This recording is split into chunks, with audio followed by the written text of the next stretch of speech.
from spring. Okay. Alhamdulillah. Yeah. Beautiful.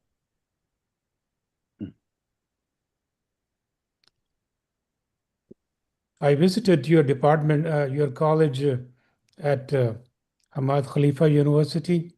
Dr. Lumber. I met with the dean. When was that? That was December. Okay, mashallah. Yeah, last December, yes. Ah. That was getting the feedback and the help regarding this university, Texas American Muslim University. Mashallah, alhamdulillah. So a lot of comments and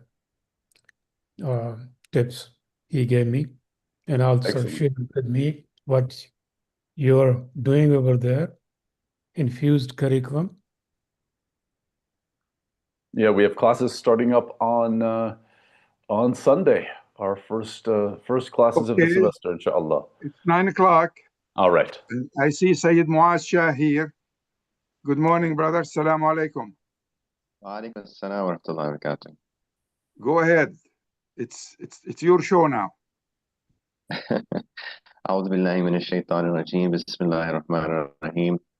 I welcome all of you to our session on this latest IQRA's edition of our annual conference, the theme of which this year is honoring our legacy, shaping our future towards a new Muslim contribution to civilization. I'll be your host to take us through these next 2-3 days, where we have Muslims from all over the Islamic world, particularly from our university, from far west to far east, to talk about this pressing issue and this theme of how to revitalize the Quranic education in the modern world. In this rapidly changing world, as you know, Muslim societies stand at a critical juncture where challenges can be transformed into opportunities. And this is something that we as Muslims need to understand in the critical time period that exists today, where the international regimes are being challenged, the international order is now being questioned, and where the West has taken a back seat, will it be the Muslims to come to the forefront? With our rich heritage, and of course, our book, the Al-Quran, Al-Furqan, the one that distinguishes, is a guidance tool for not us only, but for mankind. That has been the position of Muslims for 1400 years. And as such, this central role, we need to think about bringing it back to the educational curricula within Islamic institutions, and more broadly, its understanding in non-Muslim jurisdictions as well. From early childhood to university level education, it presents contemporary lens that can apply to modern day challenges while preserving its spiritual and scientific essence. That's the theme of this conference, inshallah. And through the strategic collaboration we have with the scholars and experts and leaders and innovators, we aim to forge a practical pathway to the current challenges and future strengths. As we recognize the inadequacy of the traditional educational models in keeping pace with our consistently developing world, we emphasize the urgent need to adopt modern educational frameworks. For example, STEM education and science, technology, engineering, and mathematics at all levels. This approach will equip the new generation with the tools of our time, reconnect the present with the past, and build bridges into the future.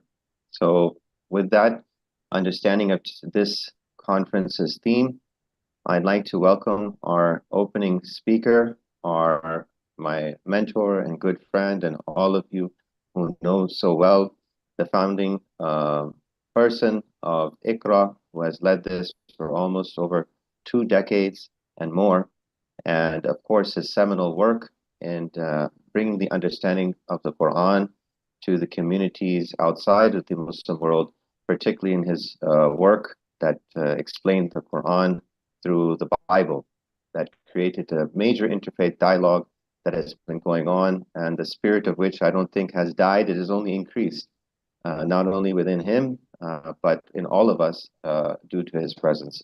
I'd like to welcome and give the floor to Dr. Safi Kaskas, who will then take us, it's the opening remarks to this conference. Dr. Safi Kaskas, over to you. Thank you very much, Brother Sayed. Actually, I like to start, before I speak to you, I like to start with introducing Sheikh Hamad Shibli, who is, I think, with us now, and he's going to start with dua for this conference, for each one of the speakers, for wishing success for everybody. We need Allah's support in this, and inshallah we will have it. Zain, is Sheikh Hamad with us right now? Here he is. No, he's not with us. He's not with us. Let me see here. I cannot answer either. Dr. Chaudhry, can you please do a short dua for us so we can start? أعوذ بالله من الشيطان الرجيم بسم الله الرحمن الرحيم الحمد لله رب العالمين نحمده ونصلي على رسوله الكريم أما بعد. Thank you.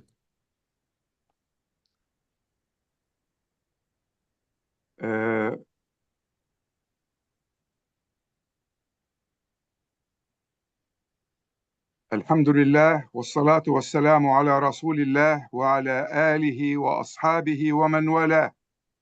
اللهم علمنا ما ينفعنا وانفعنا بما علمتنا وزدنا علما.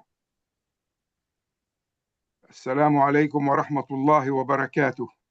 It gives me great pleasure and joy to welcome you all to the IQRA 2025 conference. We gather today at a time when the world is rapidly changing, politically, technologically, and socially. And yet, amid all this noise and confusion, we Muslims carry with us a divine source of clarity, direction, and purpose. The Quran, of course. But the Quran is not a book meant to sit on shelves. It is not a set of sacred words to be recited without understanding. It's not merely a cultural identity to be inherited. It is a living guide, a breathing source of transformation, meant to shape individuals and reform societies. And today, we gather under the banner of IQRA to reaffirm that mission. Our vision at the International Quran Research Association is simple but profound: to advance Quranic research and its practical applications, fostering a contemporary understanding of the Quran and its implication for society. This is not academic work for its own sake. This is research with purpose. Research that asks, how can the Quran guide us in addressing injustice, inequality, environmental crisis, and moral confusions? How can we move from inherited faith to transformative action? The Quran is not silent on these questions. It provides a blueprint for both personal excellence and social responsibility. What we Muslims need today is not just more information, but more alignment. Alignment between what the Quran teaches and how we live, how we lead, how we teach, and how we serve. Let me share with you now a perspective from those who have seen the world from above, literally. Astronaut Ran Garan, after spending 178 days aboard the International Space Station, described Earth as breathtakingly beautiful and heartbreakingly fragile. From space, there were no borders, no politics, just one interconnected home with a shimmering, paper-thin atmosphere protecting all life. Based on this, he called the way we live today on this planet the big lie. The idea that economic growth can come before sustainability, or that we can treat the earth as expendable. He insists the order should be planet first, then society, then economy.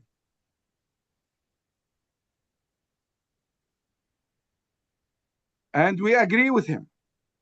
But the Quran said it first. It teaches us that we are mustakhlafin, stewards on earth, not owners. That's the natural order is sacred, and that moral responsibility must come before consumption, before profit or pride. If we do not realign our system through Tawheed, through Quranic ethics, and through intentional education, then our civilization will continue to build on foundation that cannot sustain it. If we are serious about revival, about real sustainable change in the Muslim world, then we must begin with education, and not just any education, but that is anchored in the Quran while remaining fully engaged with the modern world. Our aim is bold but necessary, to make the Quran foundational at every level of education in the Muslim societies, from kindergarten, classrooms, to research universities, alongside science, technology, engineering, arts, and mathematics, which is called STEAM. But integration must go beyond content.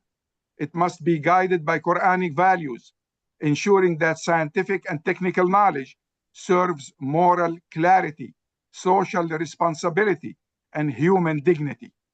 When the light of revelation meets the tool of modern knowledge, we don't just educate minds, we illuminate the hearts and prepare more human beings to contribute meaningfully to the world.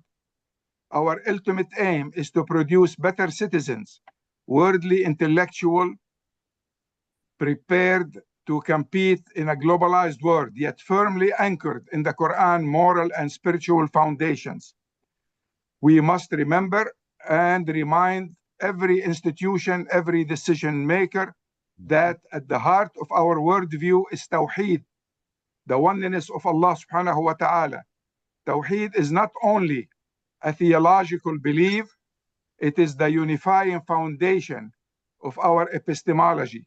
It affirms that all knowledge is interconnected and ultimately rooted in a single divine source. When we separate the spiritual from the scientific, or the ethical from the technical, we fragment what Allah subhanahu wa ta'ala has unified. The Quran must not be peripheral in our learning. It must be central, serving as the moral compass that orients every discipline, every discovery, and every decision. This is not a retreat from progress. It is enlightened progress with purpose. We understand that for many leaders, educators, and institutions, the idea of making the Quran foundational may seem vague or unclear. Some may wonder whether the Quran offers specific solution for today's complex challenges. To them we say, yes, it does, but it requires a new lens, deeper reading, and collaborative implementation. That is why IQRA, along with our partner network of leading international Islamic universities, stand ready to assist, whether you lead a national ministry, a private school, a university, or a shared research. Provide consultation. We stand ready to provide consultation, design curricula, and help build an education system rooted in both excellence and revelation. The future will not wait, and we are here to help build it.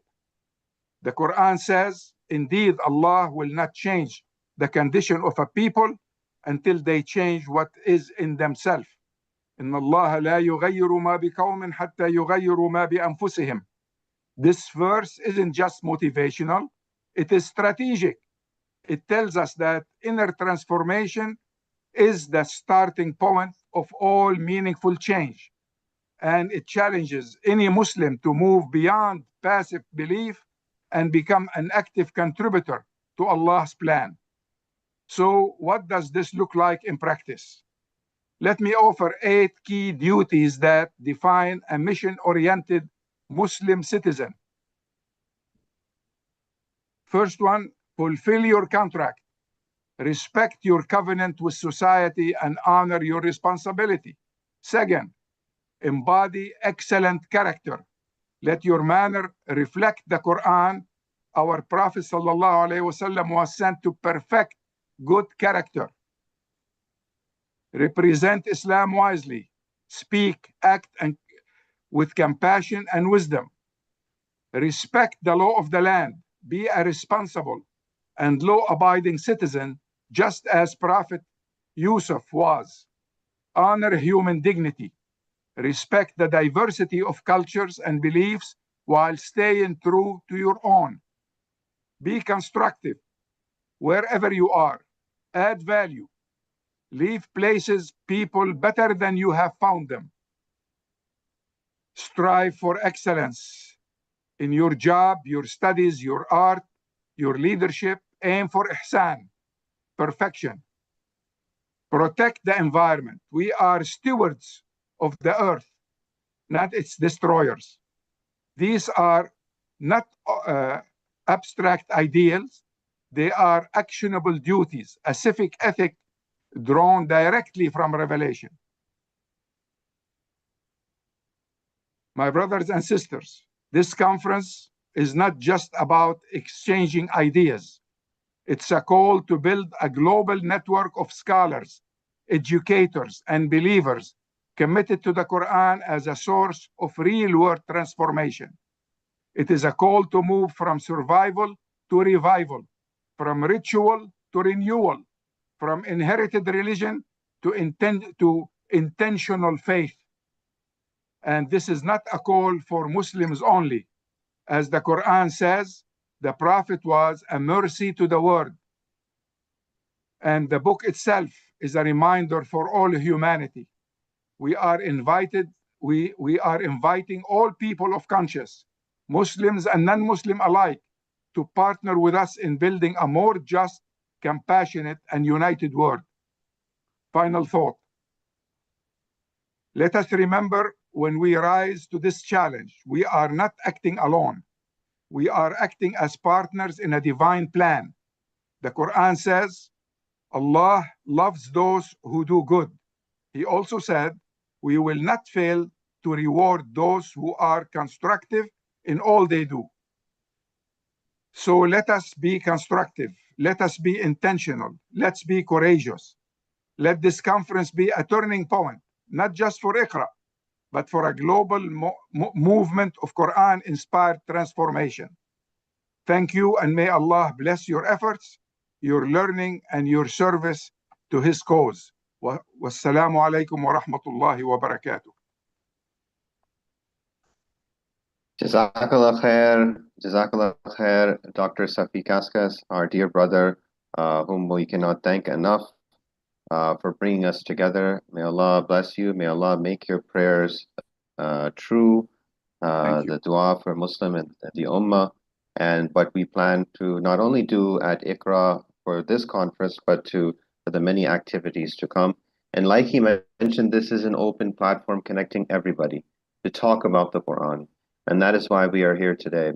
And it brings me great pleasure to announce our next speaker to give the keynote address for this. A brother who, I was deeply fond of his work, and I actually, personally, I chased after him to get an inshallah, alhamdulillah, earlier this year, I got a chance to meet him, the Professor Joseph Lombard, who's an American Muslim scholar of Islamic studies. He's an associate professor of Quranic studies at the College for Islamic Studies at Hamad bin Khalifa University at Qatar. He's an author, editor, and translator. He's written many articles and books, but one you may most know him by, which is probably, I would say, his magnum opus contribution, is the Study Quran, which is a very unique book in its translation of the Quran under his own teacher influence, the great Sayyid Hussein Nasr, and many others who contributed to this work that has influenced and impacted Quranic research and understanding from his time from George Washington University until today. MashaAllah is quite well achieved with PhD and MPhil in Islamic Studies from Yale University, and MA in Religious Studies and a BA from the George Washington University. So without further ado, I'd like to invite our dear brother, Professor Joseph Lombard, to please give us a talk on the theme for this conference and how the Quran can lead us into the future as a guiding tool with the challenges and opportunities. The floor is yours, Dr. Joseph. Thank you. Thank you, Sayyid Muiz. Am I audible? Yes, you are. All right, alhamdulillah. Alhamdulillah. Bismillah ar-Rahman ar-Rahim. Walhamdulillahi Rabbil Alameen. Wa sallallahu ala Sayyidina Muhammad wa ala alihi wa sahbihi wa sallam. Allahumma iftah alayna bi hikmatik. Wanshur alayna bi rahmatik. Ya dhal jalali wal ikram. Allahumma salli wa sallim wa barik ala Sayyidina Muhammad wa ala alihi fi kulli lamhatin wa nafasin. Ya alimu allimna min ilmika ma tarda bihi anna. ولا تؤاخذنا بما تعلمه منا يا حليم خلقني بخلق الحلم وحققنا بحقائق العلم سبحانك لا علم لنا إلا ما علمتنا إنك أنت العليم الحكيم ربي اشرح لي صدري ويسر لي أمري واحلل عقدة من لساني يفقه قولي. So thank you, Sayyid Muaz, for the introduction, and thank you to Safi, Dr. Safi Kaskas, for organizing this and for all of the work that you're doing with IQRA. May Allah subhanahu wa ta'ala put much tawfiq in your endeavors. Thank you also to Zain and everyone else who has worked to organize this. I know much work goes in behind the scenes, and so there are many whose names I don't know who go unheralded, and I thank you for your work to make this happen. And I'm also deeply honored to be giving one of the keynotes, especially when there are many here who are more qualified than myself to be giving a keynote. So I'm deeply honored, and thank you for your time. Now, we live at a time when the concepts, if not the very realities of knowledge and of wisdom, are ever more undermined by a hegemonic technocracy that quantifies all, and in so doing, removes the qualitative dimension of knowledge and wisdom, reducing everything to mere information. Increasing reliance upon technology creates a world where the very tools to acquire knowledge ensure, well, they don't ensure, but this is how they're working now, they ensure that the faculties required for knowledge atrophy ever more rapidly. Study upon study has shown cognitive declines associated with excessive social media immersion, and now incredible cognitive declines with those who are relying upon AI. Once heralded as great tools of enlightenment, the computer, the internet, the cell phone, and other technologies drift further from these vaunted objectives as we succumb ever more to our basest desires. To fight such trends, we must, as humans always have, mind the depths of our traditions and of ourselves, that we not become inured through and to disconnection and stagnation. Knowledge, though subject to myriad definitions, remains at the core of what it is to be human, and at the core of Islam. As Abu Hamid al-Ghazali writes, knowledge is the end destined for man and his special characteristic for which he was created. Many debate whether the word that inaugurates the descent of the Quran and the title of this organization, IQRA, should be understood as read or as recite. In relation to our function as knowing beings, it is both. On the one hand, we receive knowledge, read, and on the other hand, we convey or transmit knowledge, recite. We do not, as is too often assumed in modern parlance, produce knowledge. This would be to recite before having read. Rather, we transmit through naql. We cultivate through tarbiyah, the training of character. We discover through kashf. We verify through tahqiq, and we recognize through ma'rifah. But nowhere in the Islamic tradition is knowledge understood as a human production. In fact, we could say quite the opposite. that dedication to knowledge produces us as regards both individuals and our societies, for it refines both intellect and character. To conceptualize the human being as the producer of knowledge is to reinforce secularism's vision of the human as an autonomous Cartesian being. It centers truth within the human being and thus denies its transcendent horizons. Within an Islamic frame, knowledge remains relative in relation to absolute truth, but knowledge is not relative in and of itself. There is a hierarchy of knowledge, wherein that which is below cannot truly be known unless it is understood in accord with that which is above. The unique quality of the human being that distinguishes us from all else, or at least all that we know, is the ability to recognize what is below in relation to what is above, and thus understand all of these many signs, ayat, in relation to God, and understand the mizan, the proper balance among them. Abu Hamid al-Ghazali thus says of the intellect, the aql, it is the noblest attribute the human being possesses, since through it one agrees to take on God's trust, the amana, and by it one achieves proximity to God. In referring to the trust, the amana, al-Ghazali alludes to the concept of vicegerency, khilafa, which many scholars have linked to the intellect itself. Alauddin al-Khazarani makes this connection more explicit in his Sharh of Adududdin al-Iji's Ethics, al-Akhlaq al-Adudiyya, when al-Khazarani writes, "The wisdom in bringing into existence the human being, who is the encapsulation of all existence, is divine vicegerency, khilafa, as is clearly expressed in the tenor of the noble verse, Inni ja'ilun fil ardi khalifa, I am appointing on earth a vicegerent. And moreover is the import of truly we offered the trust unto the heavens, Inna aradana al-amanata ala samawati wal ard wal jibal, fa'abayna yahmilnaha. So we offered this trust to them, but they refused to bear it and were wary of it. Yet man bore it. Truly, he has been wrongdoing, ignorant. So what is meant by the trust is the divine vicegerency, khilafa.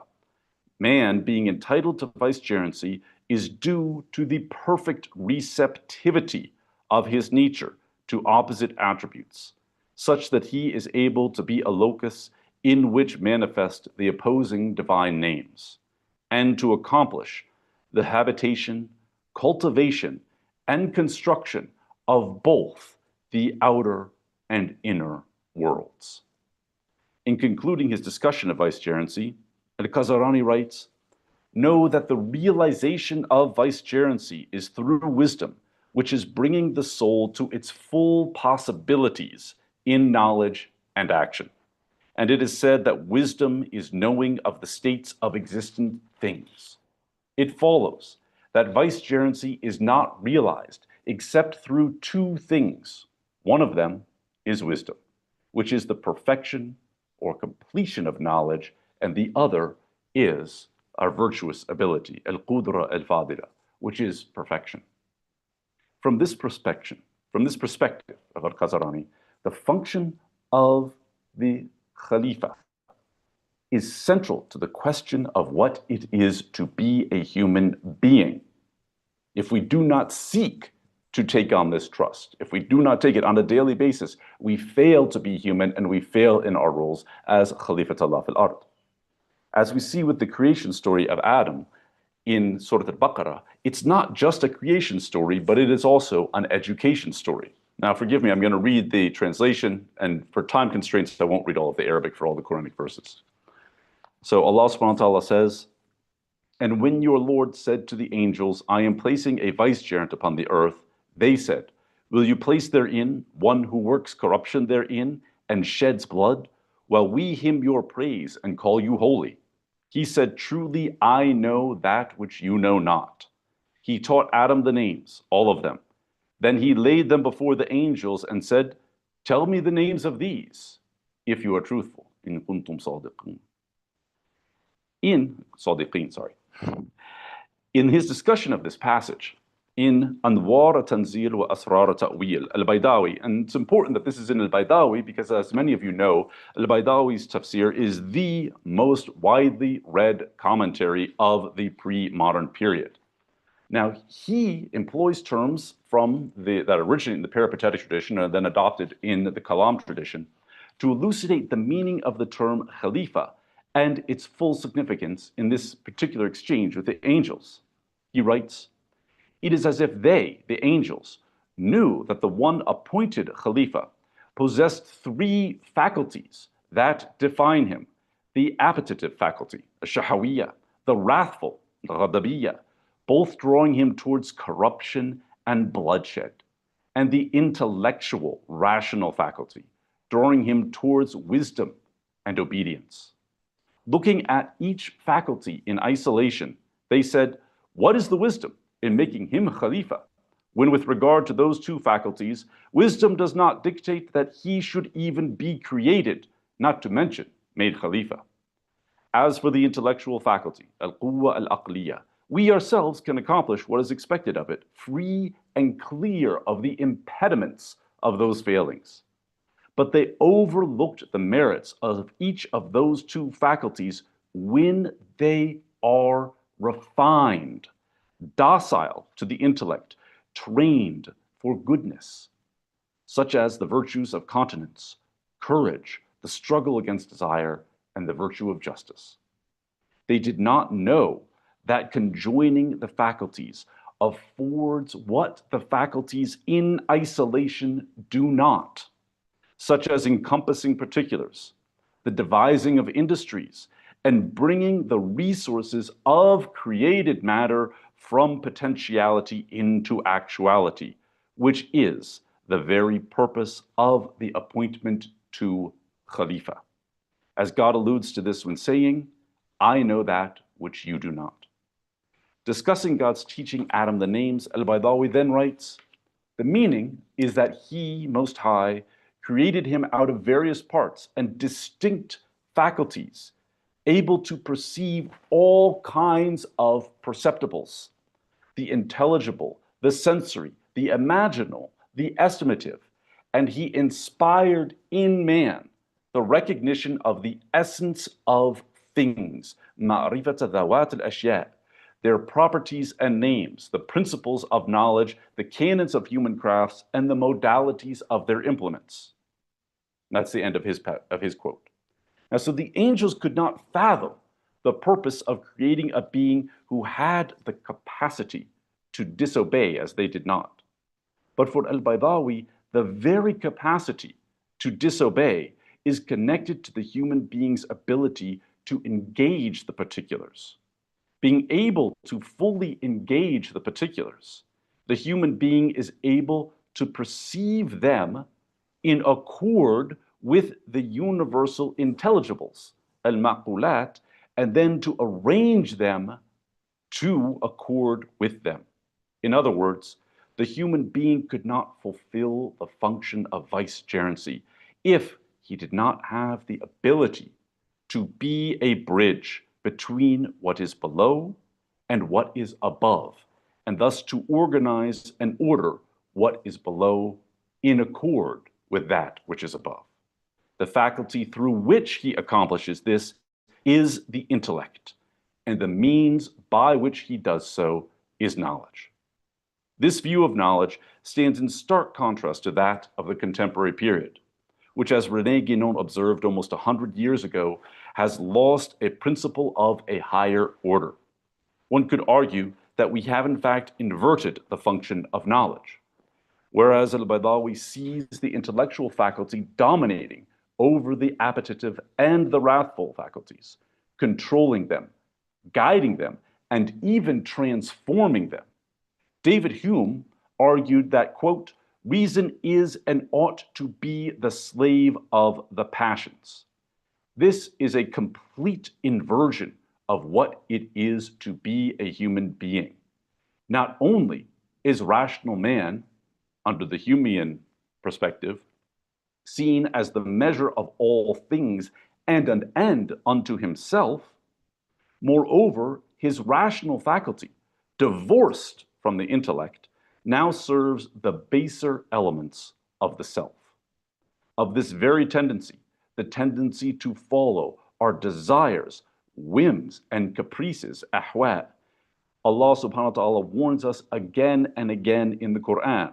In one instance, as Allah says in Surah Al-Qasas, who is more astray than one who follows his hawa without guidance from Allah. Our responsibility as Muslims who seek to uphold the amana, the trust, with which we have been entrusted, is to reverse this trend to the best of our abilities. This is our role as a middle nation, Ummah Wasita, as adherents of the Quran and as followers of the Prophet Muhammad sallallahu alaihi wasallam. For he was sent, as Safi Kaska said before, as a rahmatan lil alameen, not only for Muslims, not only for believers, but for all of humanity and indeed for all of creation. The centrality of knowledge in upholding the amana is revealed in a famous hadith. Whoever follows a path in pursuit of knowledge, God will facilitate for him a path to paradise. Indeed, the angels lower their wings for the seeker of knowledge out of pleasure at what he does. Verily, the inhabitants of the heavens and the earth, even the fish in the water, ask forgiveness from God for the person of knowledge. The superiority of the person of knowledge over a devout worshiper is like the superiority of the moon over the rest of the stars. Indeed, the people of knowledge are the inheritors of the prophets, who bequeath neither dinar nor dirham, only knowledge. So whosoever acquires knowledge has received abundant wealth. Here we see that knowledge benefits not only humanity, but the whole of creation, which thus whelms in blessings upon those who pursue knowledge. We also see that knowledge is a wealth bequeathed by the prophets. In iterations of the later tradition, our function of khilafa, vicegerency, both to God and to his messenger, is seen as binding together all fields of knowledge.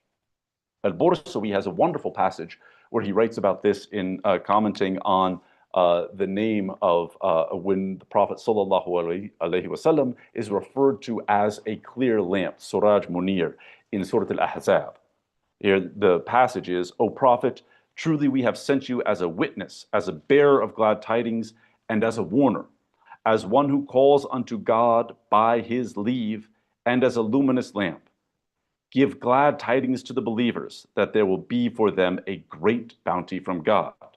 Al-Bursawi writes, the one lamp lights 1,000 lamps, yet none of its light is diminished.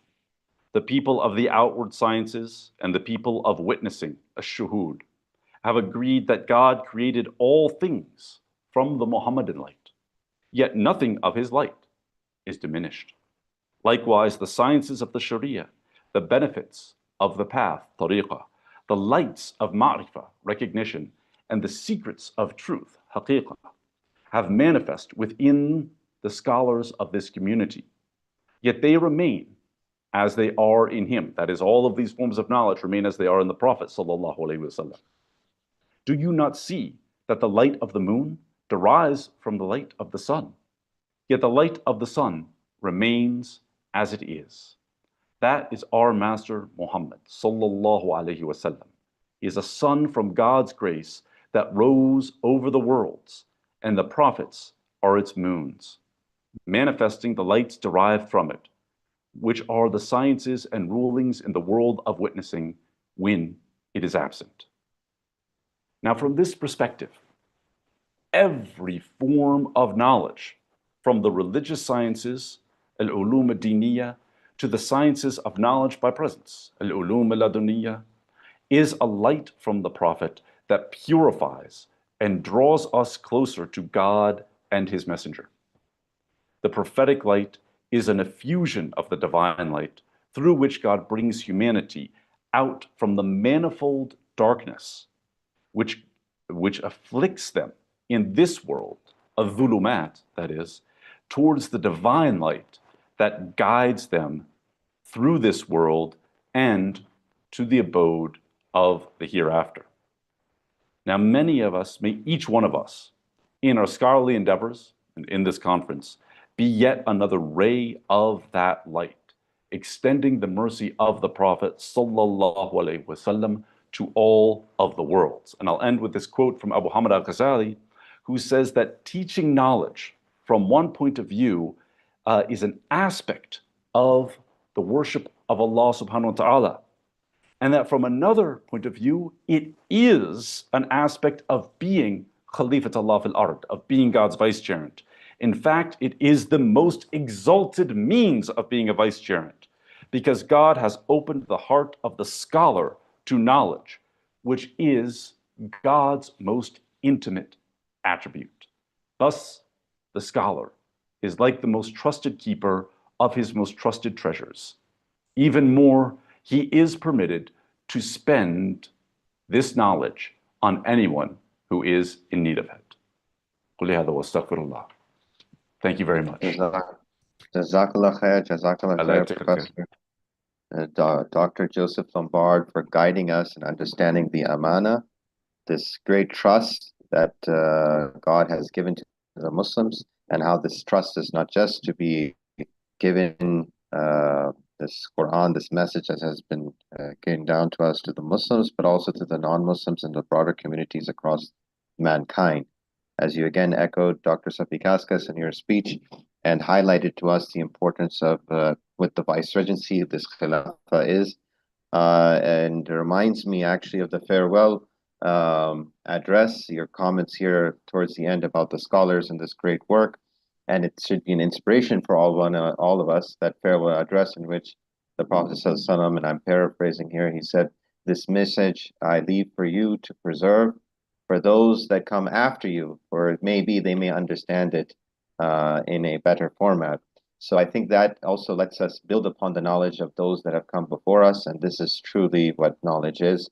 And this leads me to actually to welcome the next session, which is our first panel on knowledge and education transformation, which will be hosted by our university partners at Texas A&M University, Dallas, based out of Dallas, Texas.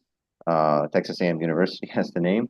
Not to be confused with the Texas A&M, but I'll have Dr. Ghulam M. Chaudhry talk a little bit more about that. He will be the host for this session. And just a little bit about Dr. Ghulam Chaudhry. He completed his MSc in physics in 1978 from Zakaria University in Multan. And then he later on left to the US to complete his MS and PhD in electrical and computer engineering at the Wayne State University in Detroit. Dr. Chaudhry is a professor emeritus and former chairman of the Department of Computer Science and Electrical Engineering at the University of Missouri, Kansas. And he then founded this university after teaching for almost 40 years, and has experience in which he's published over 100 research papers, articles, journals, and participated in symposiums. He's also supervised PhD dissertations and master's thesis, and currently he is actually taking the lead as the president and co-founder of the Texas American Muslim University, Texas A&M University in Dallas, Texas. So without further ado, I must say I'm so happy we are actually ahead of time and on schedule. So Dr. Chaudhry, off to you, and I hope we can keep up this spirit. The floor is yours to welcome the panel and then start the discussion. Assalamu alaikum, everyone. Thank you for my introduction. Actually, that as Dr. Safi Kaskas and Dr. Joseph mentioned, I was listening very carefully and picking up that the core of the talk is actually the core of the Texas American Muslim University at Dallas also. What's that? To be a best human being. The Muslims has to be best scientist, best engineer, best social scientist, best every subject of humanity, but at the same time, the best human beings. Okay?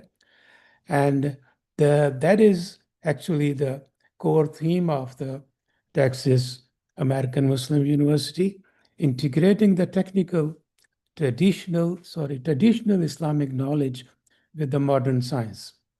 Every degree offered by this university will be equally embedded with Islamic knowledge.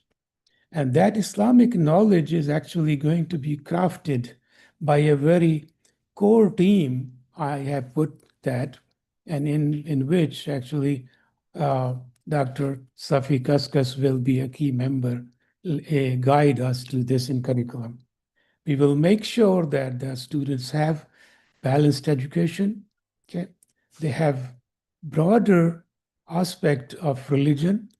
They can work for multicultural world and lead also, not just work, become the balanced leaders also.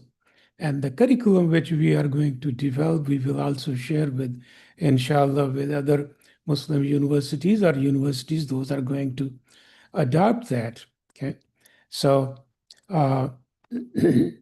with that, to be on time, and so I have honor to introduce my first speaker, Dr. Loai Safi. I have actually, we were friends when we were students in Michigan. We studied together, okay? And we are so lucky that we are still together, okay? After retiring from educations and new projects so Dr. Safi actually has a very broad experience, okay? He is a professor of political science and Islamic thought and a senior fellow with the Institute of Social Policy and Understanding, Washington, D.C. Dr. Safi has taught at several universities, including Wayne State University, Michigan, International Islamic University, Malaysia, George Washington University, Indiana University, Purdue University, and Indiana IUPUI, long abbreviation, that is also in Indiana, Georgetown University, and Hamad bin Khalifa University in Qatar. Dr. Safi has authored 24 books, including Islam and Drive to Global Justice, Islam and Trajectory of Globalization, and this ranked number 7 on the top 100 actually most popular books in Islam in 2022. The Foundation of Knowledge, okay? The Quranic Narrative, okay? And Tension and Transition in Muslim World. Okay? And these books are published by very highly regarded publishers. He served as a Dean of Research and member of the University Senate at the International Islamic University, Malaysia, Executive Director and Director of Research of International Institute of Islamic Thought, Editor of American Journal of Islam and Society, and the President of Association of Muslim Social Scientists. Dr. Safi has been active in defending human rights, encouraging political involvement and participation, and promoting intercultural and interfaith dialogues for over 2 decades. He is founding member of Syrian National Council and Syrian National Coalition. He is co-author and the first chair of the Syrian American Council. Okay. He spoke on a lot of global media in the past, radios, televisions like CNN, BBC, Monte Carlo, Fox News, Sky News, Voice of America, okay, Al Jazeera, Al Arabia, Russia Today, Al Hurra, Malaysian TV, Turkish TV, Syrian TV, Canada TV, and so on. Okay, it's still big list to introduce Professor Dr. Loy Safi.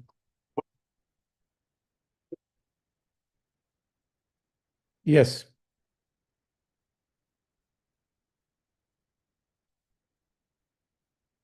Your mic is mute. Yeah, okay, it was mute. So thank you, Professor Chaudhry, and Assalamu alaikum all. It's a pleasure to be with you and talking about important issues that are close to our hearts. One thing, Dr. Safi, I forgot to mention that, like Dr. Safi Kaskas, Dr. Loy Safi is the main leader in Islamic curriculum for Texas American University also. He already gave me 20 courses on Islamic studies and different aspects. We are going to actually sit together as a committee and we will be, inshallah, shaping that as a standard curriculum. Just right. Inshallah, it's my honor and it's a pleasure really to work with you. Let me, I have put down a few notes to talk about the issue of integrating traditional Islamic knowledge with modern sciences. Because I have short time, 10 minutes, I will be reading my notes,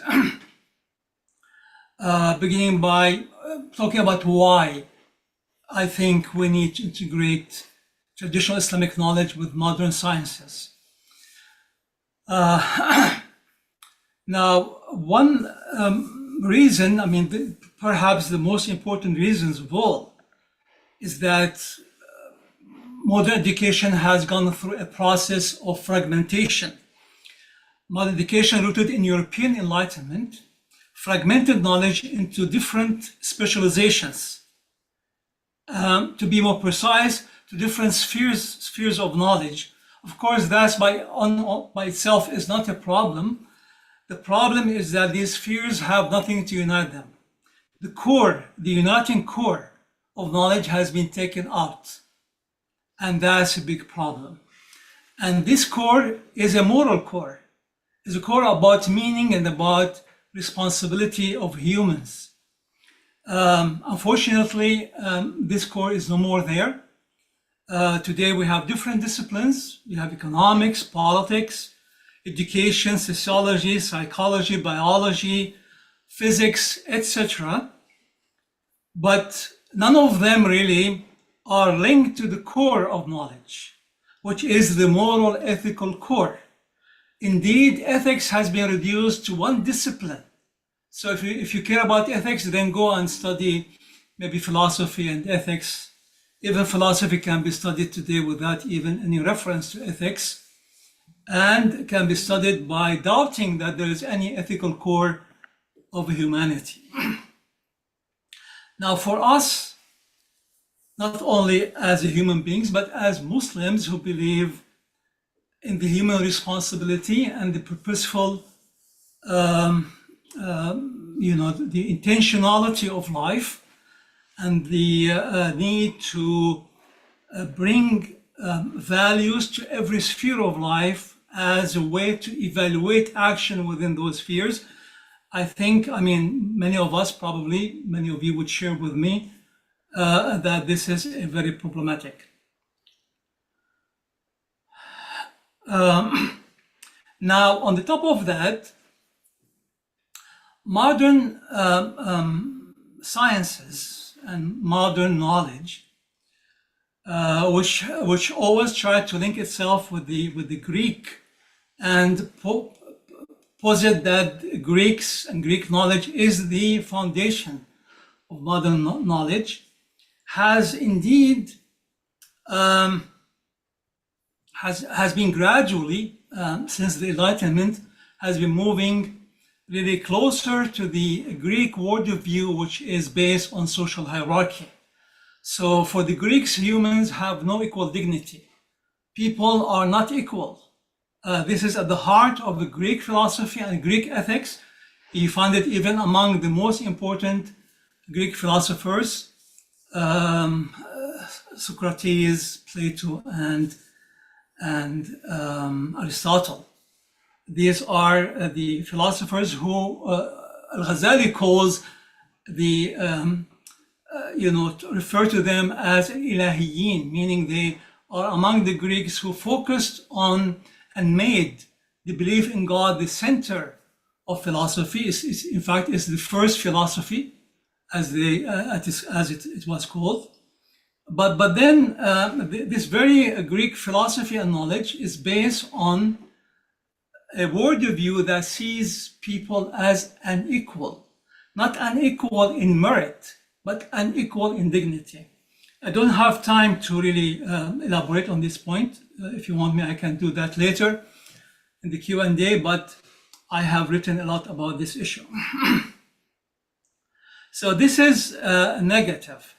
Now, the funny thing is that modern enlightenment, which has been dependent deeply on Islamic knowledge, has taken Islam out of the picture to its own detriment, because indeed the whole notion of science was born and was developed and grew up within the Islamic civilization. Not only science as a way to find truth, that is, find the meaning, understanding reality through observation, experimentation, and measurement and systematic study of nature, but also science as a human science, as some science of the spirit, science that is rooted in the transcendental values that have been affirmed and required by all revelations. But then Islamic revelation was the one that brought that knowledge from its textual form and gave it a rational understanding. In other words, the values that modern society initially privileged, like equality and freedom and justice, compassion, all those values are really rooted in the revealed text. The notion of equality, as I said, you cannot find it at all outside the Islamic tradition as a rational tradition in approaching the study of human beings, society, and nature. Now, what that does to knowledge is that eventually, when you look at the very specializations, look at economics, for example. In economics, there is no moral values in dealing with economics. The emphasis only on profit maximization. That's really the fundamental principle. But then there is no reference at all. There is no attempt to bring into the equation ethical values, like human dignity. In fact, the difference between the Greek approach to ethics and the Islamic or the monotheistic in general is the emphasis on dignity. So the Greek ethics is ethics of honor, of virtue, or of manliness. In fact, virtua in Latin means, manliness. So really the emphasis there is on courage, on wisdom as a prudence, on justice, but unequal justice, and on temperament or temperance, which means like discipline that is expected from the nobles, from the powerful. But in Islamic tradition, in monotheistic tradition, the emphasis in the equality of people, equal dignity. This is highlighted mainly within the rational Islamic tradition, that all people are born equal. It emphasizes justice for all, not justice for those who look like us or behave like us. So those aspects has been taken from economics, from politics, from sociology. There is no serious attempt to bring those values to be part of the judgment or the decision making that stem out of those traditions. I think for us in our educational systems, and that's what TechSem is trying to do, wants to marry sciences, not only social sciences, but even the STEM track of sciences into the ethical core, which for us as Muslims can be found within the Islamic learning, the Islamic tradition. This is basically what I wanted to share with you, and I think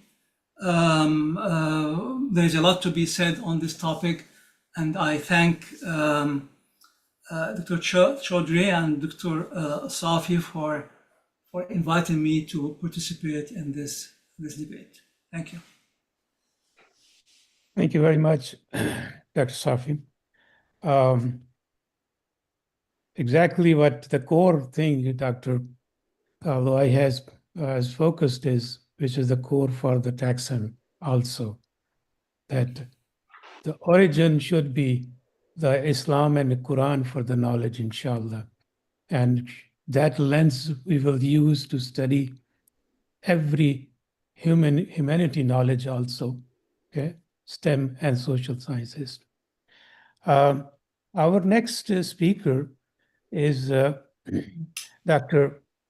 Professor Dr. Muazzam Ali Khan Khatib.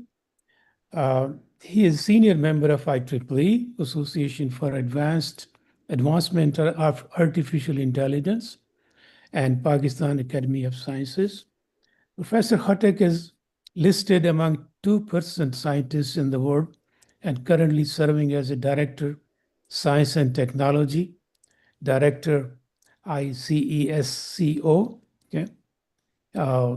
Big Data Analytic and Edge Computing, and the founding director of Al-Farabi Research Center for Artificial Intelligence and Cybersecurity at Quaid-e-Azam University, Islamabad, Pakistan. He is also chairperson for UNESCO National IFAP Committee and member International Advisory Board, okay? And at USAC University, Turkey. He received his postdoc with the distinction from University of Missouri. Actually, that is University of Missouri, my department. He was with me, okay? And a PhD from International Islamic University, Islamabad, where he completed his research at the University of Missouri.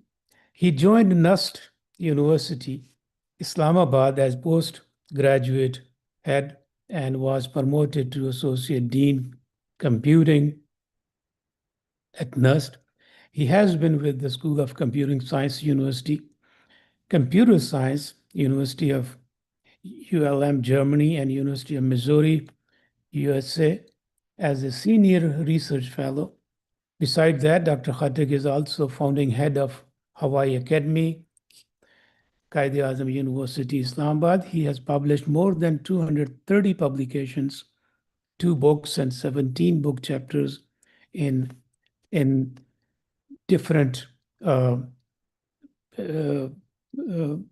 publishing agencies, and has a citation of close to 6,000, okay, H index 43, which is very good.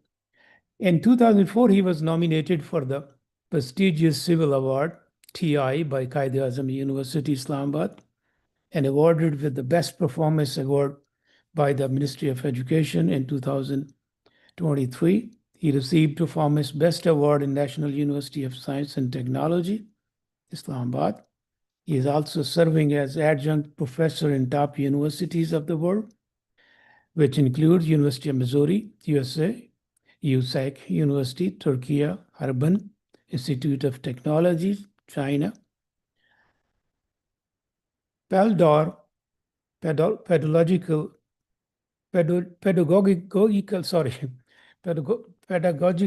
University, Turkey, and the university, and he is currently leading a British Council project which aims to enhance the learning capabilities of ADHD and ASD students using AI. His research interests include artificial intelligence based on solutions to address different research problems, Internet of Things, Cyber and Information Security, and in smart cities.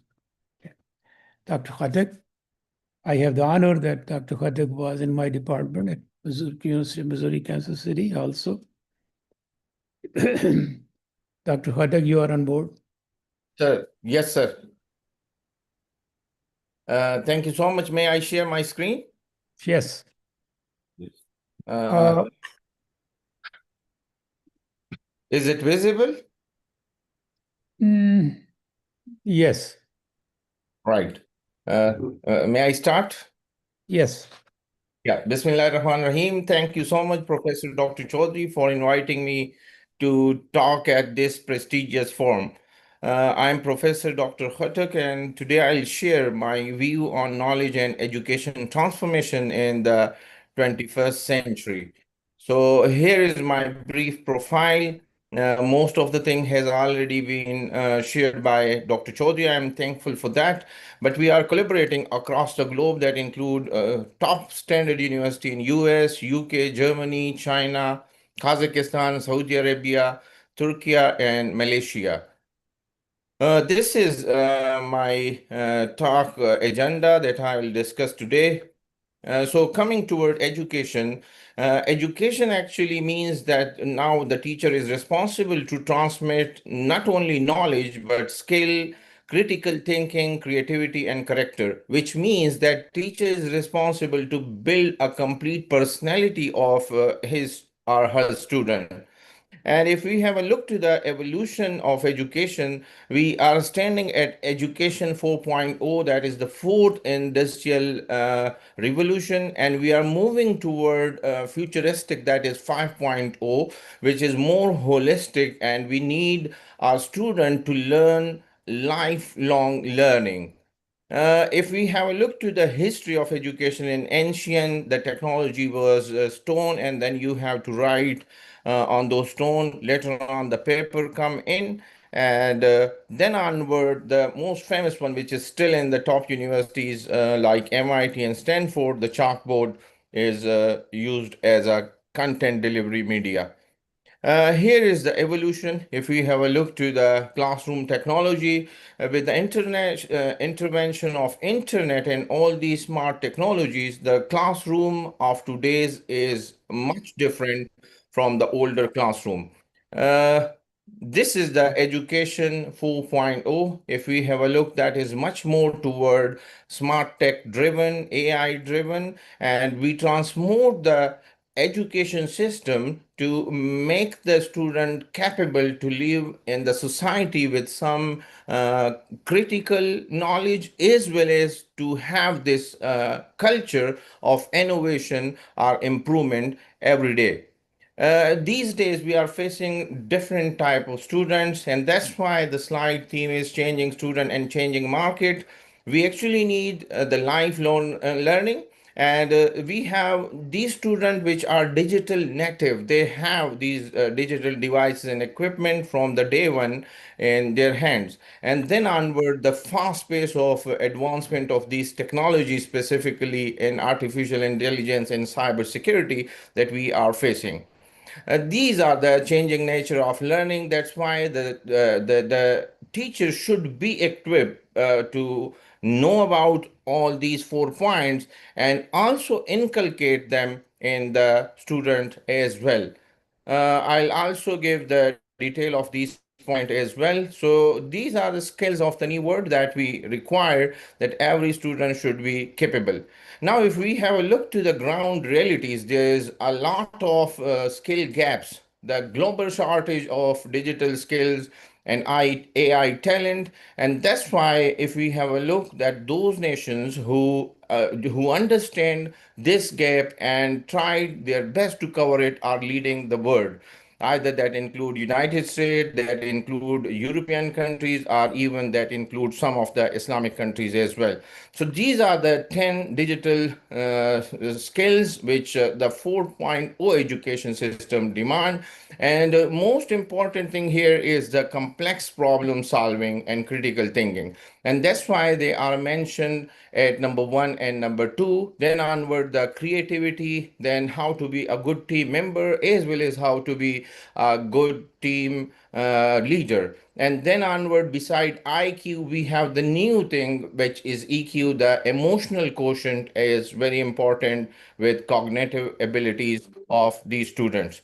This is the new concept which I learned back in 2010 at United States, where the concept of scientists without border was there. And then the new concept of classroom was initiated in MIT, that classroom without border, you can join our class whenever you want. And in COVID-19, the new concept was that science without border, like in vaccination, we have seen that it was shared across the globe for COVID-19.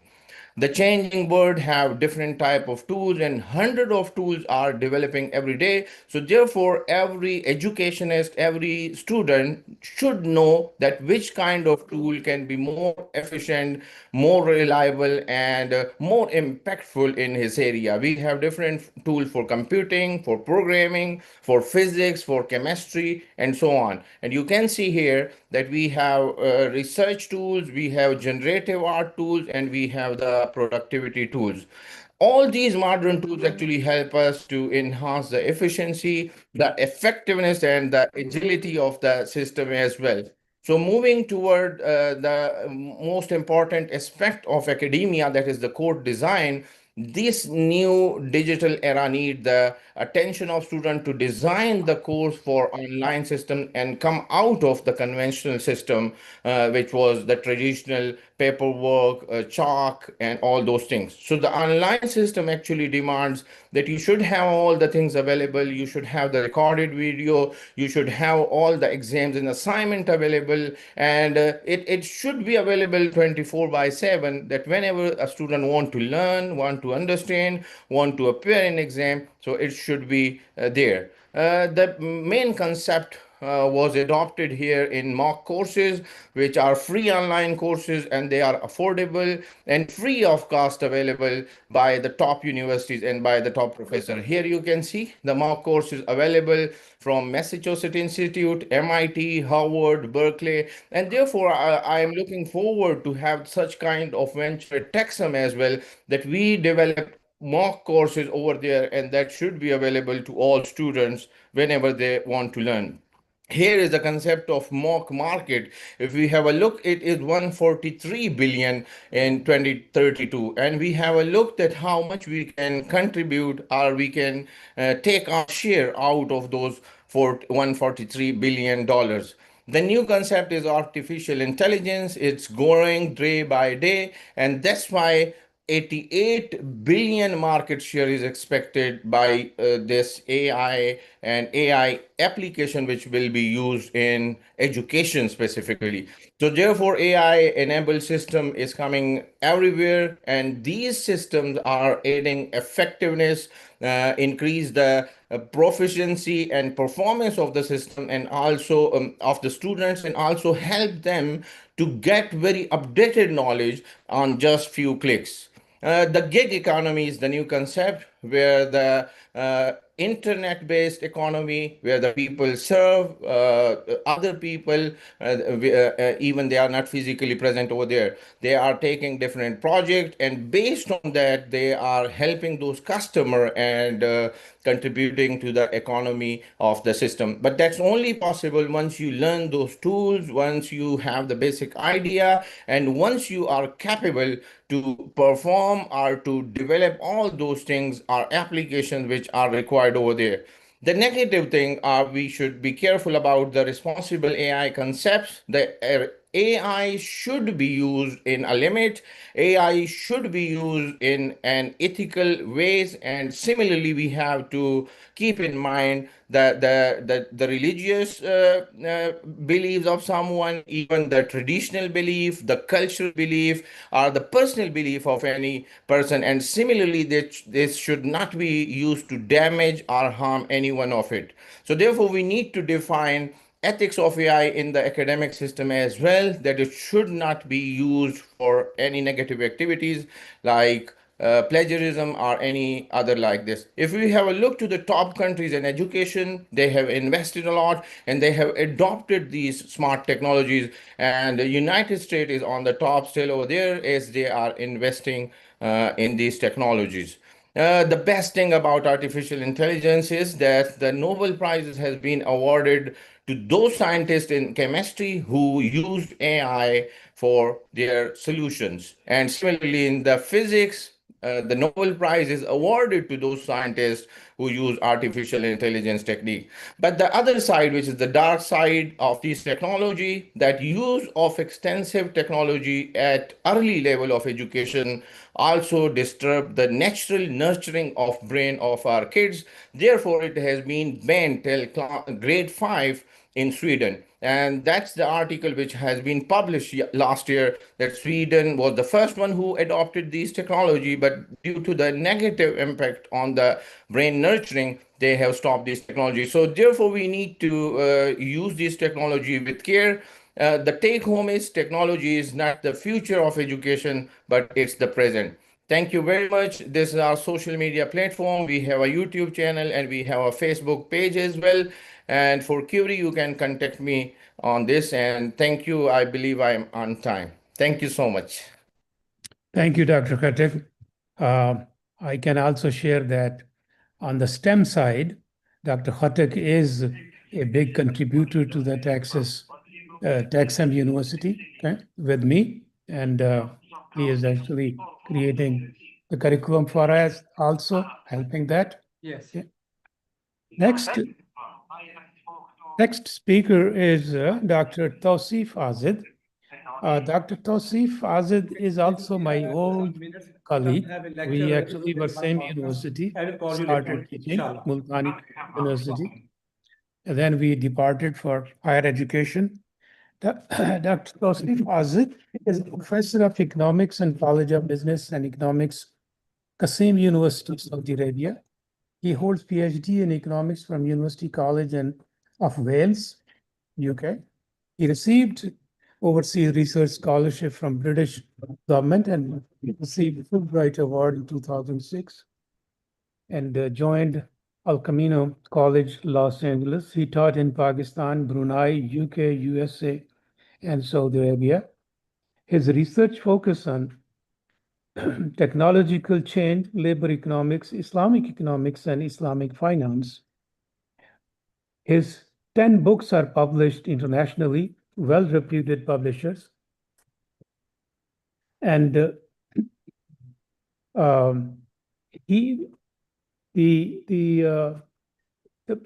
focus of Dr. Tausif actually contributions are on moral, ethical, and religious perspective.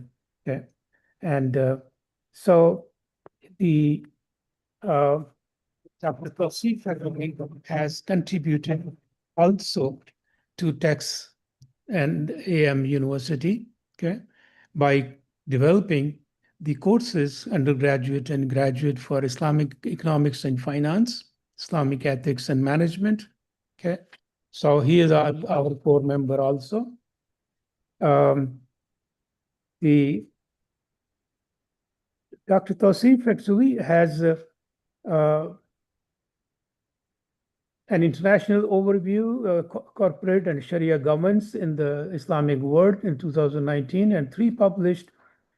These are the books.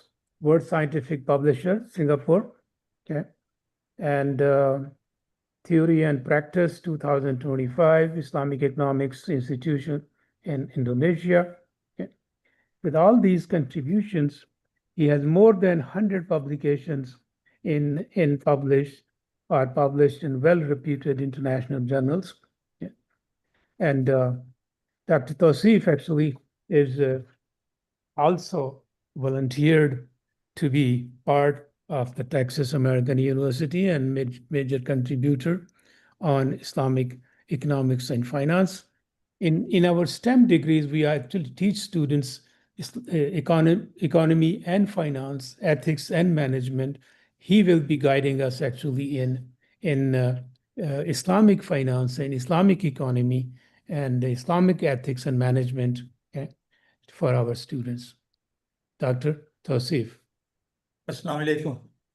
Wassalam. Thank you. Long time. And especially to Dr. Ghulam Chaudhry.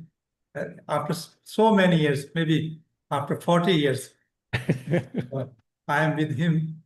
So then I joined Zakaria University, Multan. He was there.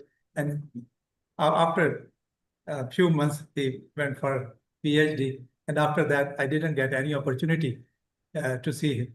Alhamdulillah, this is a good opportunity that I'm with Dr. Ghulam Chaudhry, mashallah. So I have to present something about the integrating traditional Islamic knowledge with modern sciences.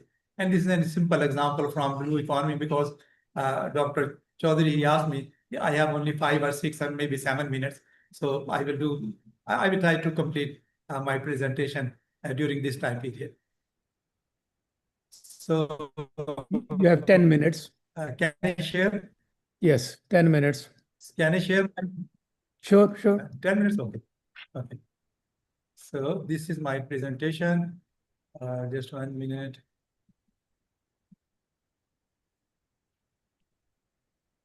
So actually, after following this title, I thought I have to take a small example from the blue economy. Generally, it is known as ocean economy or blue economy when we are dealing with the sea oceans. So we are saying it as in our own terminology, the blue economy or ocean economy. Always, whenever we are starting with any subject of Islamic economics and Islamic finance, we have some basic assumptions. And what is the basic assumption? The first one, that Allah is creator. Because when we start with the Islamic knowledge, so we have to believe on it. This is our firm belief that Allah is creator. And the second is human being, man is accountable to him. The second thing is Allah subhanahu wa ta'ala has provided the guidance and solid basis for the further development in the knowledge.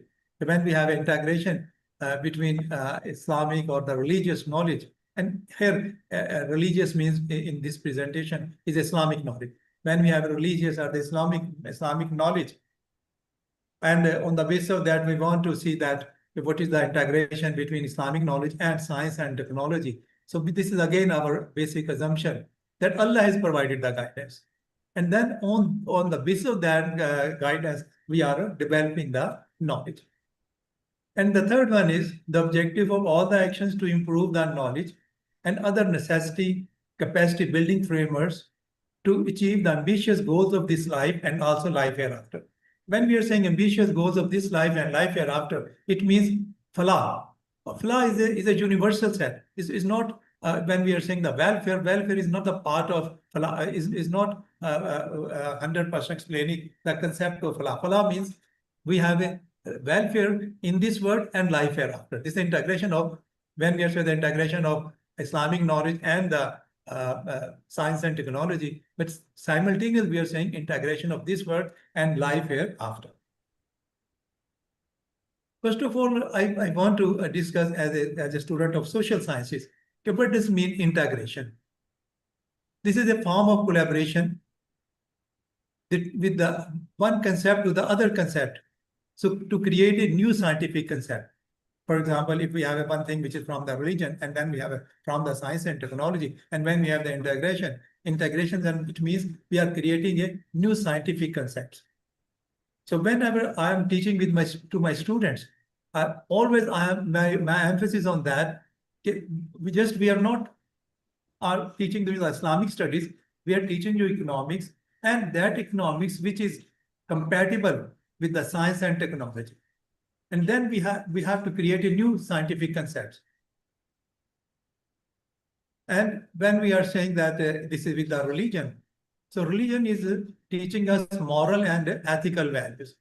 When religion is teaching us moral and ethical values, so it means there will be more benefits and less negative impacts if there is integration between science and technology and religious values.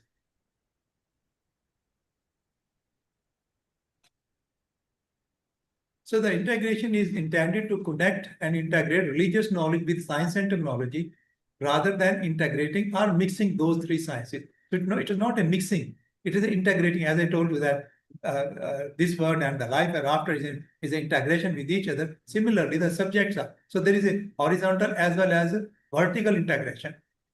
So if we are thinking about the Islamic knowledge, so this is a science that is believed to be able to minimize the negative impact of the development of science and technology. So whenever we have a Islamic or any religions, but specifically when we have Islamic knowledge, it means we are minimizing the negative impacts of the development of science and technology, because religion is teaching us moral and ethical values.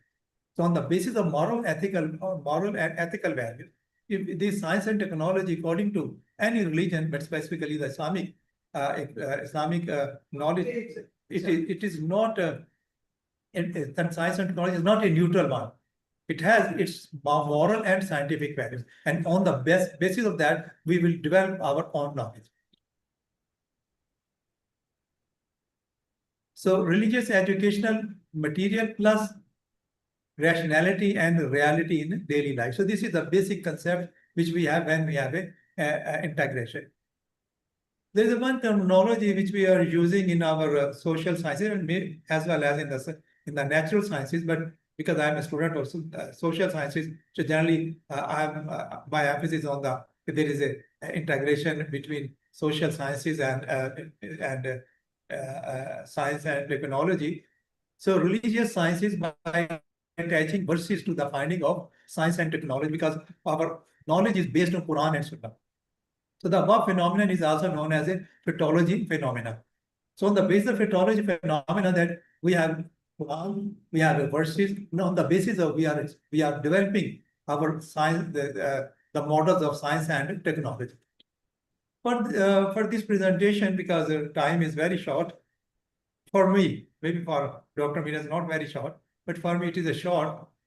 So I'm just taking one verse from Quran, and this verse is from Surah Rum and verse number 41.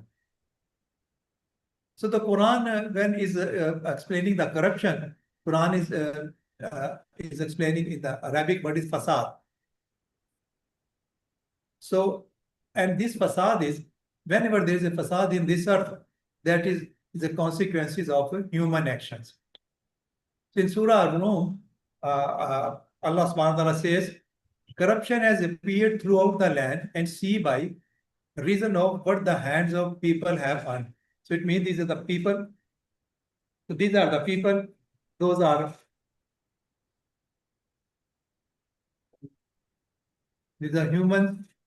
Those are creating through their actions, through their whatever their behavior, they are creating the facade in the earth.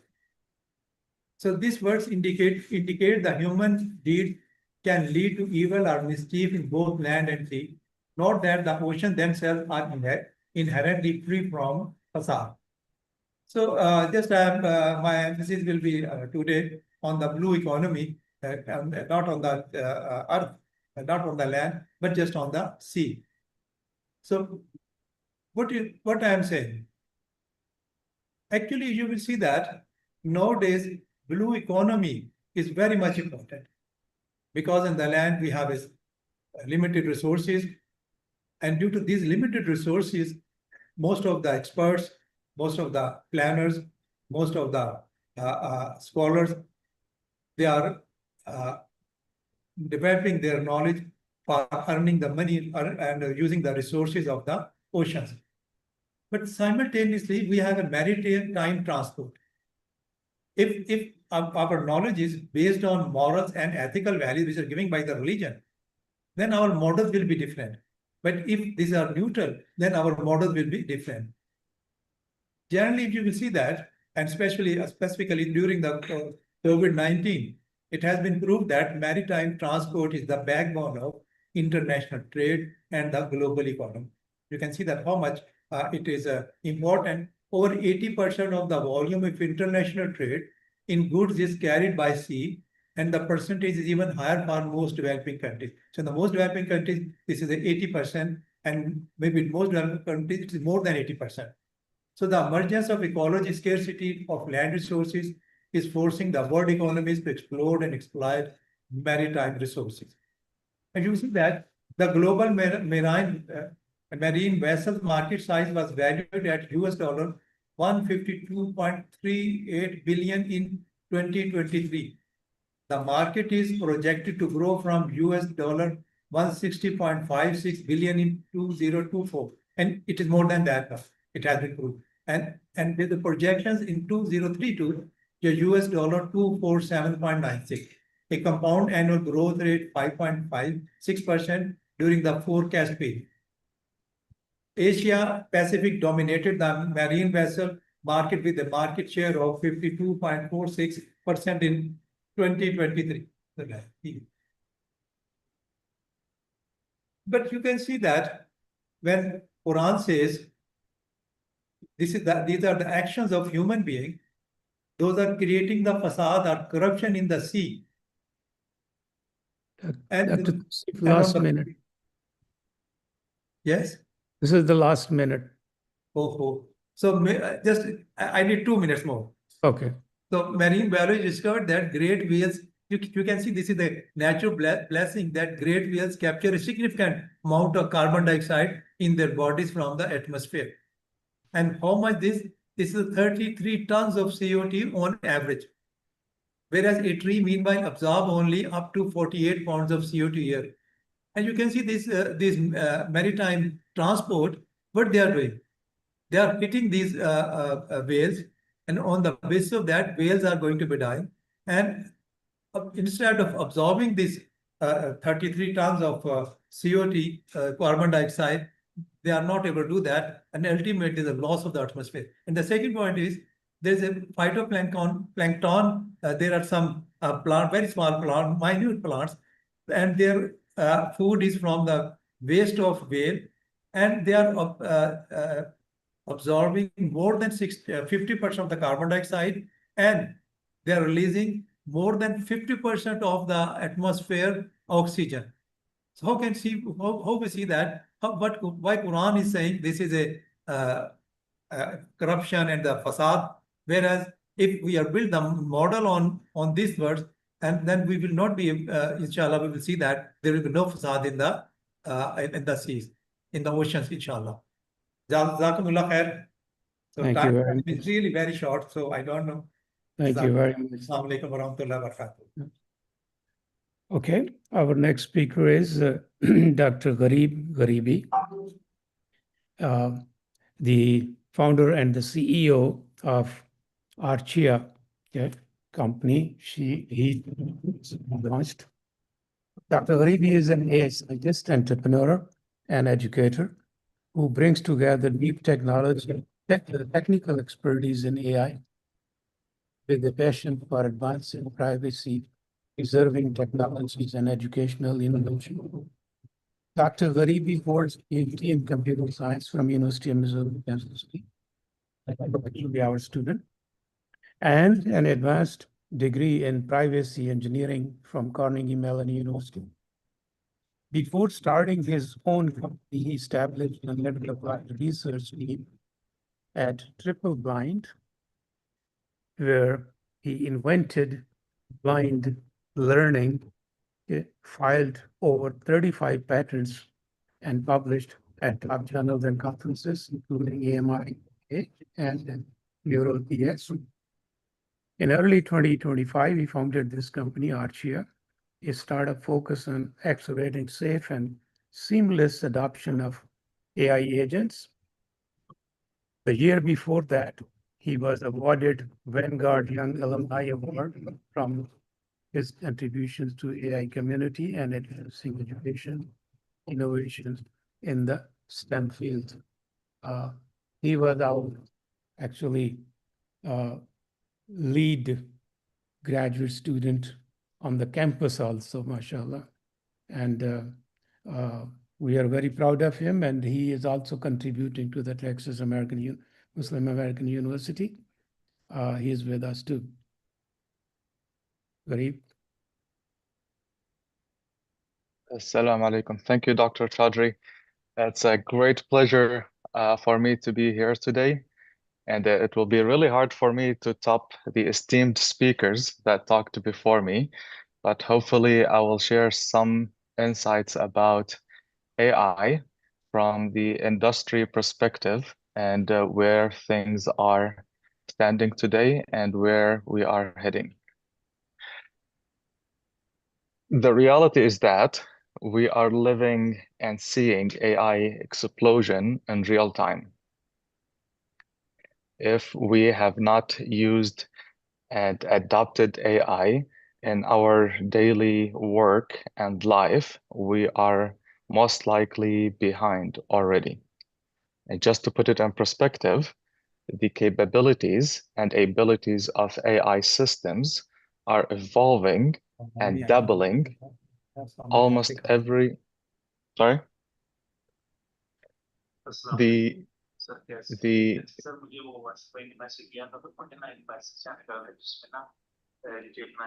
Somebody's mic.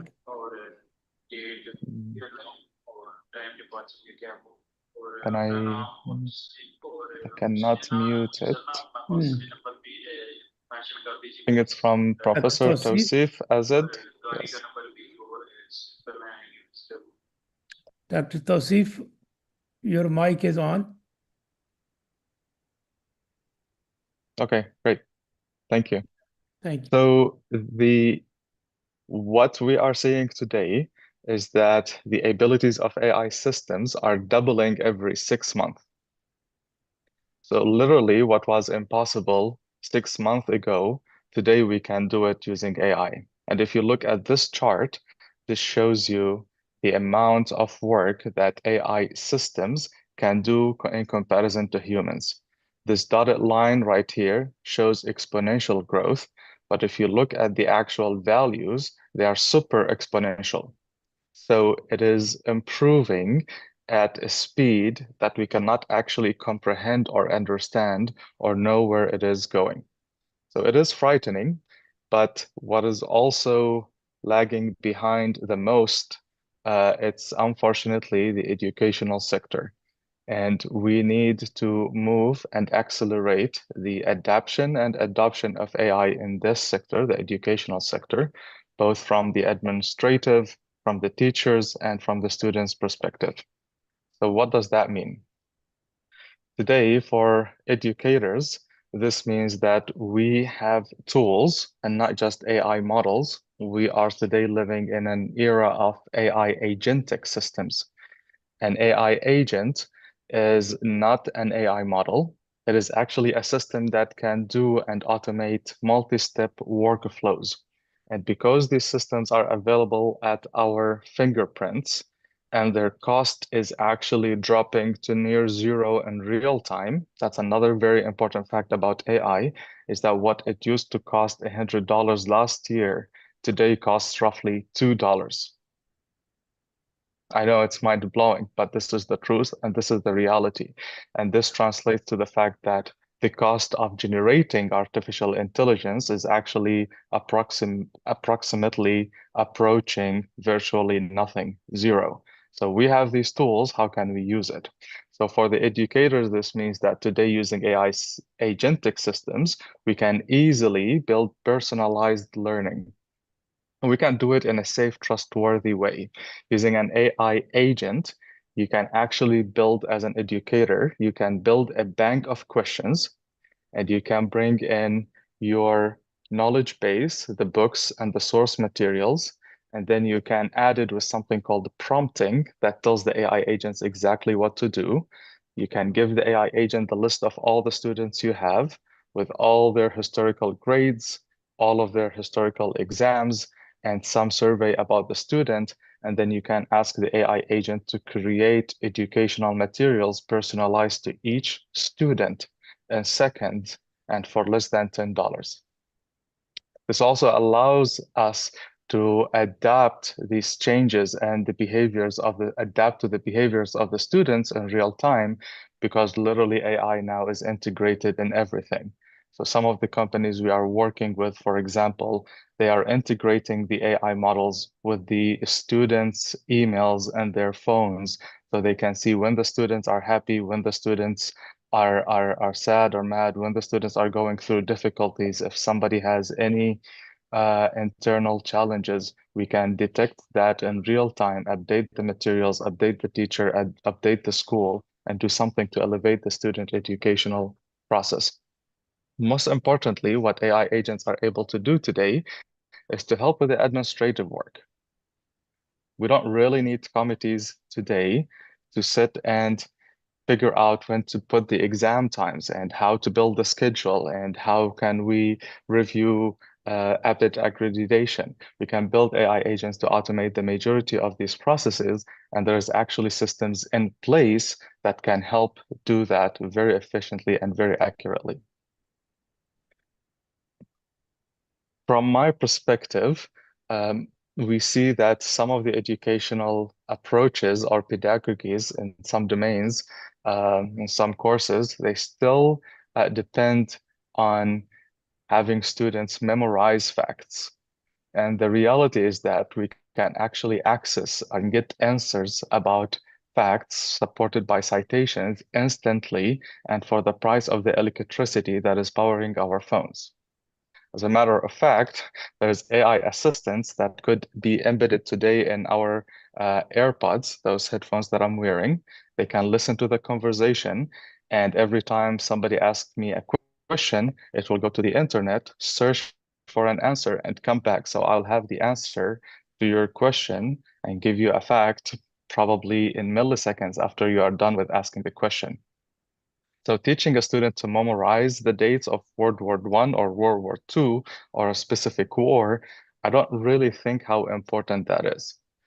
Like, I'll give you an example from myself. I don't remember when Ghazwat al-Yarmouk happened, for example, even though the teachers taught it to us and we had to memorize the dates. But I remember facts about Ghazwat Uhud. I remember the importance of following Rasul sallallahu alayhi wasallam instructions, the importance of following the leader's instructions. And when the soldiers did not follow these instructions, something bad happened as a consequence.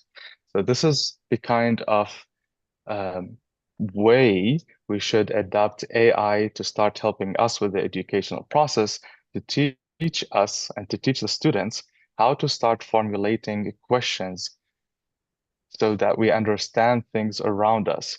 How can we evaluate the facts that we see and we read online instead of just memorizing those facts?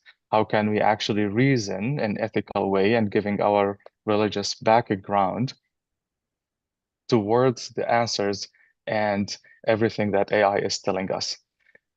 Today, it's really from an engineering perspective, at a coding perspective, for example, it is really not that important to learn how to write code.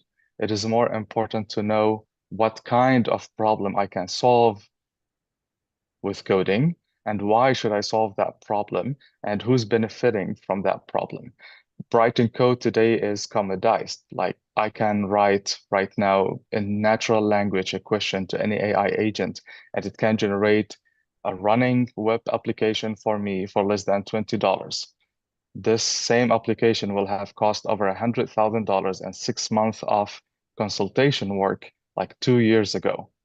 Today, you can do that for less than $20. So writing code today, for example, is becoming not as important as understanding what problems to solve. And this is the kind of things that we need to start thinking in adopting in the education process. For the students, what does that mean for us going to the future?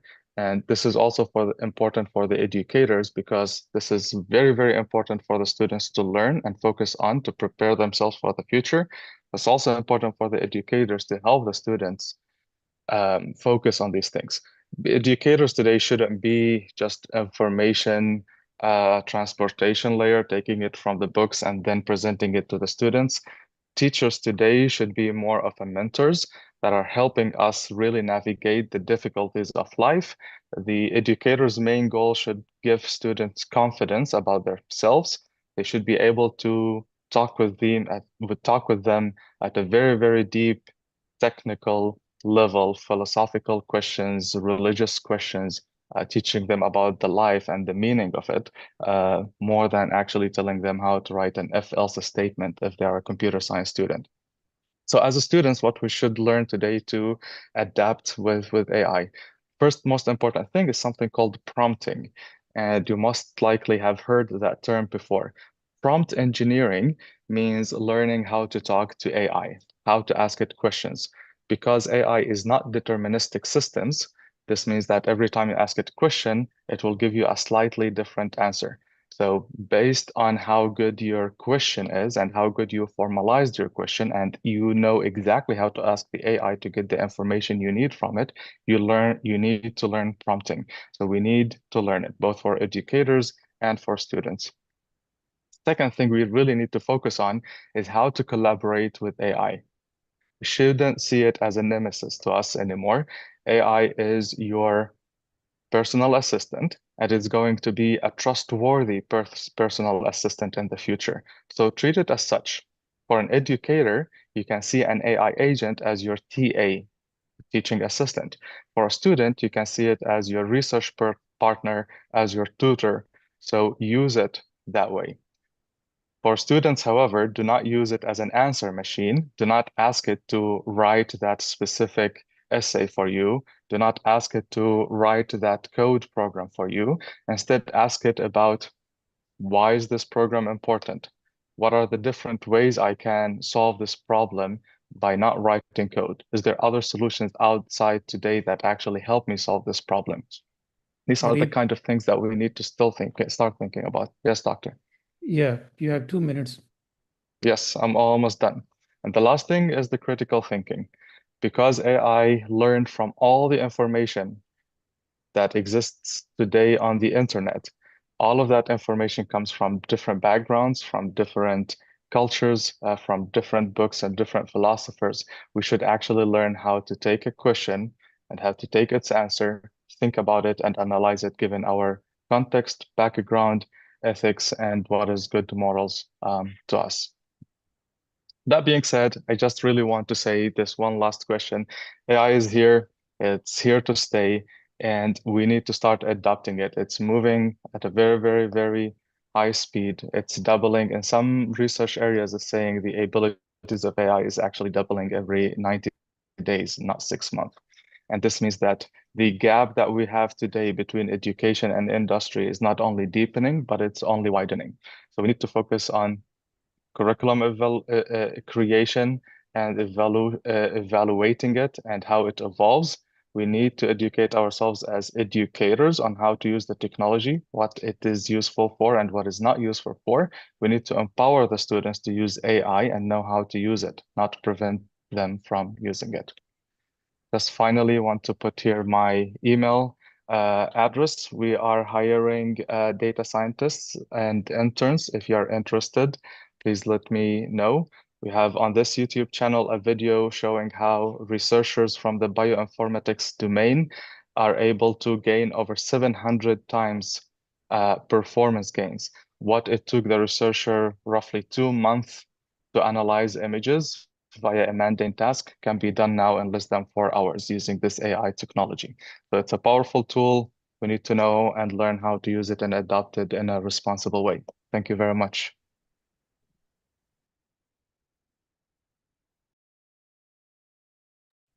I think you're muted, Dr. Chaudhry.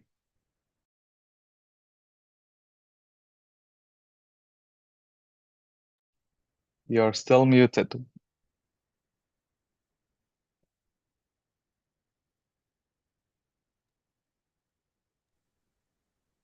Okay. Because of the short time, actually, we have one question can be quickly asked, and otherwise you can send the questions to me. I will send forward to the respective presenter, and they can actually respond you by email. Okay, and we will inshallah try to entertain those questions in writing. Any question?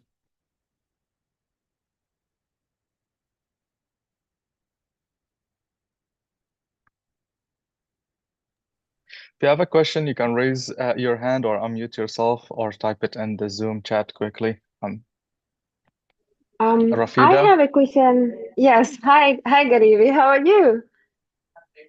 Alhamdulillah. I'm doing great. It's been a while. Yeah. Yeah. I have a question about, like, as Dr. you said, Rafida. Assalamu alaikum, Dr. Islam. Chaudhry. Go ahead. So I have a question about, like, as you said, to adopt this new AI system. So my question is, like, how you balance the bias, because it's like kind of a training tool, right? So if you have misinformation given to AI, so it will actually give me also misinformation. So and also the bias, as we say, like, fact check is not available in every AI tool. So how we can adopt that? Like, is the answer is correct, or if it is biased towards a specific, for example, a religion or something, like how we will Yes. use that fact check thing in every tool, or is there Great a way we question. can? Yes. Wonderful question. First, the tools are evolving around Yeah. it. So today, even ChatGPT, the free version of it, you can give it a list of files and tell it only answer by looking at these files, and when you answer, give me the actual text that you based your answer and response on. So you will restrict it to only look at the sources that you've given, number one, but mainly it's still a great way to keep the human involved in the loop. So as a teacher, I'll still always review the answers of these models. And this is one of the most important things, is to teach critical thinking and evaluation, especially when we are answering critical or sensitive questions to analyze something in a religious way. Well, how do I know whether or not this is the right answer? We need to involve a human today for facts check, and that's what we call human in the loop. Jazakallah khair. Okay. I will try to use that way and see how it works. Okay. Thank you so much. Thank you very much. This concludes our first session. Okay. And now this is time for our second session to start, scientific and technological innovations. For that, our keynote speaker, I have the honor to introduce him, Dr. Muhammad Sharif Akbar. He is a director, advisor to Islamic Educational, Scientific, and Cultural Organization called ICESCO, ICESCO. This organization is actually doing a great job all over the Muslim world. Okay? In all these areas, they have expertise from education to the clean water providing the communities in the Muslim countries. Okay, training, organizing conferences, big workshops, and academias. Recently, they were the host for Islamic countries' university chancellors in Morocco. I was invited, but due to some reason, my personal reason, I could not attend that. But thank you very much, Dr. Akbar. I was looking at some more details about this contribution that Dr. Akbar actually is leading, and you can see he is everywhere on the internet also. Okay, and so a lot of contribution in education, science and environment, human and social sciences, cultural communication. Okay, everywhere this organization has a role, and the Dr. Sharif Akbar is there. Thank you very much, Dr. Akbar. We are lucky to hear you now. Thank you very much, Professor Chaudhry. Thank you very much. I'm really pleased and honored that you invited me to talk on this very timely the conference and very important conference, as I'm actually in Pakistan nowadays. So I'm speaking from Sialkot, from my home. Okay. Thank you very much. And then we missed you actually at the Vice Chancellor Forum. Distinguished leaders, respected scholars, esteemed colleagues, and honored guests, Professor Safi, his team. Assalamu alaikum wa rahmatullahi wa barakatuhu. And then the participants, very good morning and afternoon. It's actually here is the night in Pakistan. It is an honor to talk on this conference on the theme that is both, as mentioned, as both timeless and urgent, reviving Islamic scientific heritage in the age of artificial intelligence. It is indeed a pleasure, and I am also grateful to the organizers of the IQRA Global Conference for convening this intellectual gathering. And I bring you the warm greetings of the Islamic World Educational, Scientific, and Cultural Organization, which is called ISESCO, where we are committed to fostering science, technology, and innovation across 54 member countries. If you may allow me, I would share the couple of slides before I talk about my topic about this ISESCO. I have the slides, if you please allow me. So here is the ISESCO, as from its name, is Islamic World Educational, Scientific, and Cultural Organization, as you can consider it as a UNESCO of the Islamic world. Its headquarters is in Rabat, Morocco, established in 1982. And its main sectors are education, science, human and social sciences, culture and communication, partnership, and the cooperation. ISESCO is present in 4 regions in Africa, Arab, Asia, and Latin America, and the 2 observer states, which makes it 54, with 2 observer states as mentioned. Our target and the priority or the areas are the women, children, youth, and displaced, the people and refugees. ISESCO has hundreds of thousands of direct beneficiaries annually and millions of indirect beneficiaries. We have organized and held over 5,000 events, training sessions, capacity buildings, skill set acquisitions, which have been published, translated, and reviewed. More than 4,000 studies and research grants have been given. ISESCO every year declares the capital of Islamic culture, or you can call it the culture of Islamic capital cultures of Islamic world. The last year it was the Marrakesh in Morocco and Shusha in Azerbaijan. We have several other activities. So this is a very brief, the introduction of ISESCO, which I wanted to give you so that you can see that what we are doing and then where I come from. We regularly organize the ministerial conferences, the Minister of Environment, Minister of Cultures, Minister of Education, and the Minister of Science. Which then gives us like the sector-specific strategies and an action program, declarations, etc. And this was also the part of this the events organization and conferences where we invited your goodness and also the Professor Kansas Safi. I want to mention that we actually it was planned annually to do this conference. So this was the 6th Vice Chancellor Forum, which was organized in Rabat, and then we brought around 200 Vice Chancellors, Presidents, and Rectors of the universities. And then we put the topic like reimagining the higher education. And Professor Safi very nicely gave the presentation and moderated several the sessions and the discussions, and we learned a lot from him and about IQRA as well. As you have given me this topic today, I will try to justice with this topic after having heard the speakers, I mean, very nice lineup of the speakers. You have like Professor Joseph, Professor Khatak, Professor Lois Safi, Tosif Azid, and Gharib Gharibi. I mean, this was very thoughtful presentation. The last presentation, I would say, I mean, others as well. Professor Safi's, the welcoming remarks was really amazing. And thank you very much, Professor Safi, once again. As your topic is about this honoring the legacy, I would say that honoring our scientific legacy, and I would like to give my intervention on it.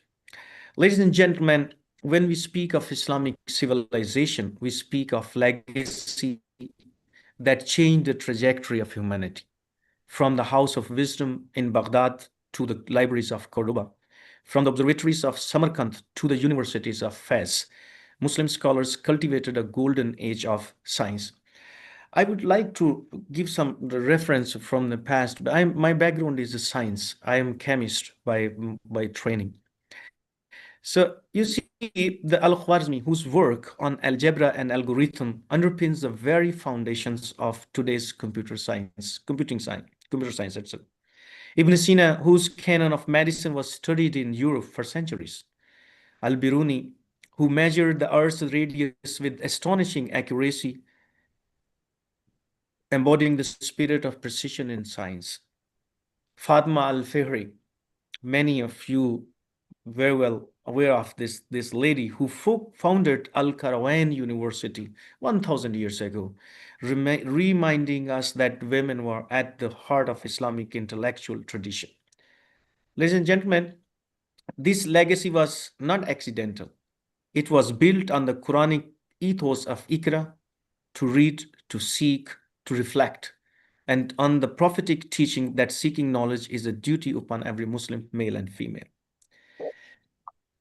When I was thinking about what I should talk about the age of AI and a new turning point, and then I came across while I was surfing, and Miss Amina Latif's. So a year ago, one presentation, one short 6 minutes, the video I was watching, there was a Quran and artificial intelligence. And it was really amazing that how she presented it. And then I would like to recommend everyone, it's worth watching this, where she mentioned that to say the artificial intelligence is artificial, but it is not artificial. And then she referenced also from the Quran. It is really worth watching, I would say. So this is when I was actually preparing my notes. So I would say that, ladies and gentlemen, today we find ourselves at another historic turning point. Artificial intelligence is no longer science fiction. It is a science fact, actually. Artificial intelligence powers the medical diagnostics, allowing doctors to detect diseases earlier. AI transforms education, offering personalized learning for every child. It drives economies from financial markets to agriculture, from climate modeling to space exploration. We are working a lot at Isco to bring this awareness about the space science applications, and then we are really getting deeper into this discussion that how this cutting edge technologies, I mean, especially the artificial intelligence, is helping this area. But you know, artificial intelligence is also a double-edged sword. I mean, many says this also when we talk on the artificial intelligence ethics, etc. ISESCO gives this artificial regulation and ethics, which are also under discussion with the different member states. As I mentioned, that it can be double-edged sword. It can empower or displace. It can reduce inequality or widen it. It can also serve the humanity or manipulate it. The Muslim world cannot afford to be passive consumer of artificial intelligence, just as our ancestors absorbed, advanced, and shared the knowledge with the world. We must critically engage with artificial intelligence through ethics, innovation, and global partnership. And then we talk about reviving heritage in AI era. What are the pathways forward? I have some thoughts which I would like to discuss with you or to share with you, that 3 key pathways we might take into consideration for reviving Islamic scientific heritage in this new age. Reclaiming, for example, number one is reclaiming the spirit of independent reasoning, what we called it, ijtihad. Our ancestors practiced intellectual courage. They questioned, they critiqued, and they expanded knowledge. And in the age of artificial intelligence, this independent reasoning means asking, how do algorithm reflects justice? How do artificial intelligence protect human dignity? How do we prevent technology from deepening surveillance or exploration? Here lies a unique Muslim contribution, integrating ethical inquiry into technological design.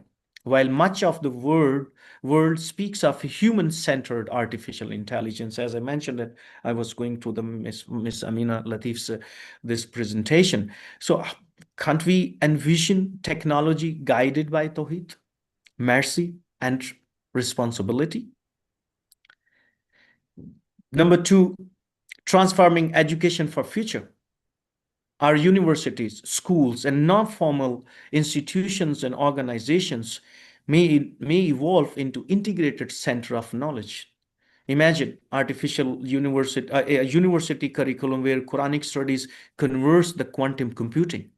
And you know how you see that how important it is. The year 2025 is the year of the quantum computing. United Nations declared this year as a quantum computing the year, where artificial intelligence models are used to study classical Arabic text or to preserve endangered Muslim manuscripts, where the young students are trained not only as engineers and coders, but as ethical leaders grounded in Islamic values. Ladies and gentlemen, this integration is not new, what I'm talking about. It revives the spirit of our forefathers. For example, Al-Ghazali, who merged philosophy and faith, of Ibn Rushd, who bridged reason and revelation.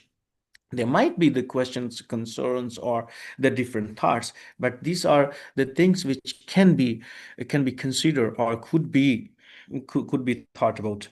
Number three is building global Muslim scientific network, or the global Islamic world, the scientific networks. There are several networks.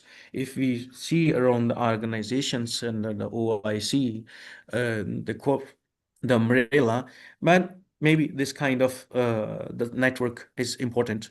In the golden age, knowledge traveled freely across the Muslim world. Today, digital technologies allow us to create a similar knowledge networks. Islamic World Knowledge Cloud, where digitized manuscripts from Timbuktu, Cairo, and Istanbul are accessible to all. Excuse me.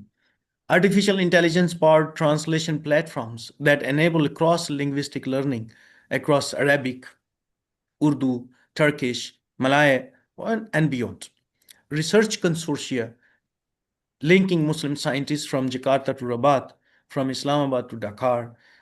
This would not only honor our past, but also enable us to shape the future of global science. From the organization and the platform I come from, what we are doing there, I would like to highlight some of the initiatives. At Isco, we are striving to translate these aspirations into actions. Digital heritage and artificial intelligence. We are investing in projects to digitize Islamic manuscripts, making them accessible to researchers worldwide, and using artificial intelligence to analyze and preserve them. Science, technology, innovation policies. We support our member states in developing science, technology, and innovation strategies aligned with artificial intelligence, national visions, and sustainable development goals. Capacity building in artificial intelligence. Through training workshops and partnerships, ISESCO equips young researchers and entrepreneurs with AI skills while emphasizing ethics and Islamic values. Flagship initiatives. Recently, we're planning to advance a program like Access ICT, focused on inclusive and assistive technologies, ensuring that innovation is not only cutting edge, but also inclusive, serving the most vulnerable in our societies. Space and frontier technologies. We started in 2021, the space science applications, and then we have gathered like 40 countries, the space agencies and institutions, organizations, to train the youth in member countries on model satellite training workshops, aerospace symposiums, and disaster management and climate action applications of space science in these areas. Even we have started the space medicine training workshops. So these are the cutting edge activities at least we need to bring to the awareness to the member countries or to the people who are, impoverished or in the least or the developing countries, or they have the least access.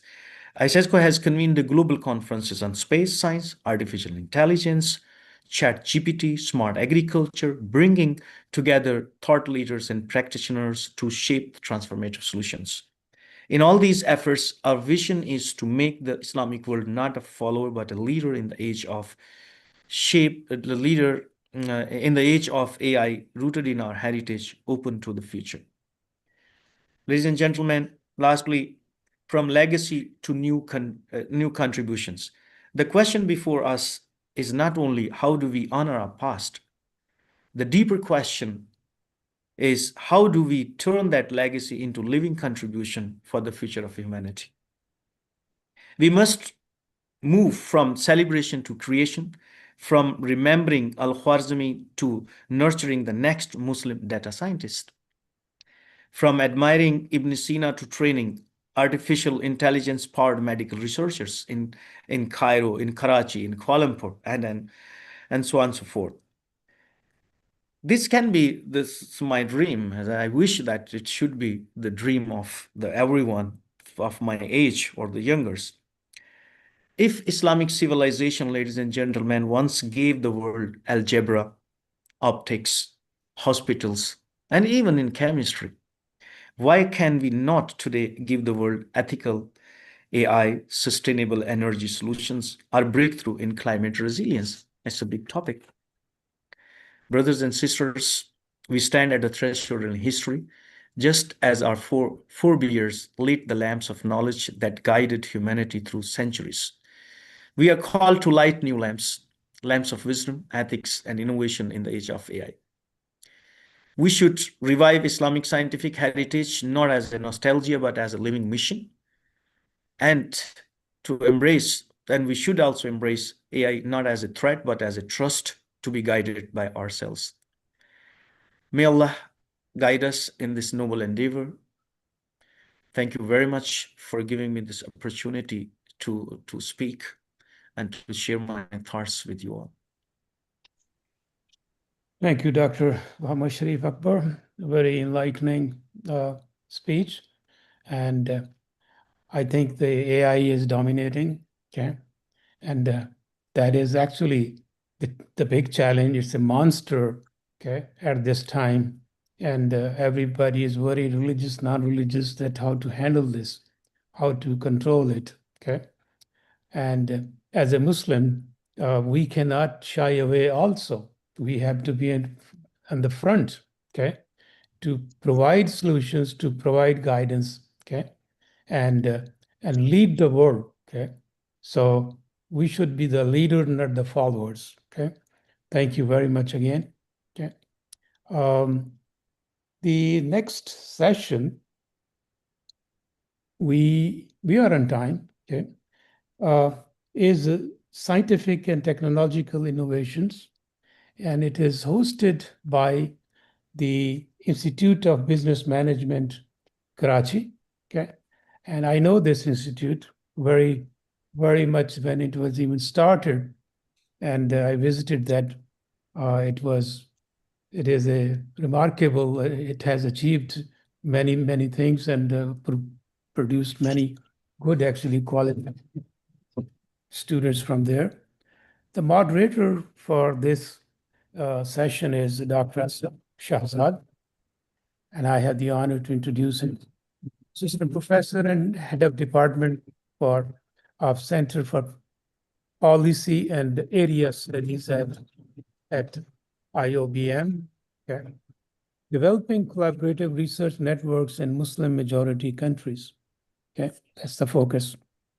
Dr. Asad Shahzad holds a PhD and MS in economics from Institute of Business Management, Karachi. He earned MA in English literature from University of Karachi. Currently, he is working as an assistant professor and head of Department of Center for Policy and Area Studies at IOBM. He has also written articles for newspapers. He has presented papers in national and international conferences. His paper, Incoherence in Konrad Lorenz's Concept of Aggression, has been cited and analyzed in Jay Galliott's Commercial Space Exploration, Ethics, Policy, and Governance. His paper, Iqbal's Ideal Critique of Hawking's Materialistic Concept of Time, was published in Iqbal Review in April 2008.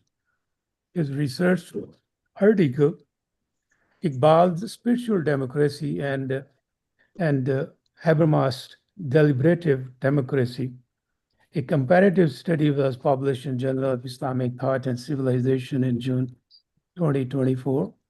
He received the Best Paper Award in the area of general management in the International Research Conference on Contemporary Management Practices 2013, held by Lums University at Lahore.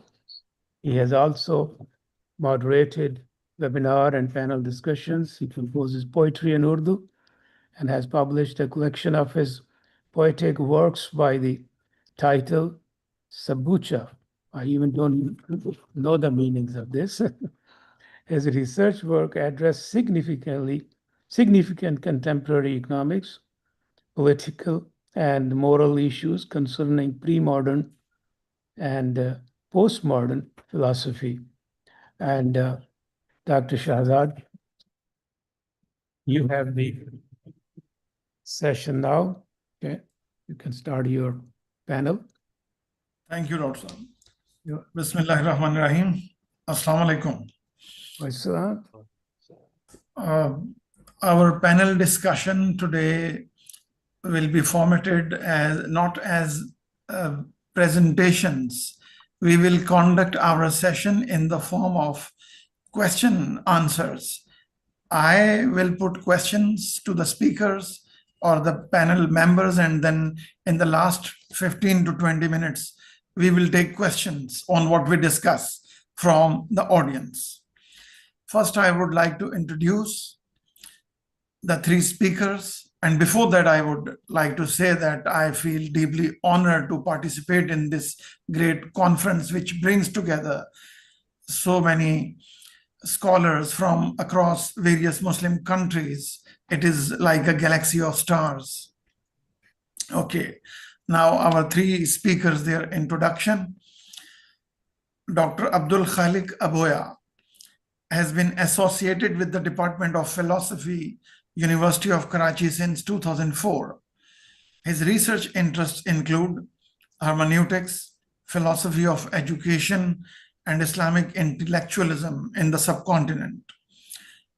He received his doctoral dissertation in philosophy from the University of Karachi in 2014.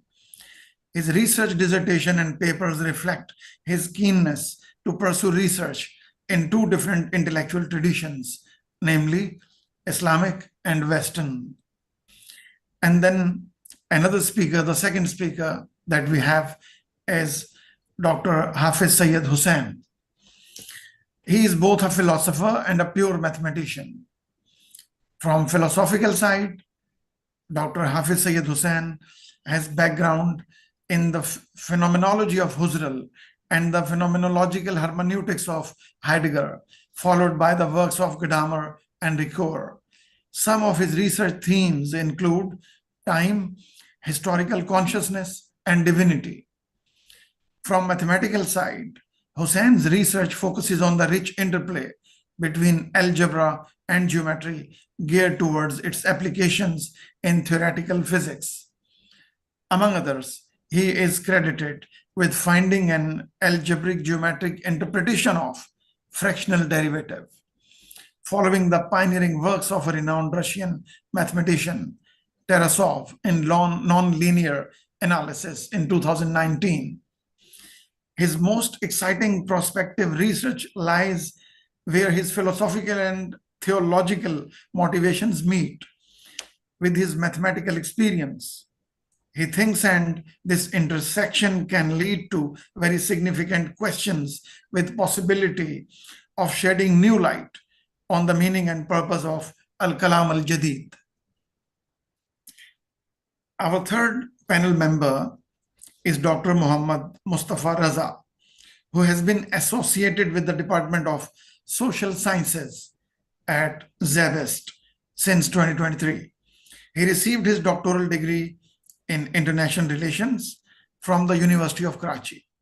He also holds an engineering degree. He completed his BS Electronics Engineering from Sir Syed University of Engineering and Technology in 2008. His research interests include comparative politics, contemporary South Asia, Islamic political thought, political Islam, and science and technology in international relations. Dr. Raza continues to explore critical themes in international relations with a particular emphasis on strategic affairs and political thought in the Muslim world. So let's start our discussion. My first question is to Dr. Abdul Khalik Aboya. Dr. Aboya, we see that the community of scientists in the world of science plays a very significant role for the promotion and advancement of science and technology. And at the same time, we see that there are, in fact, thousands of Muslim scientists across the globe. But paradoxically, we do not have any Muslim community of scientists.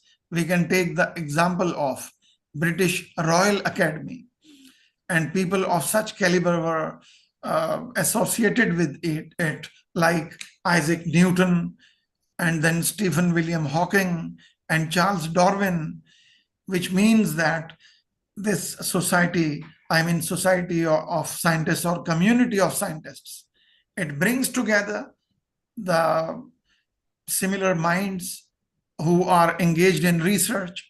They also are engaged in producing innovative and new research through research journals and experimentation. And then there is also American Association for the Advancement of Science, which was established in Philadelphia. And we, the Muslim world, Muslim countries, can collaborate with each other, and we can also have a society, global society, I think, of Muslim scientists and innovators. What is your stance, Dr. Aboya, on it? Thank you very much. Assalamu alaikum. And I'm thankful to the organizers of this conference who have provided us an opportunity to collaborate in such an academic endeavor. And I would like to begin my response by, as you have said that, as you have referred to some scientific societies, right? So I would like to refer to the scientific society established by Sir Syed Ahmad Khan in 1864. And as far as the scientific innovations are concerned, the most important thing is that we have to collaborate, as one of the theme of this conference suggests or tends to convey.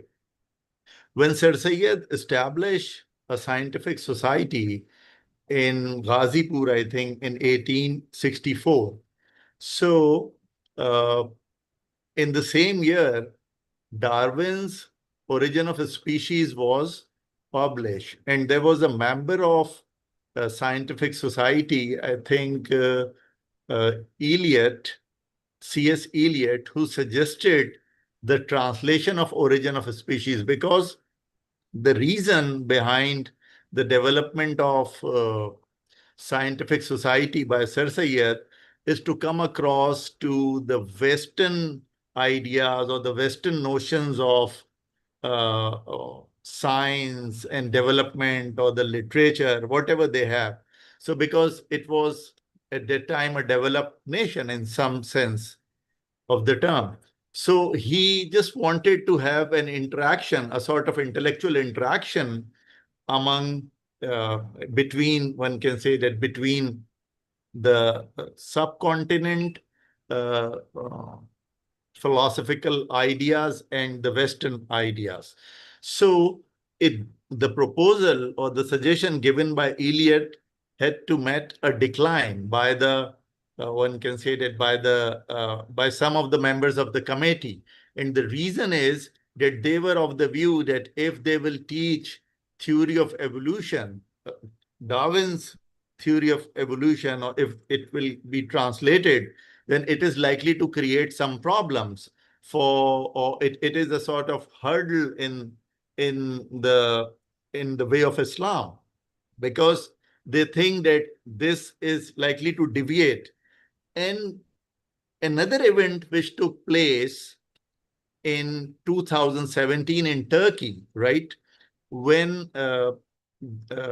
it was suggested that although Turkey was a signatory of some agreement from the numerous Islamic countries, and they consented to teach evolution, but in 2017, they have eradicated altogether any theory of evolution from their curriculum.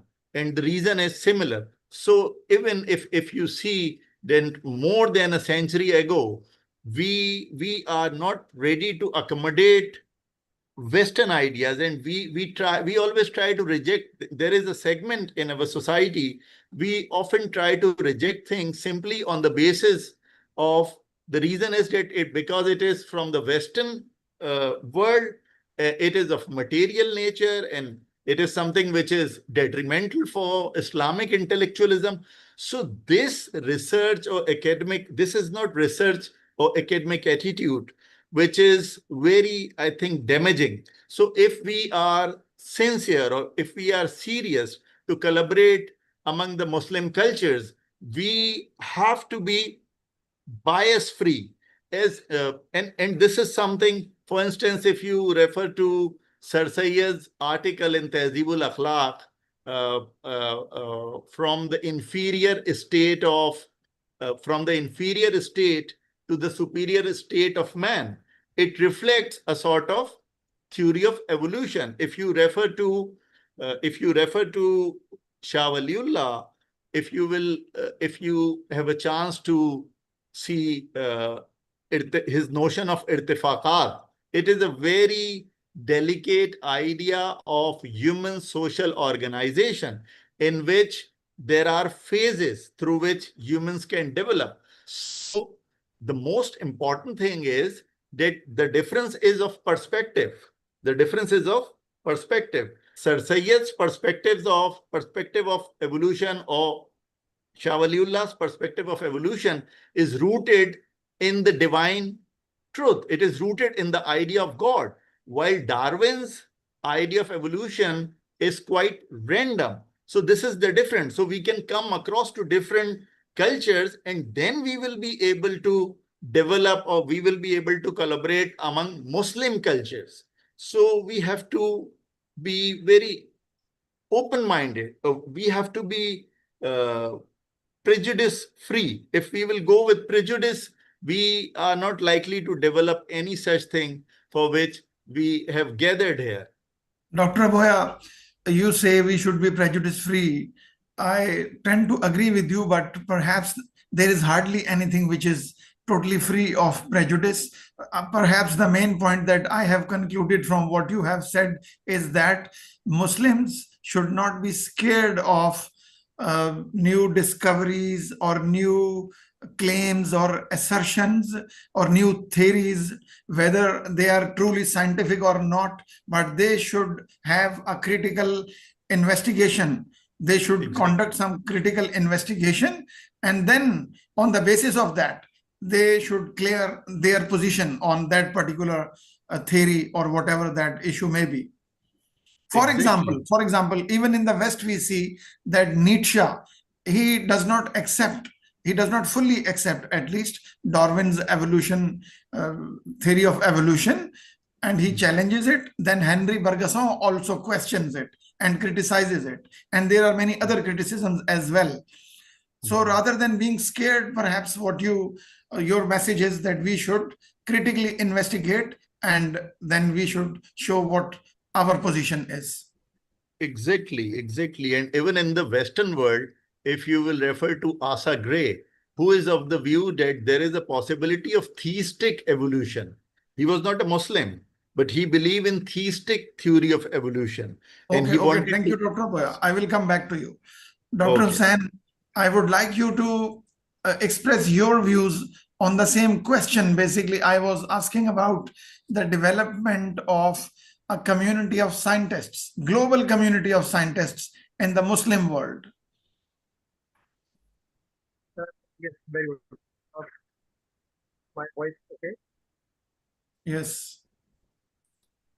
First of all, there are two things when we talk about our contribution in science. Number one, there are certain programs, or I should call them research programs within science. They presume some metaphysical presuppositions. And there are prestigious institutions in West which are funding those programs. For example, just giving an example, if someone wants to investigate the exact nature of dark energy, which is roughly equivalent to, as far as the research is concerned, it amounts to something like that it is equal to spatio-temporal expansion, which doesn't reveal much. So suppose if you want to investigate the exact nature of dark energy, then there is too much that we can investigate. There are such programs, and there are such open problems, and people are doing their research. But there are other programs or other research problems which, in some sense, set the very horizon against which or within which such programs are conducted. Let me give you one example. Recently, it has been discovered within the paradigm of quantum mechanics that the idea of particle is not the way we normally conceive it. For example, we normally conceive a particle to be at some place at some particular time. But in last 30 years in quantum mechanics, it has been discovered that it's very much possible that a particle, let's say traveling from around 10 billion light years, may have acquired a locale which itself might consist of several light years, which is mind-boggling because we normally conceive to our common sense that a particle is supposed to be a thing. It has to be something, then something means it has to be at some particular place at some particular time. So these notions are being challenged within sciences, and we need some new metaphysics for that. So my point is that what we can do as Muslims in the world, that we can make use of our epistemic heritage, which is coming down from ages in the form of al-Kalam, our philosophy and Islamic theology, and we can, in some sense, make contributions, question those very ideas of physicality, materiality, which is always presumed in the background when people are doing theoretical physics, for example. And we do have such precedents. Let me give you two such instances. Let me once again summarize because I'm spending too much. I'm talking about right now the possibility of questioning the very horizons of research programs, not just the research program itself. Research program itself is just, I've given you an example, or that investigation of the exact nature of dark energy, for example. That's a research program within a science.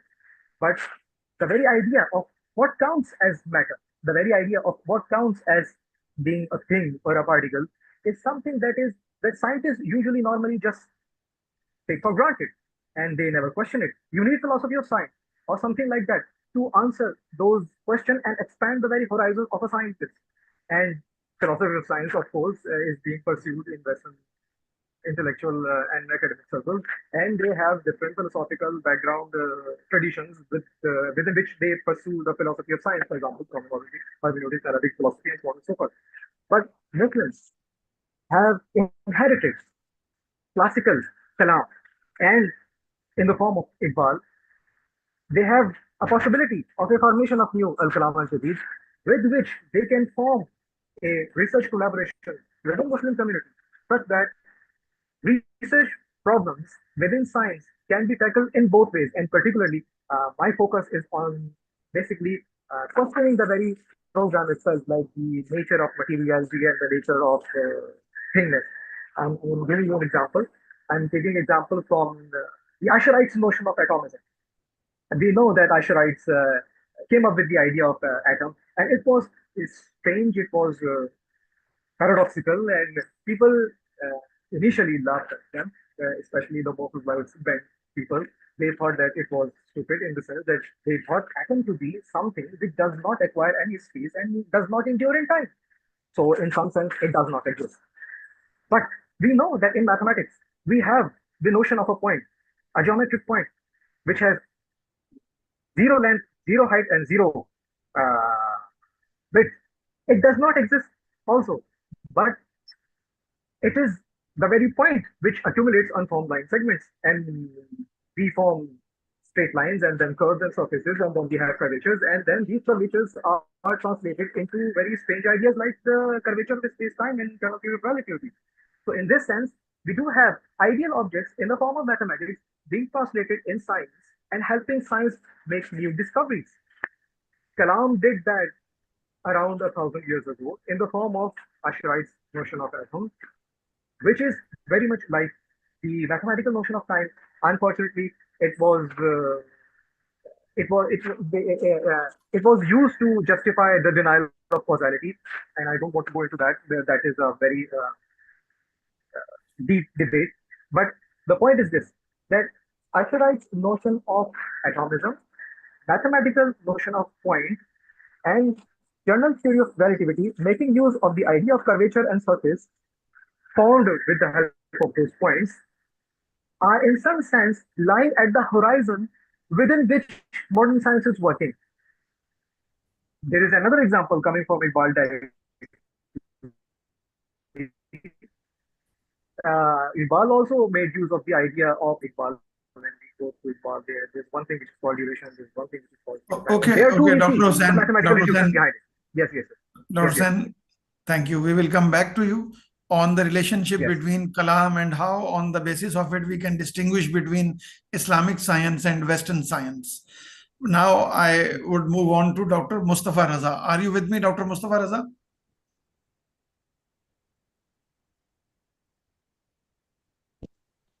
Dr. Mustafa? Yes, sir, I am here. Can you hear me, Okay. sir? Yes, Mustafa, you are audible. Thanks. Okay, my question to you is that if we consider capitalist technology, capitalist science and technology, or modern science and technology, which is mainly capitalist, by the way, then by that point of view, nature is understood as a standing reserve. This is a claim famously made by Heidegger. Whereas, if we see from Islamic point of view, then nature is understood as a sign of God, as an ayah or ayat of God Almighty.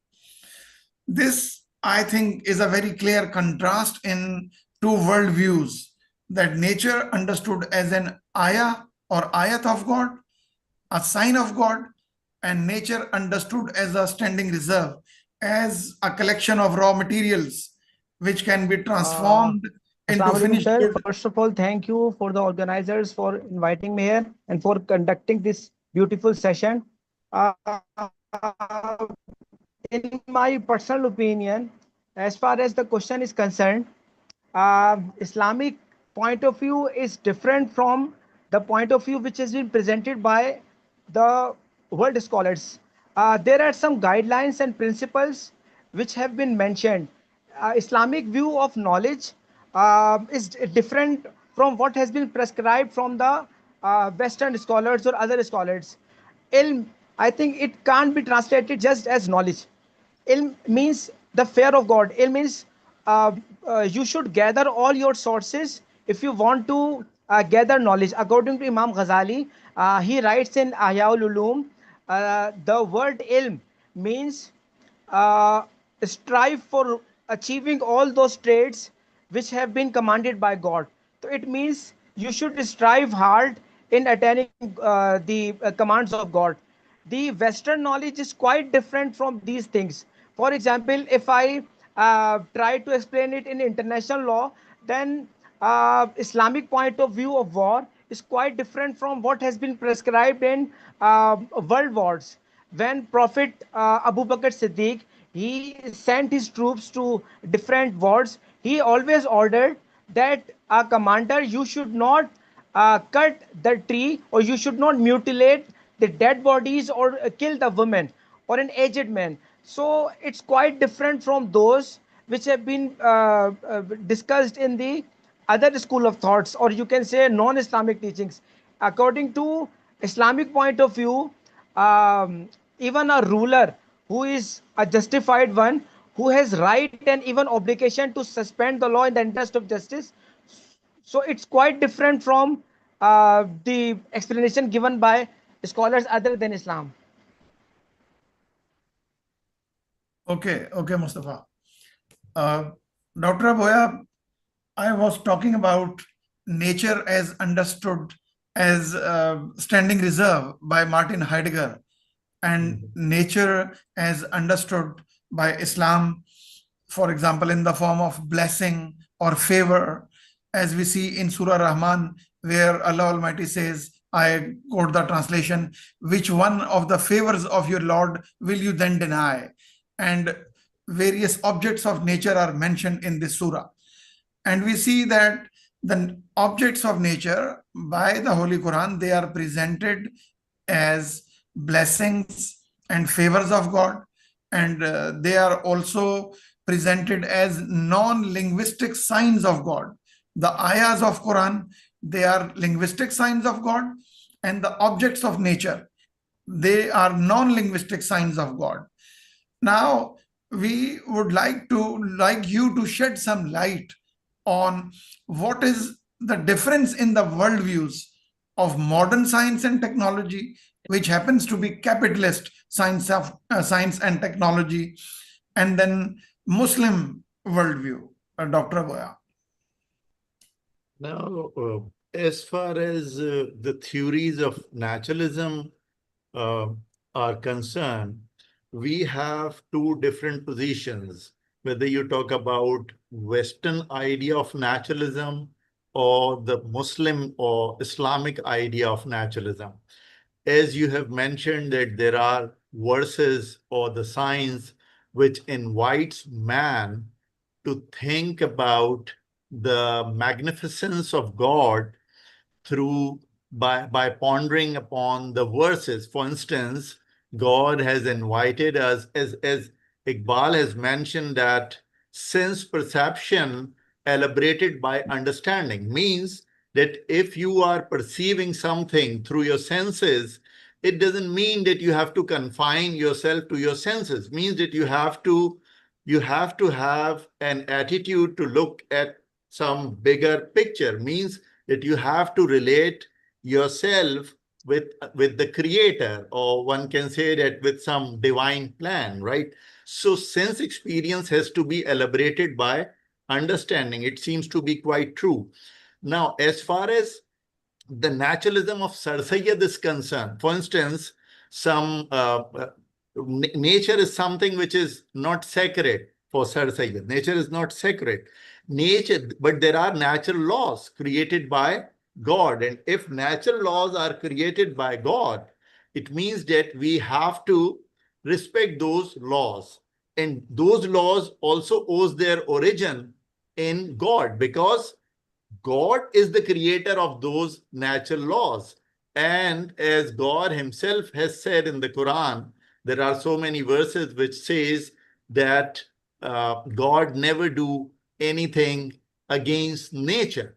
So, and this is something which has been mentioned by Sir Sayyid in his principles of exegesis, right? So the most important thing is that what is our attitude towards nature? Again, I will repeat the same thing in some different way as we were discussing earlier. The point is that we For instance, there were so many people who criticized Sir Sayyid and said that he was a naturalist. So he was not a naturalist in the sense some others are naturalists who think that nature is something which is, in some cases, for instance, if you will go with Whitehead's theory of nature, it is something which is going to imply that God himself is also dependent upon that natural process. This is not the case in the context of Islam. So we have to have a broader look towards such things. If we will isolate ourselves from the rest of the world, we won't be able to make any headway as we are dreaming to collaborate in terms of research among Muslim culture. It's a very good idea, and it has to be restored and it has to be implemented, but we have to have an academic attitude. Okay. Am I audible, Dr. Aboya? Yes, yes. Okay. When you say that for Sir Syed Ahmad Khan, nature is not sacred, but when we see that the Holy Quran declares nature as the signs of God, there is some degree of sacredness, at least, which is associated with nature. And Sir Syed Ahmad Khan, obviously, Jamaluddin Afghani intellectually contested the views of Sir Syed Ahmad Khan. So they are not a final word, Sir Syed Ahmad Khan's views, perhaps. And something about evolution, as you mentioned in the response to the first question, we find a theory of evolution in Maulana Jalaluddin Rumi as well. Some people or all of you perhaps already know it. Okay, that is also significant. Okay, Dr. Hussain, what would you say in response to the question that I raised about nature as standing reserve and nature as raw materials for capitalist use and profit accumulation and maximization, and nature as favor and blessing of God, and nature as signs of God? Do you think that they made two different worldviews, or science remains same, whether it is for Muslims or for capitalists? I mean, what is your view? First of all, if we just generalize, we realize that nature can be considered at least in two different ways. Either as an ultimate nexus or background context of things, or background context of place of action. That's it. These are two ways with which we can see nature. Science, I mean the natural sciences like theoretical physics, takes the first view. It takes nature as ultimate background context for things. And when we see social sciences, they normally take nature as the ultimate nexus for the place of action. But coming back to the point, I want to connect it with Muslim thought, because Aboyas have also connected things with Sayyid and the Islamic heritage. The idea of nature is very complicated in Muslim thought, first of all. And I think that Muslims and in the Kalam al-Jadid, we get to have a good discussion, metaphysical discussion about nature. Let me give you some examples. For example, Asharites denied causality. And when you deny causality, it means you are denying that laws of nature are working and governing the universe. And don't forget that Asharite Kalam is the ultimate background context for the Shafi'i usul fiqh. If we go through Ghazali's Al-Mustasfa, we realize that a major part of his introduction was basically concerned with Kalami demonstrations, and it tilts towards Asharite. Similarly, if we go through Al-Muwafiqat of Shatibi, we realize that Hanafi usul fiqh tilts towards Maturidi. And one denies causality. I mean, the Asharites denies causality, and when you deny causality, you are denying laws of nature. And when you're denying laws of nature, it means you are denying the possibility of any genuine science. Which is why I think, if I am not mistaken, at some point, Parvez Boy said that Asharites and Imam Ghazali, in some sense, destroyed any possibility of a genuine Islamic contribution to sciences as such. On the other hand, we have Maturidites who are background context for the Hanafi school, they believe in causality. They think that divine justice is reasonable. God does things for some purpose, and nature is the manifestation of that. Then we have the tasawwuf, and don't forget the tasawwuf has become part of Ilmul Kalam after Allama Iqbal. And tasawwuf sees nature as a kind of continuation, because I don't want to charge tasawwuf with the new Platonism, but in some sense, when we go through the whole discourse of Tanazzulat-e-Satta, we realize that nature is sacred. It is in continuation with God. God does transcend, no doubt about that. But still, even as being transcendent, some sort of divinity is immanent. Now, that is very complicated to describe what sort of divinity or the aspect of divinity is immanent in nature.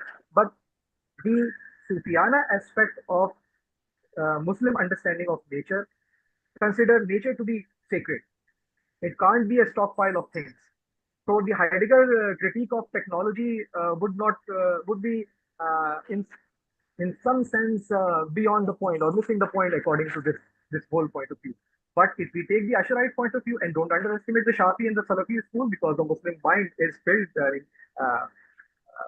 a major part of the world is either Shafi or Salafi, and they do presume Ashari Kalam. They think that God is constantly governing the universe. Even Iqbal also came very close to that once he quoted us an ayah from, if I'm not mistaken, Surah Zariyat, where God says, وَمَا خَلَقْنَا السَّمَاوَاتِ وَالْأَرْضَ وَمَا بَنَيْنَاهَا. And maybe, sorry, I may be misremembering.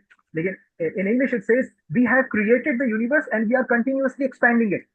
Now, the continuous expansion, Iqbal does indicate in his reconstruction that the continuous expansion of this universe shows that aa rahi hai sadaye kun damadam kun fayakun. Exactly.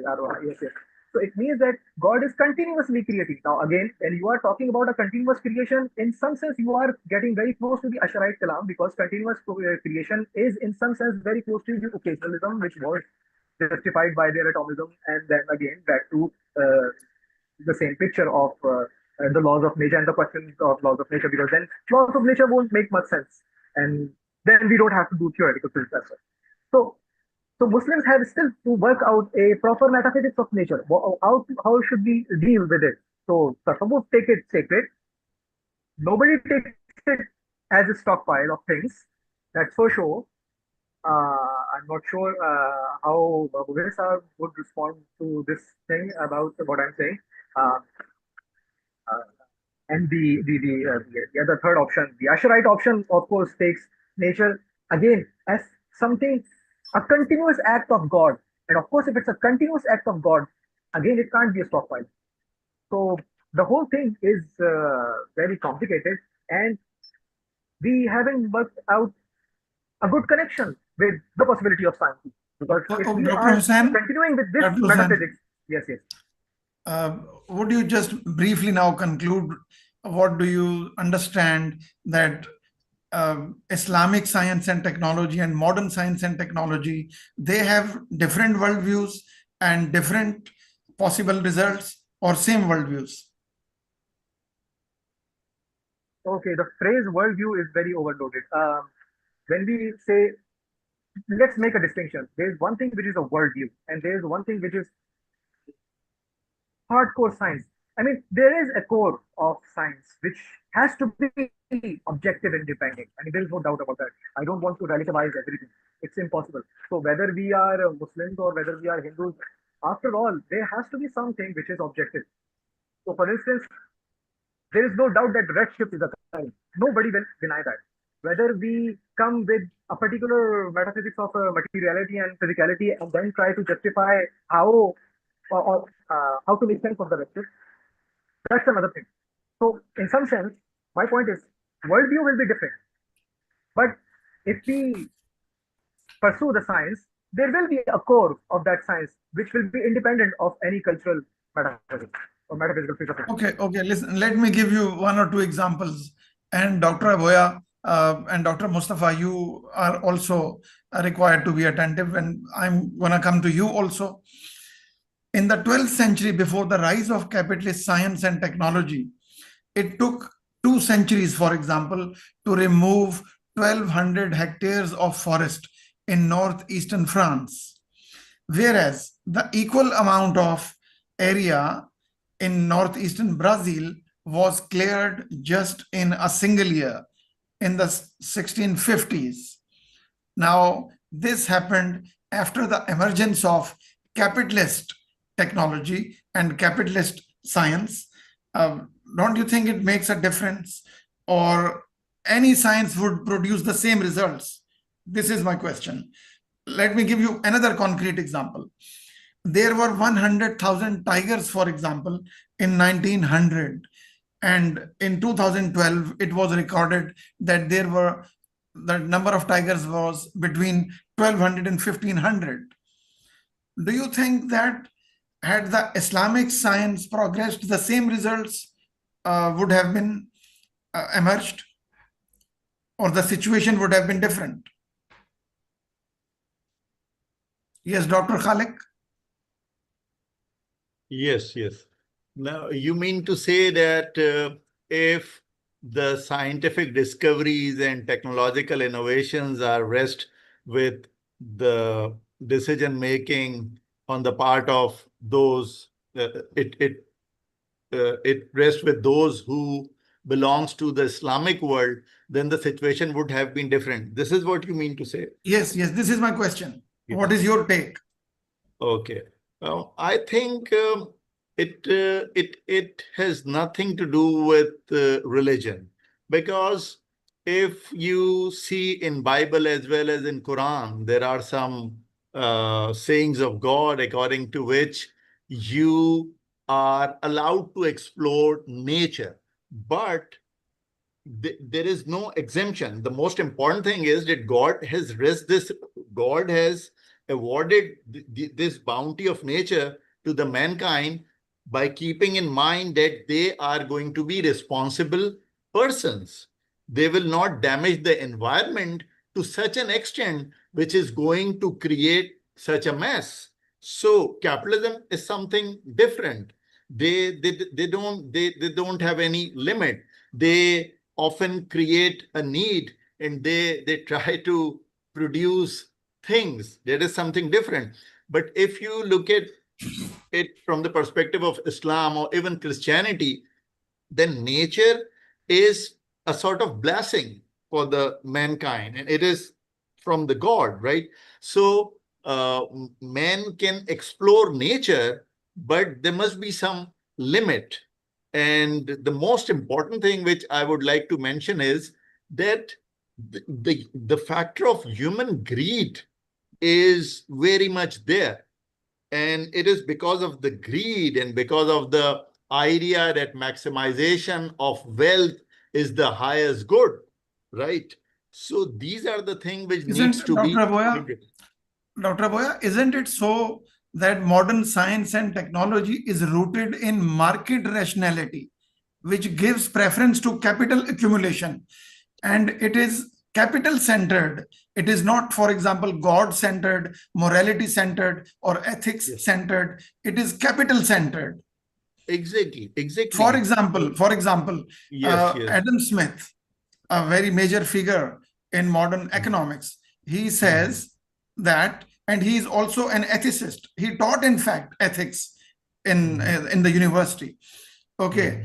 He, for example, writes in one of his books, a famous book, Wealth of Nations, in fact, that slavery is bad. We commonly say slavery is bad because it is against human dignity. It is against rights of human beings. But he says slavery is bad because it is more expensive. If you have wage labor, it will be cheaper. You see, so it is market rationality. Exactly. Exactly. This is the problem.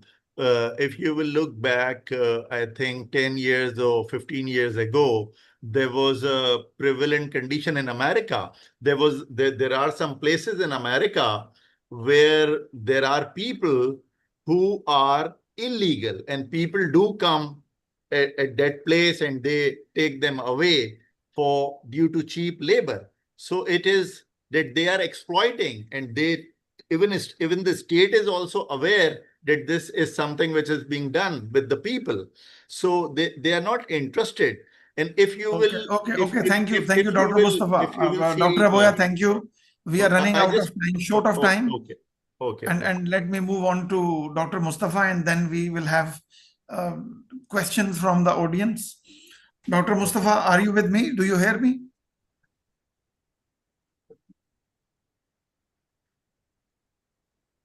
Dr. Sir, Mustafa? can you hear me? Yes, you are audible. I want you to answer to the same question, Dr. Mustafa, about market rationality. Sir, actually, I think capitalism is rather a economic system where private individual or businessmen own capital and production. So the only thing which they think is right is profit motives. What gives them, even one Karl Marx said, if there is a plague and there is coffins all over, so capitalists try to sell coffins at a higher rate. So price, wages, production, these are guided by market forces. Supply and demand works on. In Islam, there is some emphasizes on ethics. Even if you are selling something, then you should. Once Holy Prophet ﷺ, went to a bazaar, he said a companion of Holy Prophet was selling something.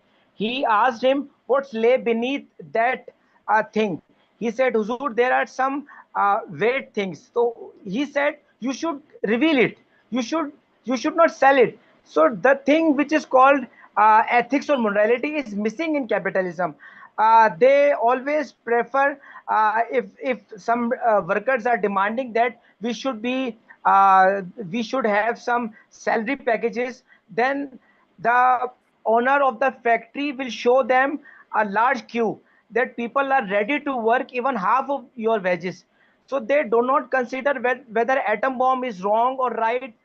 In Islamic world, Imam Khomeini during 1990s declared a fatwa that even Islamic countries should not prepare atomic bomb. So that is the only thing which has prohibited Iran, that is it has not constructed atom bomb. There should be some morality, there should be some ethics, which hasn't been absent in capitalism.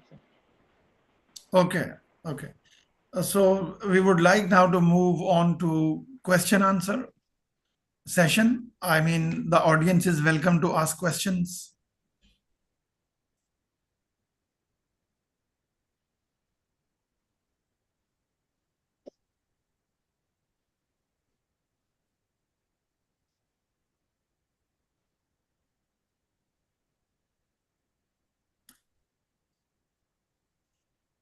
I think I am audible to all.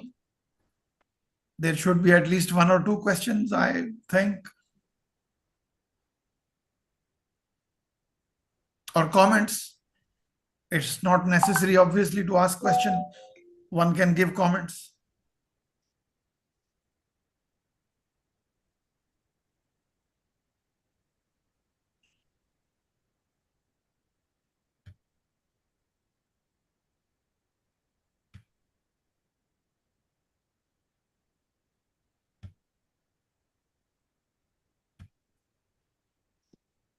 Okay, perhaps there are no questions and no comments also. I would like if there were at least one question from someone or some comments. So can I ask a question? Can I ask a question? Yes, please go ahead. So my question is, do you think that there's a metaphysics which has been properly formulated in the Islamic sense, which we are going to deal with these things in terms of application? Means what you are trying to understand is basically the current malaise of a capitalistic world order, which may be true not only for Islam, it may be true for Hinduism, or it may be true for any society which is working for a just world order. But the more precise argumentation would have been that if in Islamic current day Islamic ideological systems, or there is the metaphysical system, how can we make that relation? Is it formulated academically or in whatever way in that sense? Perhaps your question is that do Muslims have systematic metaphysics? Yes, yes. To formulate in the first principle, in that sense, we can properly differentiate what is in Islam, what are do's and don'ts. How can we, the way we can legally derive theological percepts from which we can properly just make these clean arguments in that sense. Okay. Dr. Aboya, would you answer this question? I just say that we find metaphysics of Rumi. We also find metaphysics of Imam Ghazali. Okay. For example, Please mute. Please mute. Admin, can we please mute, please?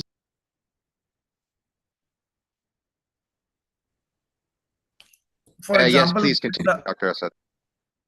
Yes, for example, many books have been written on Imam Ghazali's metaphysics, on the metaphysics of Maulana Jalaluddin Rumi. And I very briefly say here that according to Imam Ghazali, a human being have multiple dimensions or multiple elements constitute the essence of human being according to Ghazalian approach. So every person to Imam Ghazali has a canine dimension, has a swine dimension, has a satanic dimension, and has a divine dimension, false divine dimension, and has an angelic dimension. Obviously, if I elaborate on it, it will take at least 30 minutes. So I can only give you a clue, or one can read Dr. Khalifa Abdul Hakim, very famous scholar of the subcontinent, who wrote Metaphysics of Rumi. So there is vast literature on metaphysical approaches of various Muslim philosophers. But yes. I agree with what you are trying to say, but my point was the way there is a theoretical physicist also. I'm trying to say in the contemporary approach, the recent developments in the theoretical physics, in the evolutionary biology. So in that sense, have we contextualized metaphysical ideas and related them in a 21st century sense? That way I'm trying to say. Okay, then Allama Iqbal's approach of Khudi, his philosophy of Khudi is also there, from which you can seek guidance.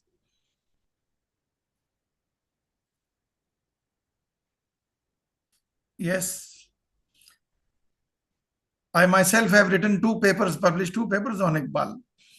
This is no occasion to elaborate on the ideas of Iqbal, obviously. And for Khudi, I just tell you one thing from his reconstruction lectures, where he says that Khudi is directive energy, is energy in direction. So the nature is the world of khalq, and the soul of man or woman, I mean human beings, is the amr of God, is the command of God. So Islamic or Muslim metaphysics, it tells us that human beings has a soul which is the command of God. Exactly. And I would like to add. The Quran uses the word amr. Yes, Dr. Boya. I would like to add something to this, whatever you have said. As the Islamic metaphysics and Western metaphysics is concerned, when people ask a prophet that what do we mean by ruh or the soul? So in the ayat, in the verse 85, I think of Surah Araf, God has said that it is by the command of God, and tell them that you know about it to whatever has been communicated to you. So all the interpreters of Quran have consensus about the meaning of soul over here. They claim that one meaning of the soul is, one dimension of the term soul is biological, and the other meaning is spiritual or interpretive or intellectual. So it depends upon you, because the diction of the Quran is such that it addresses masses as well as the intelligentsia at the same time. So this distinction is also important. And if you wanted to retain yourself to the biological level, then you can simply go with a Darwinian biological theory of evolution. And if you wanted to go above this, then you can move on to the spiritual side of, or spiritual element in man. Okay, thank you, Dr. Abdul Khalik Aboya. Now we conclude our session. I think it was quite fruitful, and we tried to understand and distinguish between Islamic science and technology and its rootedness in Islamic ethics, and then Western science and technology and its rootedness in its own unique worldview. I now will request Sayyid Muaz Shah to conduct his session. Thank you.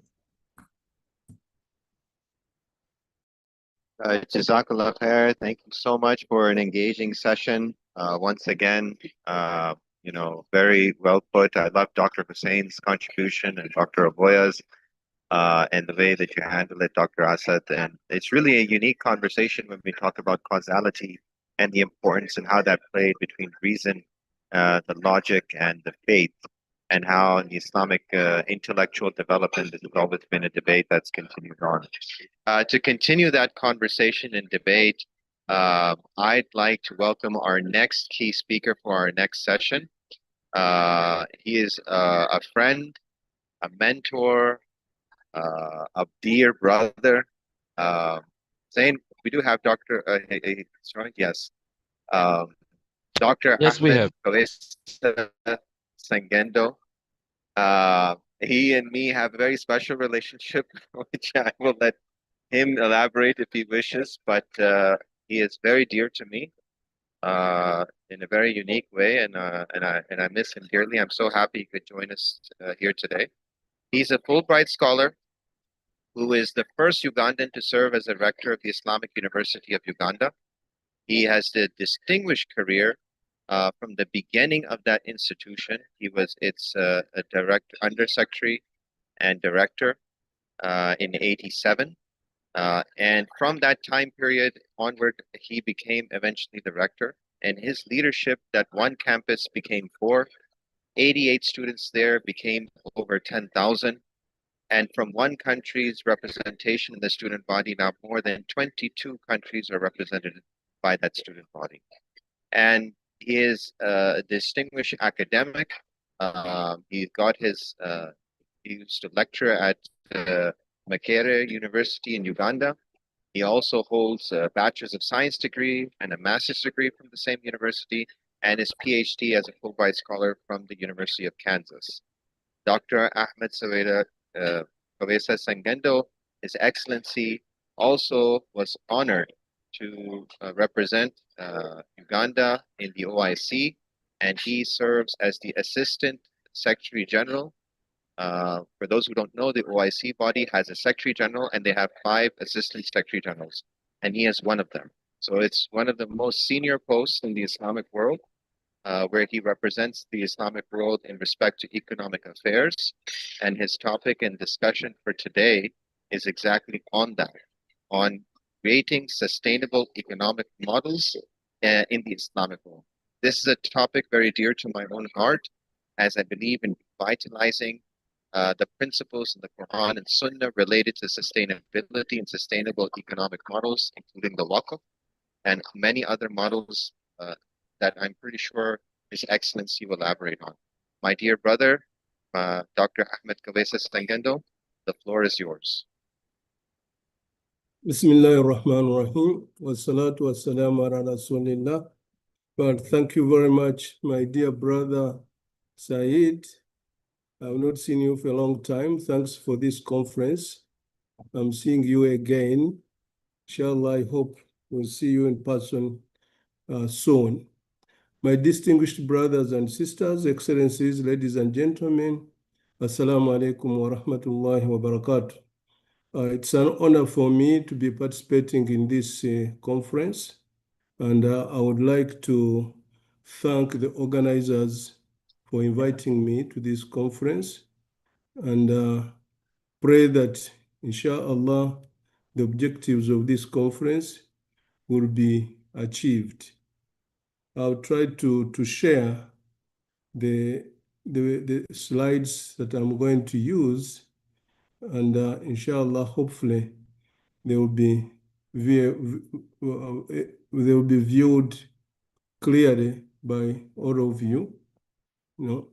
And the topic I was requested to share experiences on is creating sustainable economic models in the Islamic world. I would like to again begin with a disclaimer that I'm here in my personal capacity as Ahmad Kawesa Sengendo and not as Assistant Secretary General of the OIC.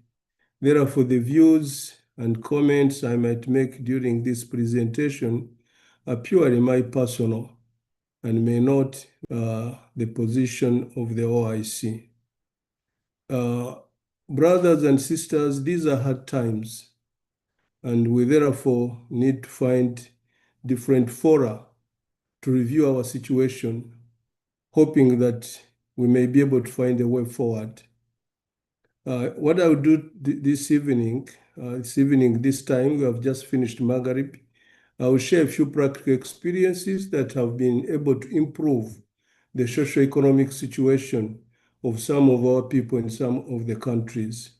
Then I will conclude by making some thoughts, sharing some thoughts on this topic and generally. Let me begin by highlighting the core principles of sustainable economics in Islam. One is the balance between profit and ethics. That's a core Islamic principle. And wealth is viewed as an amana, not just a possession. When Allah gives you great wealth, it's an amana for which you are going to account how you acquired it, how you spent it. Profit is encouraged, but must be aligned with morality and fairness. And the second principle is that of justice. Equity in distribution of resources is encouraged in Islam, and serving the common good and uplifting the vulnerable members of our society is part of the just and social welfare scheme of Islam. 3 is avoiding haram. You know its form. You can't say I will acquire money, it doesn't matter how I get it. And equally, there should be no exploitation, oppression, or excessive risk. And then as you do acquire whatever wealth, there's need to protect the environment, human dignity, and society. Those are core principles that underpin the quest for economic development and economic accumulation of wealth. So that's why Allah in the Quran, chapter 35, verses 7 to 9 says, quote, "And He has established the balance so that you may not transgress in the balance. So establish weight in justice and do not fall short in the balance." So that meaning that it's not only a balance in weighing or something, but even in your own life. That's why we're a nation of the middle course, the nation of moderation. So it's the balance, not the extreme negative, extreme positive, somewhere in between.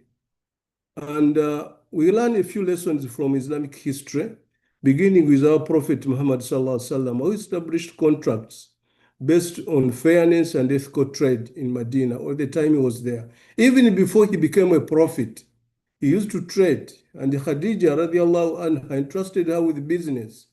But throughout that time, he was known as the one who speaks the truth. His fairness and justice was known long before he became a prophet.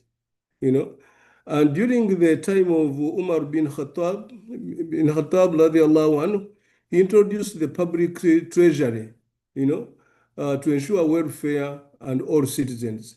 At one point, everybody was able to get his or her needs met from either his own or her own resources or from the Baitul Mal. And that's great. Then we had the Zakat institutions, functioned as early forms of social security and eliminated poverty. And you have numerous examples of how Zakat was able to deal with poverty. Then there was work for endowments. This supported schools, hospitals, infrastructure, and the different sustainable models of community development based on Awqaf. This is one of the areas that historically even supported Muslim scholarship. The days when Islam was at its best, Awqaf was one of the sources of revenue that supported the Muslim scholars, the Muslim students, and society generally. Then the early Islamic markets promoted transparency, fairness, and prohibited fraud and monopoly or hoarding of goods. These are core lessons that we learn from our history and that we need to keep remembering and try to recreate in our own times. One of the hadith of the Prophet Sallallahu Alaihi Wasallam is quoted to have said, "The truthful and trustworthy merchant will be with the prophets, the truthful and the martyrs." Who wouldn't want to be with the prophets on the day of judgment? To be such an honor. And if you are a merchant, this is one path. If you do it properly, this is one path. It is like seeing the sun. It's where you are that you see the sun. I don't have to come to USA in order to see the sun. I stay in Jeddah, I will see it. When I go to Uganda, I will see it. So in whatever business we are doing, in whatever undertaking we are doing, that's where we should try to seek Allah's pleasure and Jannah Firdaus. So if you're a businessman and you are doing business, it is within that context that you should be able to find many pathways for you to go to Jannah. So he forbade monopolies and hoarding of goods and encouraged fair wages and timely payment to the workers. The famous hadith of paying before even the sweat dries. We all have heard about it. That's the timely payment of wages so that people can also go and do what pleases them with their earnings. The prevailing situation, however, that is hampering our development, we have a few situations that are challenging us. One is poverty and inequity. There is a widening gap between the rich and the poor, and millions lag behind. Two, we have debt and financial exclusion in many countries of the Muslim world, and many communities are locked out of fair credit systems, especially if you are looking for credit systems that do not have riba. And in some of our countries, the debt to GDP ratio exceeds 100%, meaning that it is extremely difficult, if not impossible, to repay the loans. Three, we have resource mismanagement, overuse of land, water, and energy leading to long-term risks. So this is sometimes unplanned use of resources tends to limit our move forward. Four, over-reliance on export of raw materials, and then we import finished goods at 10 times, 20 times the price. We export our raw materials at giveaway prices, and this weakens our local industries and creates a perpetual vulnerability and dependence on the others. So these are some of the challenges that you'll find in most of our countries in the Muslim world. And now, out of the 44 LDCs, 22 of them are in the Muslim world, and the majority of these are in Africa. Then you have food insecurity. As a group, we are net food importers, although we have a significant portion of the land, arable land, and about 70% of our arable land is underutilized, is not utilized at all. So we have sufficient land to be able to become net food exporters. But as of now, we are net food importers, which creates a very serious challenge for us, especially when you have disruptions in the food supply chains, like we had in a few years back with the Ukraine conflict and other COVID-19 situations. Then all of a sudden we found ourselves unable to feed our children and to feed ourselves. Yet we have the resources sufficient to be able to feed ourselves and even export to others. Then we have youth unemployment. You have an increasing number of rising educated yet jobless youth. This risks of frustration and instability, We have young populations in the Muslim world. The median age in the Muslim world is about 23 years, as compared to the global average of about 30.6. So that explains it. And in some of our countries, the median age is as low as 16, 16, 17. In Africa, the median age is 17, So meaning that we have this population dividend, a very big potential of labor, but we need to harness it and we need to take care of it properly. Otherwise, it turns from being an asset into a serious challenge to all of us. Then you have corruption and misgovernance, which erodes trust, wastes resources, and hinders just development. We have a lot of this in some of our countries or even institutions. Then we have climate change and environmental stress. These directly impact vulnerable populations, and we have to be able to create wealth in ways and means that actually support and protect our environment. Until life has been found on another planet, we have only Mother Earth to live on, and we better take care of it so that it can take care of us. Some solutions from the Islamic point of view, interest-free financing is one of the solutions. Risk-sharing models, mudaraba, musharaka, and zakat and waqf for social welfare, ethical and green investments, shukuk, Islamic bonds, and investment in human capital. These are a summary of our possible solutions. I will elaborate on a few of them as we move forward. I want to give a few examples of models that have worked and worked wonders. The first one is what we call the Akhwat Islamic Microfinance. This is based in Pakistan. It's a truly transformative model established in 2001 by Dr. Muhammad Amjad Saqib. I'm sure our moderator knows that model very well. This provides interest-free microfinance to the impoverished and underprivileged members of society. As we speak now, it operates in over 870 offices across 450 cities of Pakistan. And since 2001 to date, it has distributed loans to over 3.6 million families, totaling to over $1.14 billion, interest loans. And the amazing part about this model is that the repayment rate is 99.94.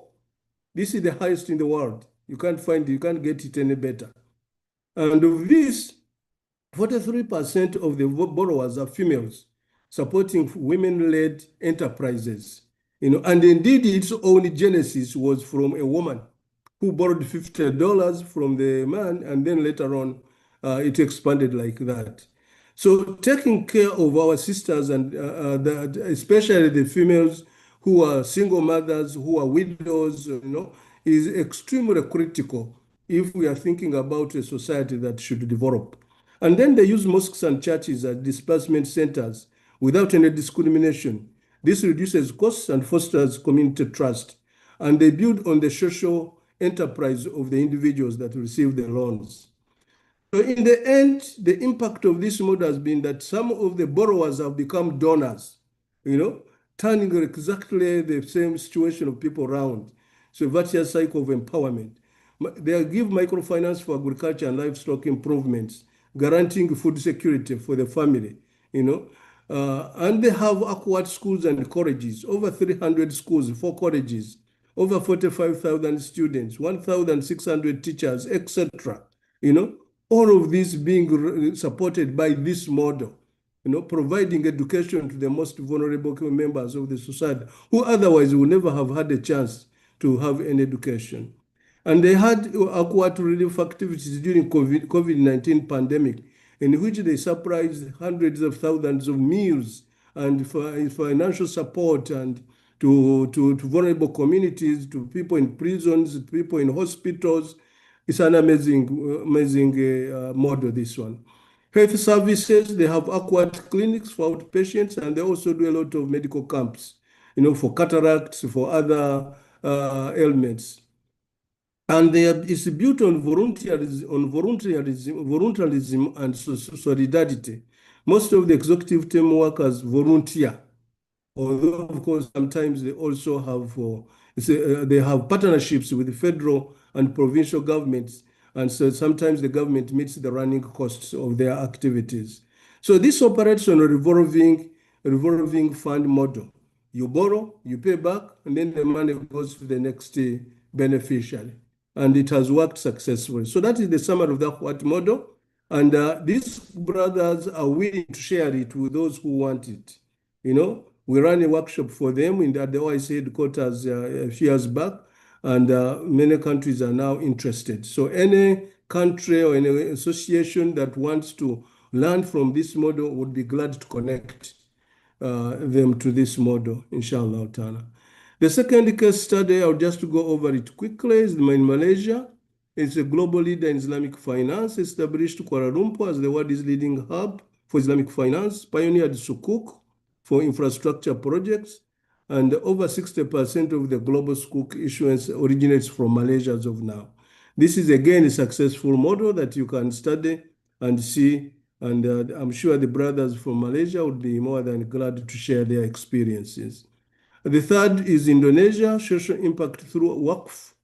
This is one of the amazing success stories of Waqf or Awqaf. They launched a cash Waqf-linked Sukuk to channel charitable endowments into government development projects, funds used for building schools, hospitals, and affordable housing, demonstrates how faith-based finance can empower communities while ensuring financial sustainability. They have the famous Hajj Bank you have all heard about, you know, where you save for your spiritual aspirations, and the money you save also is grown. You know, they use it to grow. So it went from just a savings scheme to a bank. And this has helped a lot of people in Indonesia to perform Hajj. The other case is in the United Arab Emirates, the Green Sukuk for Sustainability. And this focuses on environmentally friendly projects like solar energy. And this shows that Islamic finance aligns with global climate change and SDGs. So it's not that Islamic finance focuses only on Muslims. No, it benefits all humanity. It's a model that can work for everybody. I'm going quickly through this because of shortage of time. We have Turkey participation in banking growth, promoted participation of Islamic banks alongside conventional banks, provides interest-free financing to SMEs and entrepreneurs, and government-backed institutions also support innovation and financial inclusion. This boosts domestic economic growth while maintaining Islamic principles. Again, this can be studied further for those who are interested. Now, in Uganda, we have worked on economic empowerment of Imam model. You know, I'll just share a few examples that I've been involved in. One, in April 2022, we gave one Imam 8 goats, and this cost us just about $500. By August of the same year, he had 15 goats. By the end of 2 years last year, he had over 28 goats. So we got 8 goats back from him and gave it to the next Imam. And he remained with 20 goats, and now he's building his economy. What's more, he used the goat's droppings to improve his food production by using the goat droppings as organic manure, and also to improve the coffee production. So it had multiple benefits for him. And it has worked very well so far with that one. The other Imam, we gave a cow that cost about $600. And when it delivered that calf you see in the photo on the left, he started getting 15 liters per day. And what happened was the health of his own children improved because now they had milk. And because their health had improved, they could attend school better. And the academic performance also improved. And what surprised us more, we found out the wife eventually confessed that before they got the cow, she was planning to divorce because of poverty. And now that the cow was there, the family had stabilized. You know, so and this was just $600. Now the calf has grown. It was a male bull. It has grown. We are selling it this year, and we'll buy a female and give it to the next imam. So the photograph shows it was a bee project. We gave 20 beehives to one imam that cost about the equivalent of 315. Now he is producing a lot of honey every month, and he is able to take care of his children and his family. And then he has given enough honey to be able to buy other beehives to go to the next imam. This is a model that has worked for rural empowerment, or to empowerment of rural families. Of course, when you are in the urban areas, the model changes, but it can still be adapted to fit rural or urban or peri-urban areas. And this is the conceptual framework of the integrated rural development model we have designed. It's basically goes, if you see the RF, that is rural family. If I give goats, if I decide to do goats, for example, if I have 1,000 families and I give them goats, each of them 10 goats, then at the end of about 2 years, they have a lot of goats. What do I do with them? Then I got phase 2 of the project. I get a group of youth, buy motorcycles for them on loan. They go and collect the goats and take them to the local market, and others set up local butcheries, and the local butcheries, along each local butchery selling meat, you can put another boy who is selling tea or coffee, another one who is opening up a restaurant, so that along the butchery, you have 3 other people who are benefiting. And in the process, you are creating a lot of jobs. But then if I reach a point where each imam or each rural family is able to give you at least 5 goats every month. So if I have 1,000 families, then I have 5,000 goats every month. What do I do with them? I open up a halal abattoir. I open up a halal abattoir and process the meat into halal meat. And then I can use it for the local market or export. And then if you have 5,000 goats every month, then you have 5,000 skins from the goats. What do you do with them? I set up another factory, a leather tannery factory, and begin to make shoes and handbags and belts and so on for the local market and also for export. But there's a lot of waste products in the abattoirs. What do you do with the local products? Turn it into organic manure and sell it back to the local farmers or sell it on the local market. It is a totally integrated system that would be very useful for the private sector and public sector as well. And what would this do? It would improve economic empowerment, food security, environmental protection, better health, and better education. It's an integrated model. Again, we can share with all of you who may want to do this. But 80% of the people in our countries, some of our countries, live in the rural areas. And for the country to move forward, we have to focus on them and make sure that there is financial inclusion for them and that they have the resources and means and the technology they need to be able to improve production. And then you can go into value addition and other things, inshallah ta'ala.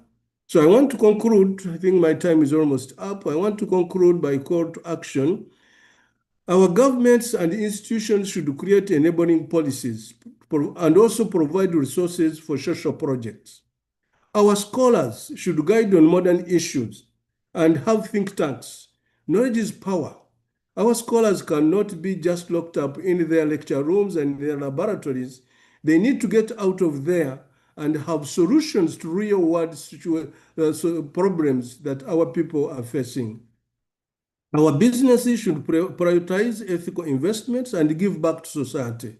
And our community should support our CAF and Zakat initiatives. And the youth, these are our most important natural resource. In any country, the most important natural resource is the children. We need to give them hope.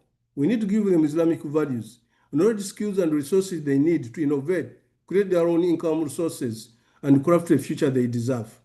If we don't take care of the youth, we are not taking care of our future, And many of them want to do something. There's a survey we did in East Africa, and we found that 75% of the youth would prefer to create their own jobs, but they don't have the means, So this is where Islamic microfinance comes in to support such initiatives.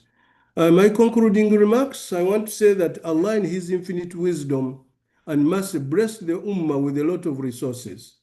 He also sent to us the guidance on how to use the resources, conduct business, and how to deal with wealth through the Quran, the guidance in the Quran and Hadith of our Prophet ﷺ. Unfortunately, the gap between the haves and the have-nots is increasing. We need to hold fast onto the Islamic principles of dealing with wealth. Unfortunately, there are successful models we can learn from, and we can create others. We need models that can ensure financial inclusion of the youth and the vulnerable groups in our societies. And the paradox of the Ummah being so weak and suffering from so many ills amidst enormous natural resources and a big population and divine guidance on all aspects of life, I want to submit is a result of our deviation from the life's prescriptions enshrined in the Quran and Sunnah of our Prophet. The more we deviate from the teachings of the Quran and Sunnah, the more we shall continue to suffer. And the more we put this into practice, then we shall be able to do better. And we can do better, and we should do better. First, and most important, we need to learn and put in practice the true message of Islam, of unity, peace, and development. Second, we need to teach our children the true message of Islam, including moderation in everything they do. And third, we need to contribute to creating a better life and building a more peaceful world for ourselves and posterity. We have that, we owe that to ourselves. And we have the guidance from the Quran and Sunnah to be able to do that. We have the resources and the technologies, and we can do it if only we become better, we improve our own selves and improve our societies accordingly. Finally, we must never lose hope, no matter how dire the situation might be. Is it dire now? It has never been this bad. In Palestine, in Sudan, in Syria, everywhere you look, okay? It has never been this dire. But there is always hope, because those who lose hope lose the end game. And I want to use this quotation: a successful man is one who can lay a firm foundation using the bricks others have thrown at him. And that's what we exactly need to do. Lay a firm foundation for the future of the Ummah, the future of the world, in which the Muslims are part of the solution and not part of the problem, using the bricks others have thrown at us. But we must remember that problems cannot be solved by the same level of thinking that created them or allowed them to happen in the first place. We need a higher level of thinking to be able to get out of these problems. Failure is not an option, because failure is not falling down. Failure is refusing to get up. Yeah, we may be down, but we need to get up and move on. Because failure is not falling down, but refusing to get up. And you must refuse to fail to get up. And finally, I think Surah Al-Asr summarizes what we need to do, summarizes what we need to remember. وَالْعَصْرِ إِنَّ الْإِنسَانَ لَفِي خُسْرٍ إِلَّا الَّذِينَ آمَنُوا وَعَمِلُوا الصَّالِحَاتِ وَتَوَاصَوْا بِالْحَقِّ وَتَوَاصَوْا بِالصَّبْرِ. That's real for me, that summarizes it so neatly, that once we recall that we shall remain in total loss until we believe in what? Tawheed, believe in ourselves, believe in the truth, believe in the future, believe in all the other good aspects of life, and then do righteous deeds, enjoin each other to do the truth, and then be patient. Work tirelessly, but persevere as well. The challenges, no matter what challenges we encounter, we should persevere and keep on. The elasticity of Islam will eventually prevail, inshallah. Thank you very much for your attention. Jazakallah khair. Assalamu alaikum. Wa alaikum assalam. Wa yakum. Jazakallah khair once again for getting time for this session for the IQRA conference, Dr. Sengendo. And thank you for your inspiring words and speech and the case studies, which I think were really, really important, particularly the ones that you shared from Uganda, that were eye-opening for others. Simple actions that have very important ramifications and long-term impact And these are things that are not beyond ours. I even say very boldly, when we compare to the West and all the funding from the West that has evaporated in our INGOs, and they were setting the agendas. This is not a big vacuum for Muslim countries to fill. This is not a big vacuum for us to set a new agenda, a new international framework. Only if we can get together and bring those sustainable solutions, the ones that you shared, and share it with the world, and it'll have impact beyond just the Muslim communities, but globally. So, Jazakallah khair for your talk and words. I am now going to welcome our next speaker, Dr. Idib Somolo. Dr. Idib Somolo is an associate professor and former chair of the finance department and director of the Master of Science and Finance program at IFAT University in Jeddah, Saudi Arabia. Additionally, he serves as a global Sharia coordinator for Fintech based out of Karachi, Pakistan. He's also a founder and editor of the Journal of Economics, Law, and Society, and he's the founder of the Islamic Finance for Everyone, an initiative, educational platform dedicated to simplifying Islamic economics, banking, and finance and capital markets for the broader audience. With extensive experience in Islamic banking and finance, he's worked across multiple countries. He's been assistant professor and vice dean of scientific and research activities at the International University of Sarajevo, at the Faculty of Business and Administration, which I had the pleasure of visiting this summer, the International Islamic Finance Manager at Tucson, Iran, and the Islamic Finance Manager in the Indra Technology Solutions, Malaysia. During his tenure at the International Islamic Liquidity Management Corporation, IIMM, he played a role in developing the first short-term Islamic instrument for global consensus, which won the 2013 Red Money Global Deal Award. And he's a research coordinator at the ISRA, the International Sharia Research Academy, and he holds a PhD from INSEA, which is the leading institution in Islamic finance out of Malaysia. He has a bachelor's in Islamic Revealed Knowledge and a master's in economics from the International Islamic University of Malaysia, and he holds a certificate for professional specialization in political management from Bulgarian School of Politics. And mashallah, he's a very known prolific author. He has a book that he published, Introduction to Islamic Economics and Finance, Theory and Practice, in 2013, and another one that recently was published in Bosnian language called The Introduction to Islamic Insurance, Zakat. We are so honored to have him with us, and his topic for this session is going to be Islamic finance in the digital age, Fintech as a civilizational tool. And I look forward to this discussion because it leads on to the further discussion in the panel that will follow based on innovative finance and how to use technology in that space. Dr. Ibid, you have it.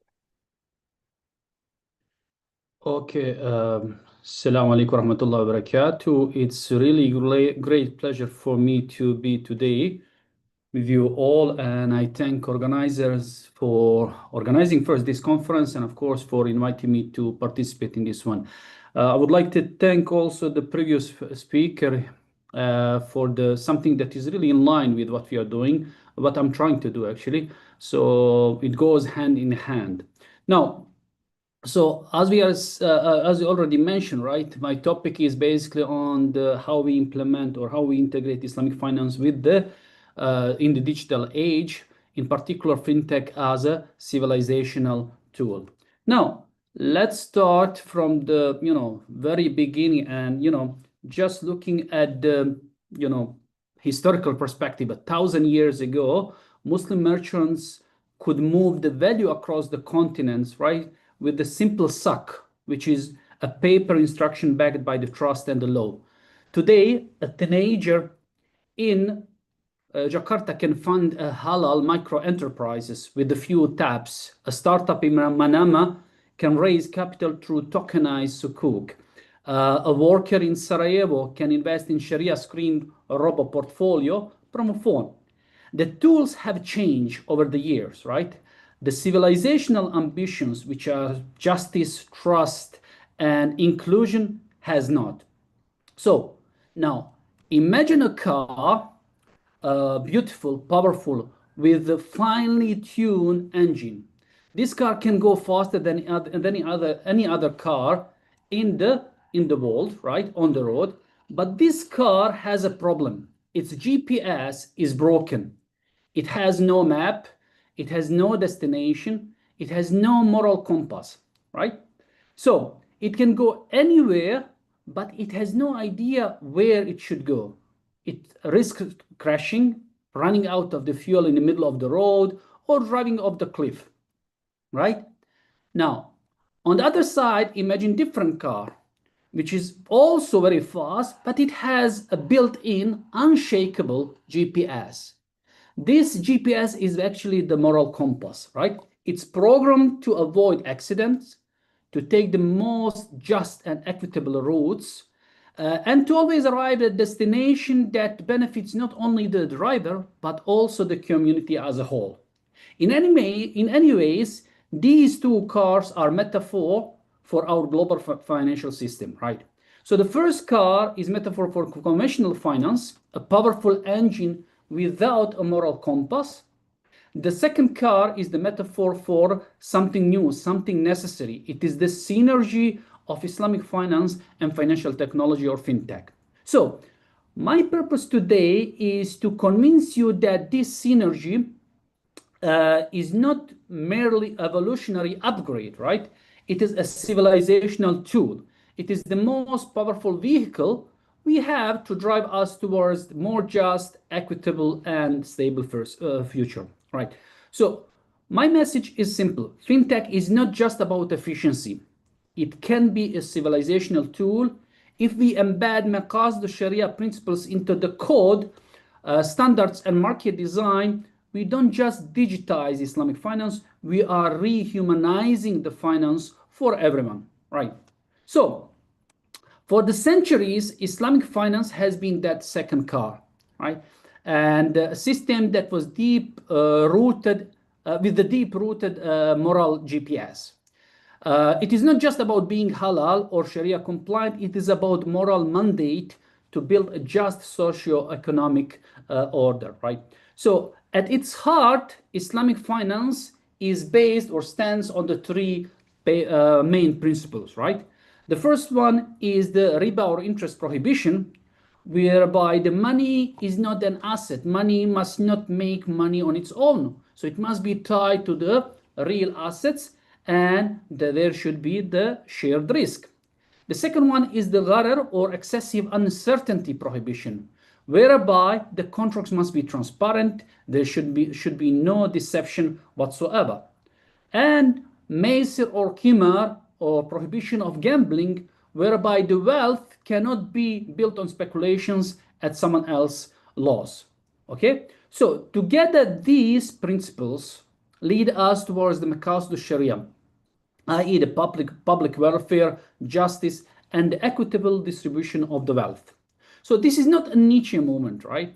It is powerful global force, as stated in the State of the Global Islamic Economy Report 2024-25, which can be downloaded from the internet, right? The Islamic finance sector's total assets have now reached staggering 4.93 trillion, right?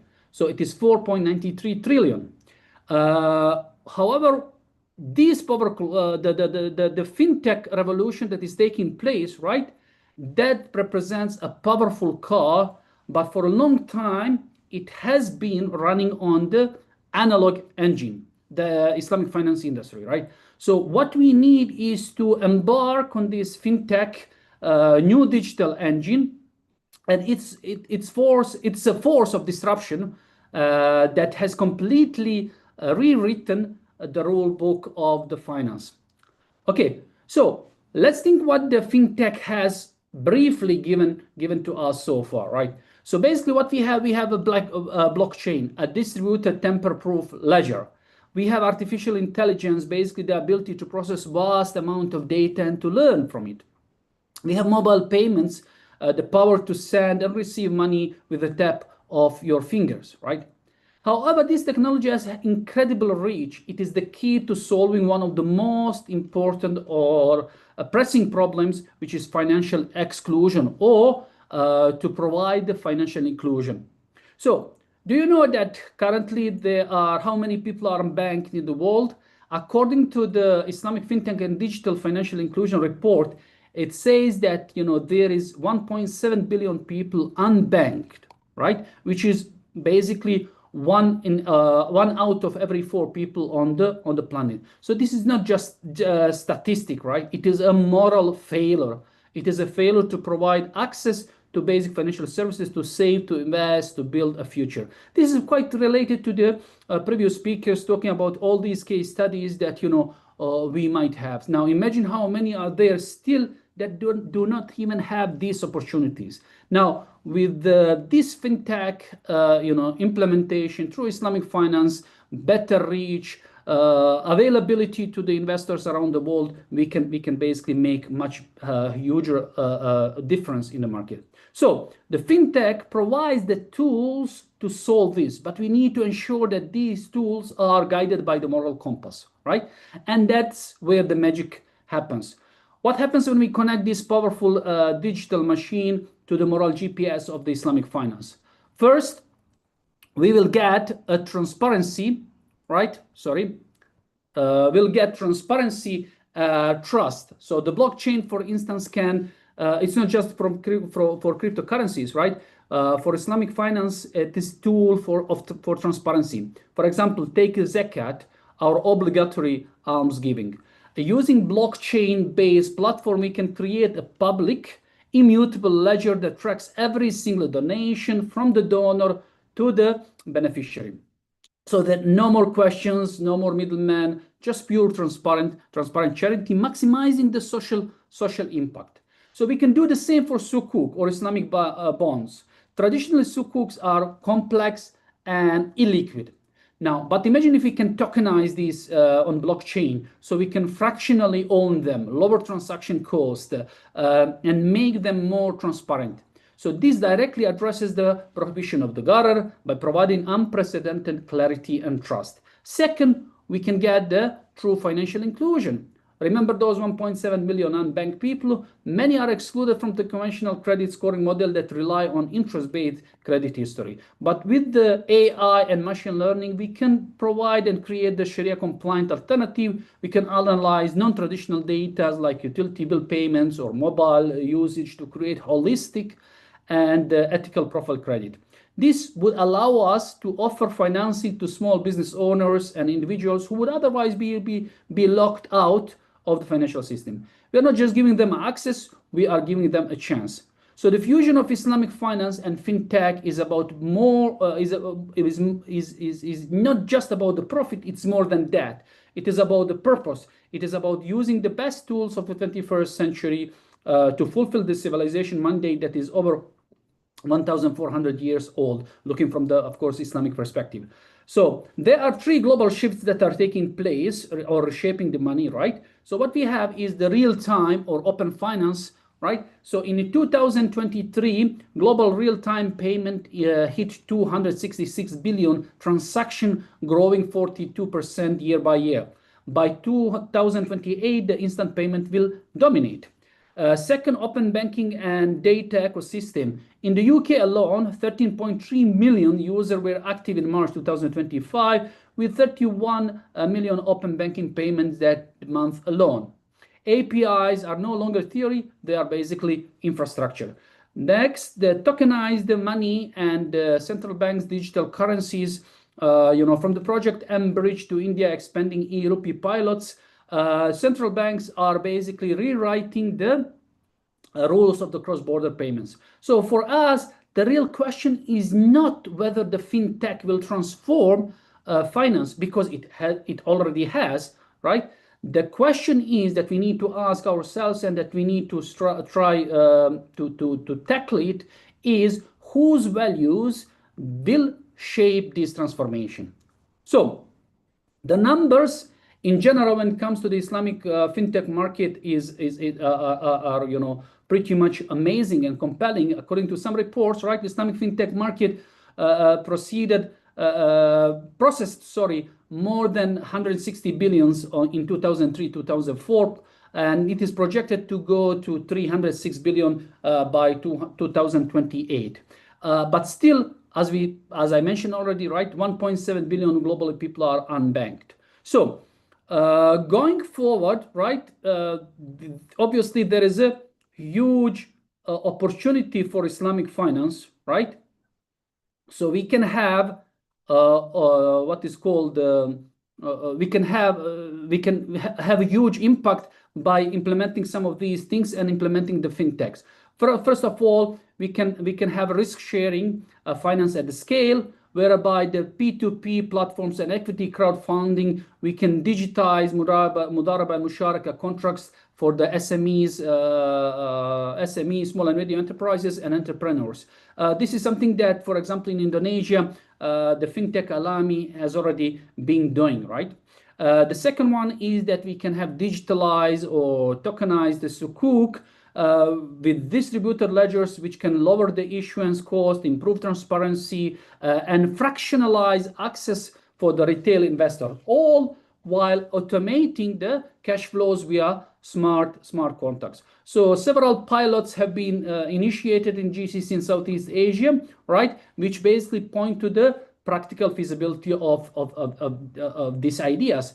And they are pretty much aligned with the mainstream tokenization agenda. The next one is the Islamic digital banks, whereby the cloud native challenging banks in Kingdom of Saudi Arabia, UAE, Malaysia, basically are embedding Sharia compliant offering into mobile first experiences. So their promise isn't only cost efficiency, right?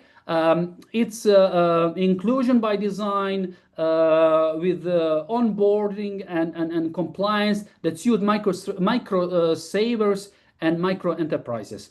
Next one is, of course, crypto and stable value regimes. Regulations are basically moving on. We need to catch up with them. In July 2025, the Central Bank of Bahrain issued a framework for licensing and regulating stablecoin issuers, notably with the Sharia compliance provision that are, signaling that tokenized money in Islamic markets will be brought under the prudential and ethical oversight.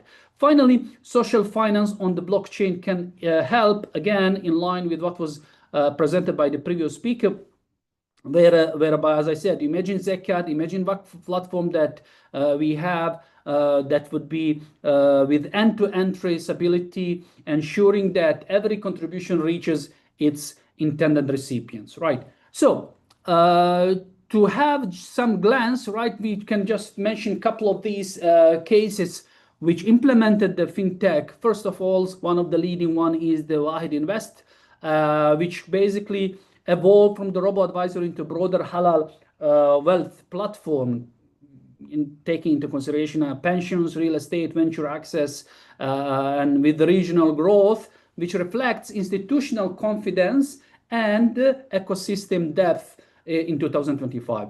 The already mentioned Alami from Indonesia continues to channel funds to SMEs within the Indonesia's regulator supervised framework.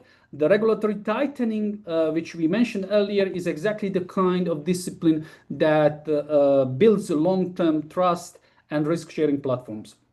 Finally, we have CoinMena, which is licensed by the Central Bank of Bahrain and advancing regional permissions, is an example of how Sharia-compliant digital assets intermediation can exist within the robust regulatory perimeters while upgrading compliance tooling. Now, the road ahead for all of this is promising, but without challenges, right? So let me be candid here, right?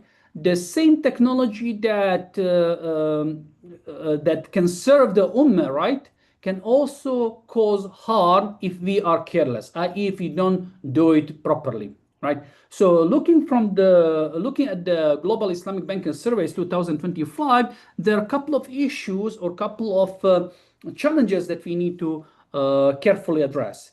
First of all is cybersecurity risk, which scored on this survey 3.8 out of 5, right? So which means that security must be built in, not bolted on, right? So consumer protection and cybersecurity or cyber resilience is a must. So P2P platforms can fail, exchange can be hacked, Models can discriminate. However, a robust capital, segregation of the client assets, transparent risk dashboard, dispute resolutions, and continuous cyber testings are not luxuries, right? So they are Islamic finance fiduciary duty in the digital form. So next one is the Sharia non-compliance risk, which scored 3.2 out of 5, reminding us that we cannot just Islamize conventional tools. What we need, we must design from the very basic fundamental principles. In other words, we need Sharia governance for code, not just contracts. So traditional ex-post product approvals won't suffice. Next one, that one of the biggest issue, of course, given the huge and what someone mentioned earlier, right, eruption or growth of the fintech of technology in general, right?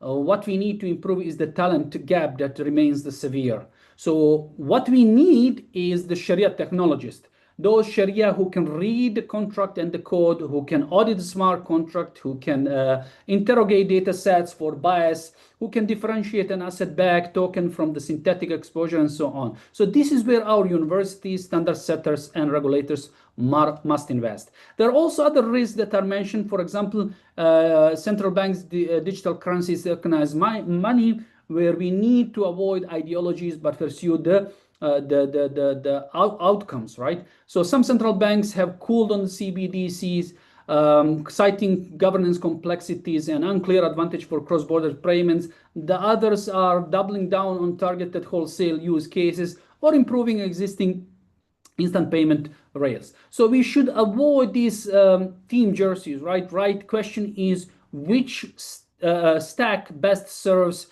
inclusion, resilience, and integrity?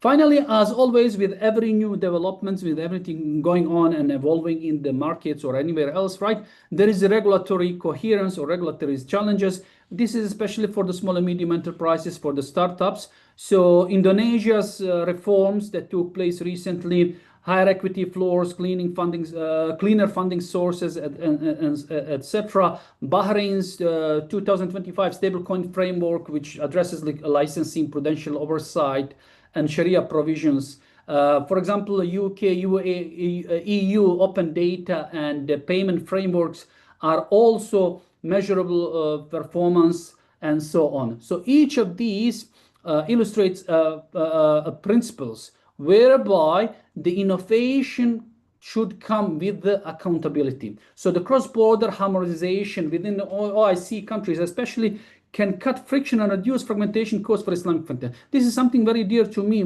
because many years ago, I was talking about the standardization and harmonization of Islamic finance, and this is something that can help. The more fragmented the Muslim world is, the more difficult would be to move forward. Now, moving from compliant to Sharia to civilizational tool, right? What we need, or what is the main idea here, is that compliance is the floor, not the ceiling. The ceiling is the civilizational vision, right?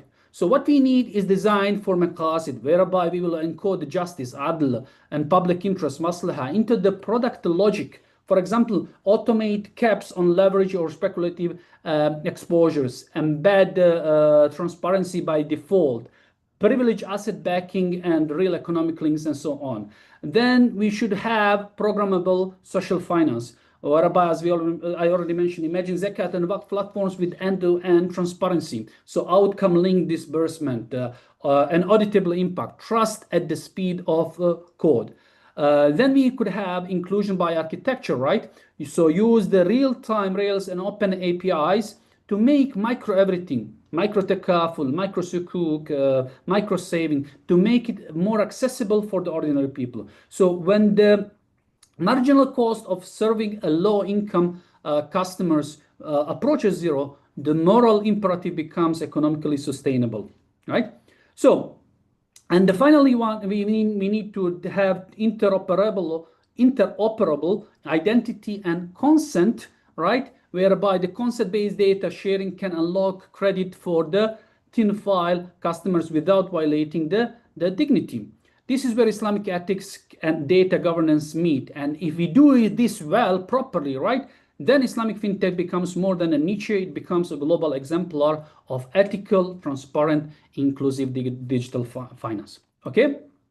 So, we are basically at the unique crossroad. And this is not the first time that we are crossing. I mean, the evolutions are happening in finance, in the world in generally, right? But we need to be more proactive, right? So what we have right now, we have the moral framework of Islamic finance. We have the technological engine of the fintech. The only missing elements that we need to push for more is the collective will. So let me leave you with the 3 actions. So what we could have is the pilot compliance by design product, right? So encode maqasid al-Sharia into smart contracts and open them for audit. For example, pick up one product, say microsukuk for SMEs. We can bring the cross-functional team that includes Sharia scholars, engineers, risk, legal professionals, and so on and so forth. Encode the constraints in the smart contract, publish a plain language term sheet, and open for external code audit. Make it public, make it teachable. Next, we can have collaborate across the borders, obviously, with harmonized standards for tokenized sukuk, P2P, and stable value instruments. This will facilitate cross-border financing. So we can form the working group across 2 or 3 OIC countries, jurisdictions to align the taxonomy for tokenized sukuk, risk disclosure, and so on. Okay. Finally, we can have what we need to focus more is measure what matters, right? So we need to publish dashboards, not just on the profit, right?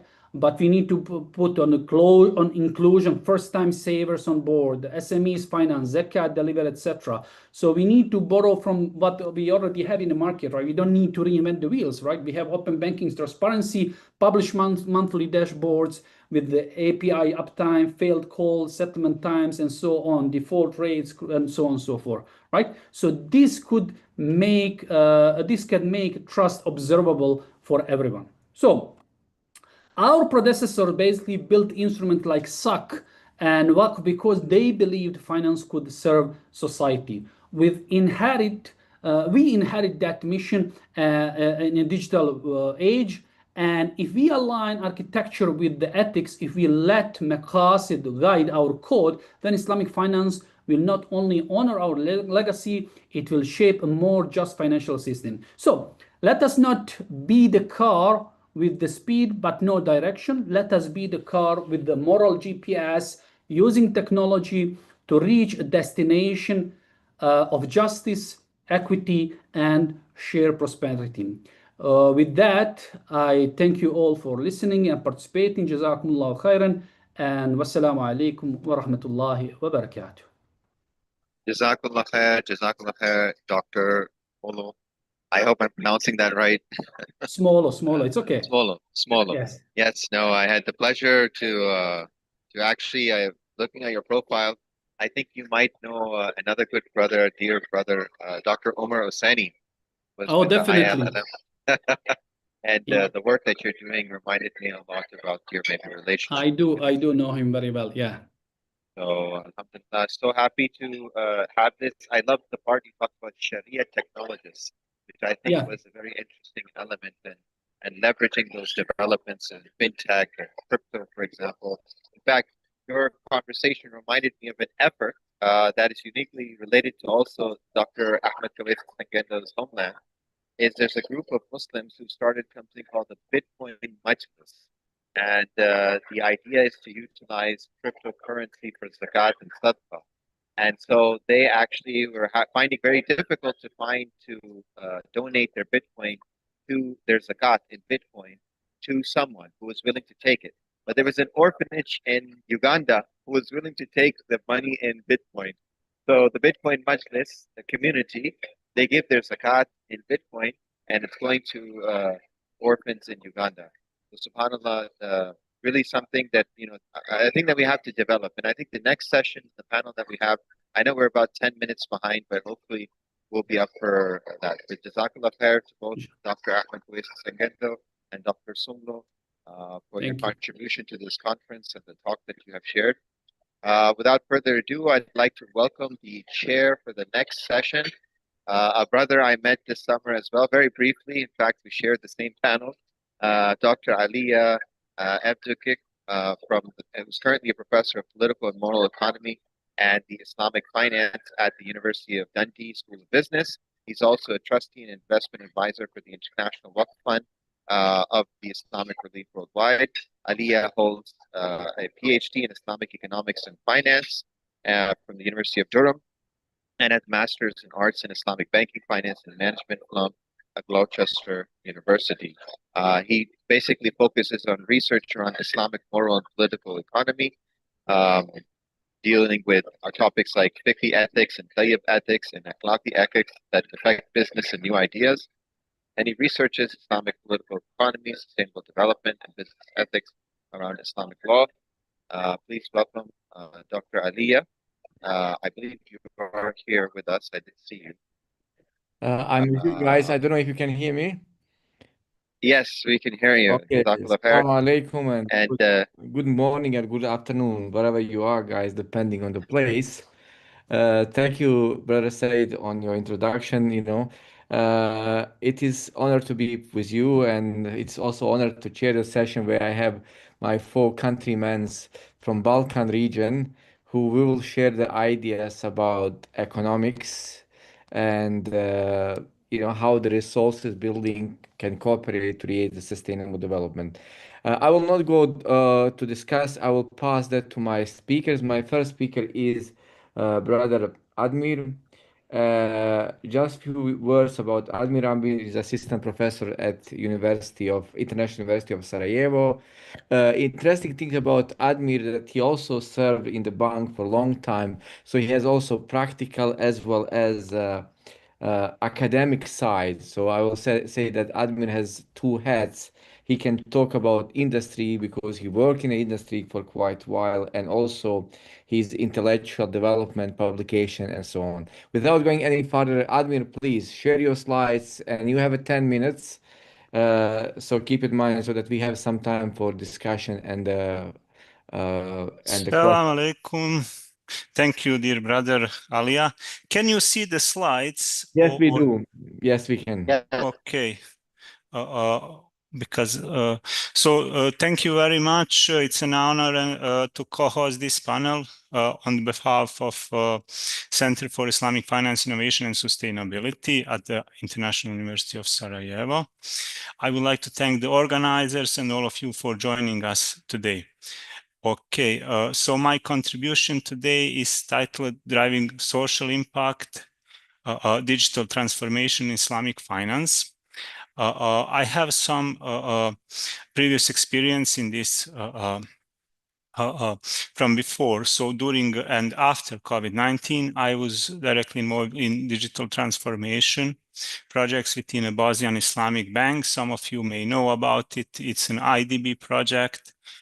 So those projects kind of showed me both the potential and the limitations of our financial systems. Bosnia, like many other Muslim countries, still operates within, let's say, heavily bank-centric financial structure. There is no proper fintech yet here. What we have from digital transformation, it's in Islamic finance context, it is actually within this bank. So this means that alternative, in most cases, these profit-sharing models that align so closely with the spirit of Islamic finance are still to be developed in future, inshallah. So what is kind of a sad to notice is that in contrast, in many Western contexts, we can see such models functioning very successfully outside of traditional banks. So when you go, I don't know, to UK or United States, you will notice that, all the big companies, Facebook, I don't know, from startup to very, very, let's say, mature stage, they are financed most likely through this profit-sharing models. And when you go to Islamic countries, You, of course, when you learn about Islamic finance, you will learn about musharaka, mudaraba, and other things. However, when you start working in the industry, you will not see any musharaka. And when you ask why, often misuse of funds, mismanagement, lack of accountability, lack of trust. These things are cited most often. So what's the issue here? For example, when I was in Turkey, from one Islamic bank there, they said, we asked about mudaraba, and they said we had mudaraba, I don't know, 20 years ago, and we gave money to the person, and he simply ran away. And we couldn't, when he learned about what mudaraba is, he simply mismanaged the funds, and they said we concluded that we cannot properly implement mudaraba, at least on this asset side. So this is where fintech can make a genuine difference. So building transparency, audibility, real-time reporting, to kind of enhance trust in these models. Brother Adib mentioned many of these things. So I think we all agree that fintech, including blockchain technologies, Amra will talk about these technologies as well, so I will not take a lot of time. So let's say today, these digital technologies, they are not an option we must have. They are essential enablers of financial inclusion and resilience. So in the context of Islamic finance, digital transformation is not only about efficiency. Of course, when we in Western or conventional context, why they implement fintech in banks and outside is usually, to make transactions more efficient and so on. But in Islamic finance, we have this Maqasid Sharia aspect, and fintech and all these technologies can significantly help us with increasing justice, inclusion, and ethical stewardship. So, for example, when we talk about inclusion, it's very important to note that even, for example, I mentioned in Bosnia, we don't have a lot of fintech companies, but in Africa, in many countries where they didn't have proper internet a couple of years ago, today they are using fintech for payment services. So they never used bank. They never used, for example, regular phone, but they are using mobile phone apps now. So they kind of jumped several stages of development. And this is very important for inclusion in these, unfortunately, mostly Muslim countries that are underdeveloped. Then we can talk about expanding access and reducing inequalities. So mobile banking, Islamic fintech applications, blockchain platforms, they are all opening doors for communities that are excluded from formal finance. Also, we have these social finance instruments such as digital Zakat or Zakat tech.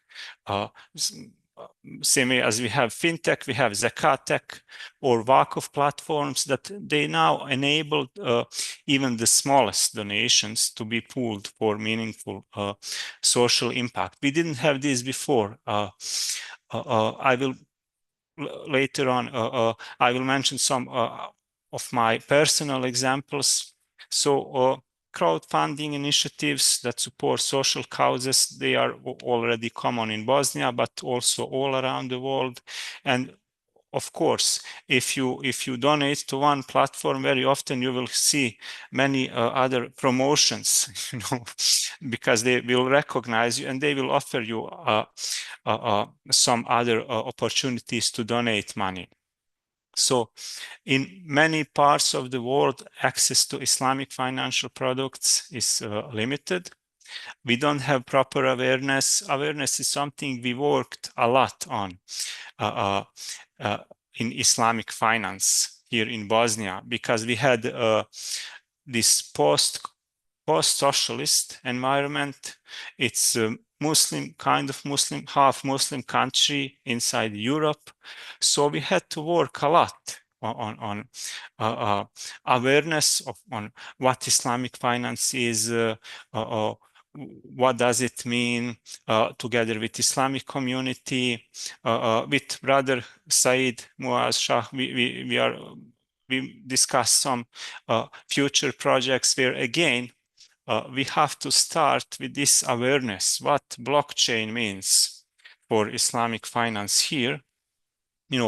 Because especially this is very sensitive area where people didn't have some good experience in finance. We had hyperinflation before the war, so many people lost their savings. So now when you approach them and you try to kind of introduce something new, they will not be happy with that. You have to, they have to be really sure that this is not some kind of scam or something like this. So this trust, it has always been the cornerstone of Islamic finance, of course, but digital tools are now reshaping how this trust is built. So we have blockchain, as I said, Amra will mention smart contracts that are based on blockchain. They provide efficient ways of conducting transactions, also digital reporting tools for Zakat, Wakaf, crowdfunding projects, and so on. So this is especially relevant in Europe. As I said, trust in financial system has been repeatedly tested. Even in Germany, when we had hyperinflation, generations after this are still sensitive when it comes to depositing money, when it comes to saving, and so on. And Bosnia, with its small but diverse, let's say, financial market, could also be a test case for how Fintech strengthens this accountability and resilience while staying rooted in ethical values. There is other aspect of trust. For the past 2 years, I think, I personally directed my Korbani funds to some African countries, motivated by needs there. At the same time, Bosnians, you start feeling that they don't really appreciate this Korbani meat so much.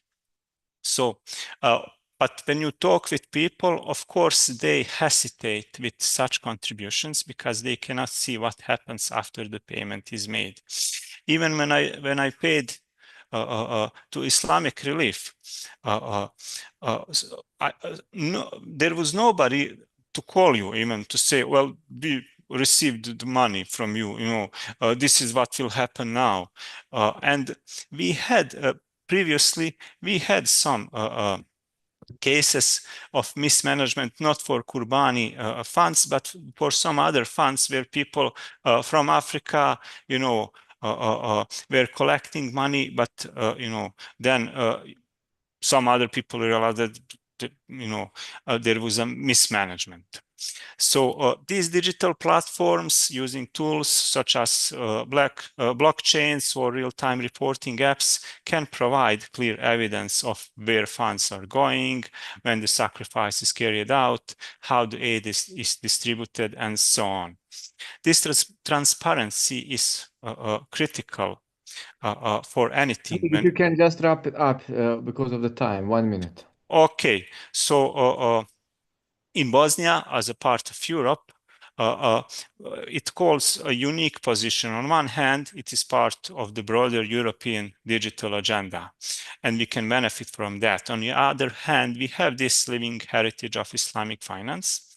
So this dual identity allows us to pioneer some hybrid models that combine European standards of digital innovation with Islamic ethical principles. I will be open for discussion, of course. If any of you have questions at the end, I will be happy to discuss. Thank you. Thank you, Admir. Without wasting time, we will give you space for the questions at the end. Our next speaker is Adina Latic. She is a researcher and also the student at the same time. She's coming from University of Applied Sciences and Management and Communication in Vienna from Austria. She has also practical experience in the Europe rental services, but her strong focus is how she can combine conventional with ethical or Islamic finance together. Adina, please, the floor is yours. 10 minutes. Assalamu alaikum. Thank you, Alia, for the introduction. Well, I will start with a short table of content and explain what the agenda is today. In this presentation, I will briefly explain the background and the motivation of my thesis and define the research objectives and the questions. Then I will introduce the methodology and the theoretical framework. We will look at the current situation in Austria, followed by a summary of the main findings, the synergies, potential, and the international examples. Finally, I will present a key recommendation and conclude with an outlook. So the background and the motivation, the starting point for my research was the growing need to address social inequality and the climate crisis through ethical finance. While the EU is advancing sustainable finance through regulations like the EU taxonomy and the Sustainable Finance Disclosure Regulation, the SFDR, Islamic finance remains underexplored in Western context. My main research question was, can Islamic finance meaningfully contribute to sustainable finance in Austria? The goal was to identify synergy potential between the two systems and explore whether Islamic finance could enhance Austria's sustainable finance landscape. I addressed the following questions. What are the overlaps between Islamic and sustainable finance? What can we learn from international implementation? And how could Islamic finance be applied in Austria to create new financial products? So,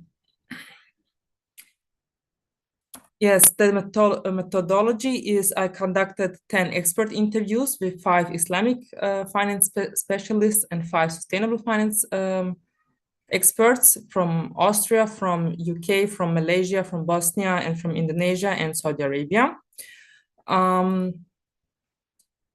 Then the analysis was followed by Myring's qualitative content analysis approach, and I complemented it with case studies from international markets.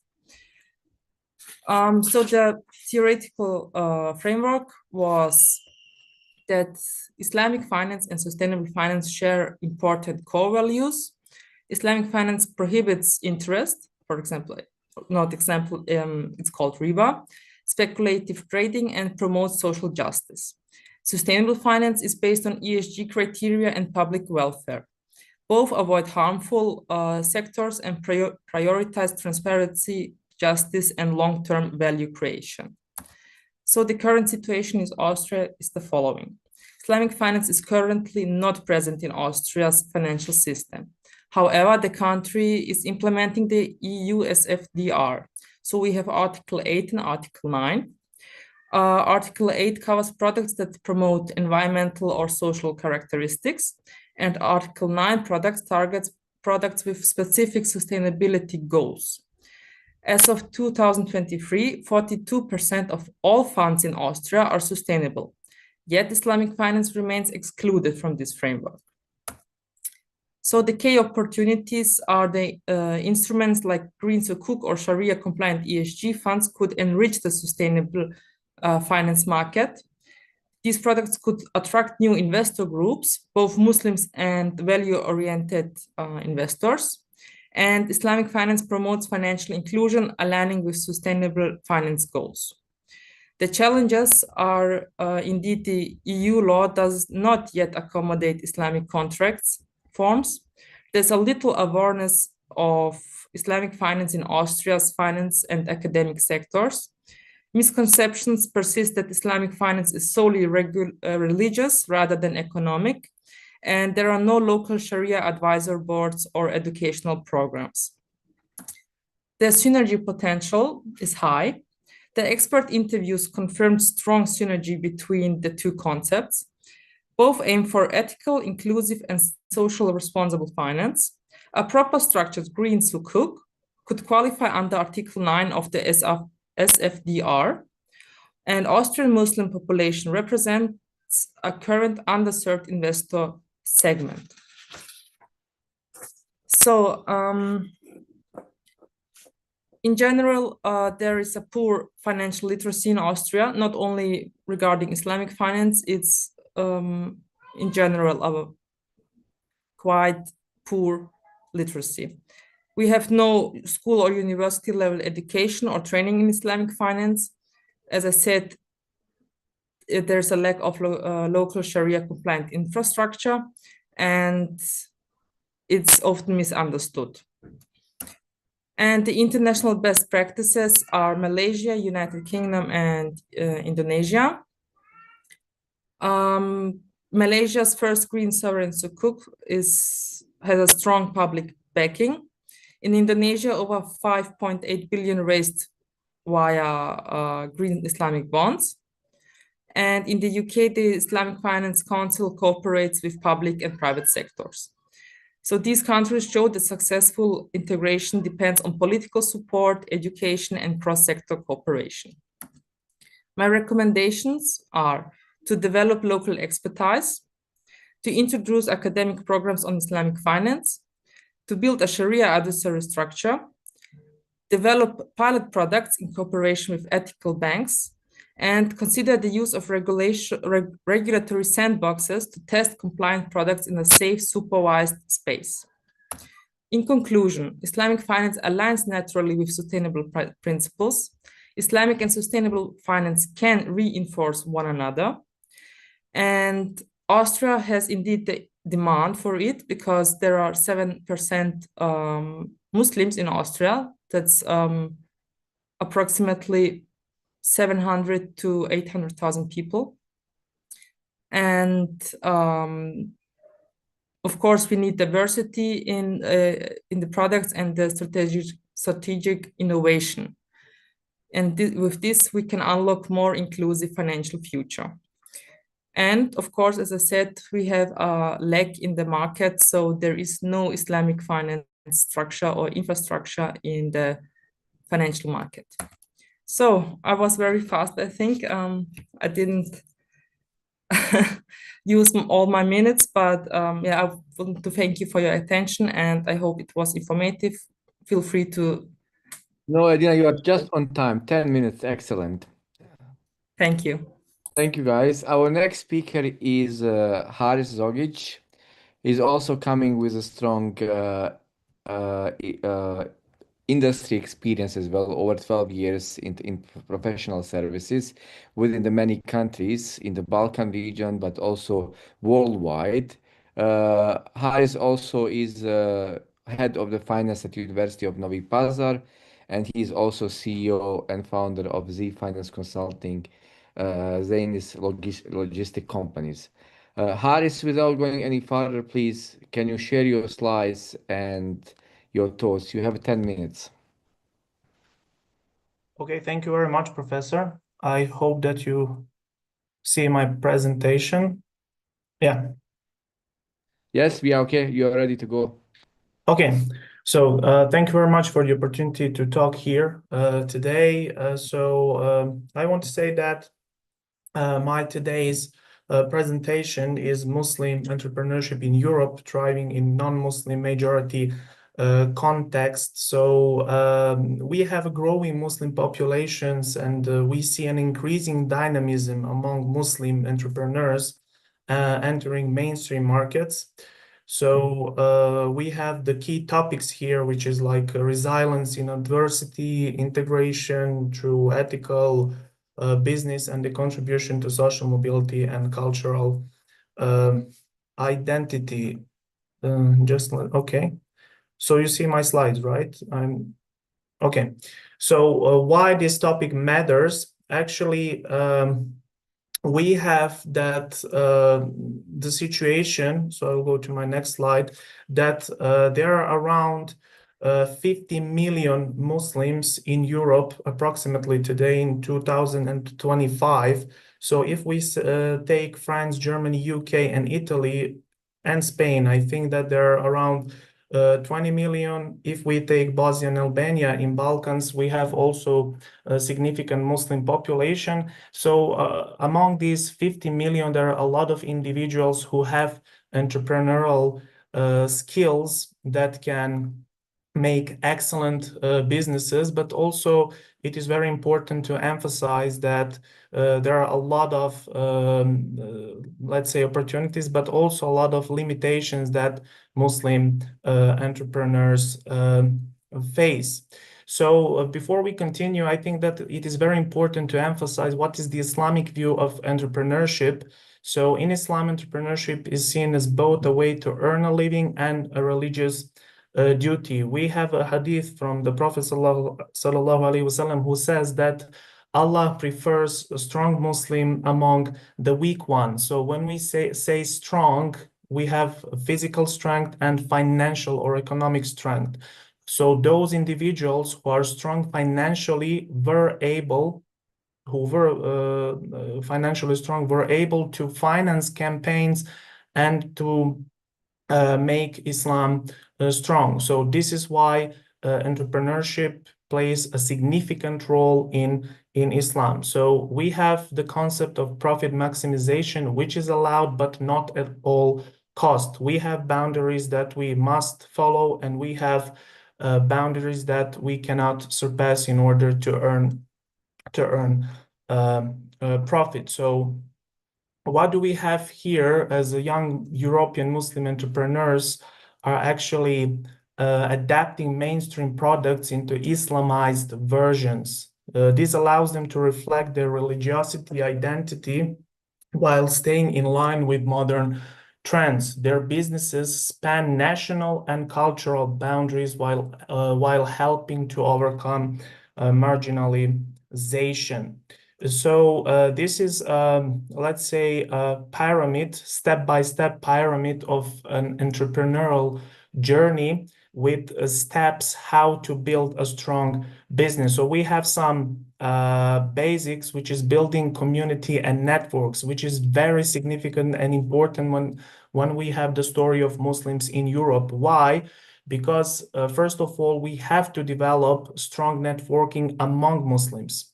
We can see in major European cities such as Rotterdam or London or Vienna or Munich and other cities that there are a lot of streets and parts of city with majority Muslim population, and they have a lot of restaurants, they have a lot of businesses, and they have strong networking among themselves. We have strong networking among ourselves. So we do not have the luxury to divide ourselves. We do not have the luxury to talk about differences. We have to establish strong networking among ourselves, then to share that networking, or to go to another step to establish a strong networking with non-Muslims and as well. So the next step is forming partnerships and trust, then driving innovation and teamwork, and of course reaching market visibility and scaling. So in the very first slide, we mentioned resilience is a very important aspect, and it is a key strength. So concepts like ikhtiyar, which is an active effort, and tawakkul, which is trust in divine outcome, provide emotional and physical balance. So personal traits such as negotiation, risk-taking, optimism, proactiveness make SMEs, businesses, entrepreneurs, startups more resilient, especially when anchored in religiosity. So when we talk about entrepreneurship among Muslims in Europe, we have to talk about challenges that we face. I myself, I'm also an entrepreneur in Serbia, but I think that I didn't face challenges and hardships that maybe entrepreneurs in France or Germany face, because you know, there are a lot of boundaries when you start and when you want to establish a business in the heart of Europe as a Muslim. So access barriers like complex regulations, low awareness of Islamic finance, socio-cultural exclusion. Then we have difficulty in mobilizing capital, which is the main difficulty for us as well in Balkans, due to limited Sharia compliant options and no access to conventional credits. And also, you know, banks are not willing to finance startups in all other parts of the world, not just in case of Muslims in Europe. So market limitations with weak institutional support that push many to rely on informal networks, and also marginalization, fragmented identity, and limited visibility hinder the legitimacy. So when we talk about challenges, we have to pay attention to opportunities as well. So there are a lot of opportunities for Muslims in Europe. We saw the numbers in the very beginning. So 50 million is not a small number, and also it is increasing year by year. The estimation until 2050, I think there will be around 70 million Muslims in Europe. So we have growing markets for halal and ethical products. This is the opportunity. We also have the ethical advantage of Islamic principles that build trust. So this is a main strength that we have to rely on. So the ethical advantage of Islamic way of conducting business is very important. Strong community and diaspora networks, policy momentum with increasing recognition of Islamic finances is very important, and the energy of youth and innovation driving new ideas. So what are strategies for Muslim entrepreneurs? There are a lot of strategies, and also there are no general strategies that all Muslim entrepreneurs in Europe can follow. So they differ from country to country, or even they differ from region to region. Strategies for me as a Muslim in Serbia, in Sanjak region, and strategy for a Muslim in the north of Serbia, in Novi Sad, are different. But let's say some general strategies that can be underlined here are as follow. Strengthening financial literacy and exploring hybrid financing, leveraging community and diaspora networks, building visibility and engaging with policymakers, emphasizing ethical and value-based branding, investing in digital skills and innovation, and adapting through partnerships and collaboration. I wanted to come with some successful stories as well, but there are a lot of case studies and successful stories, so I didn't have the luxury to choose one or to choose two of them. But we can say that you know, across Europe, we already saw and we see every day inspiring success stories of Muslim entrepreneurs and businessmen.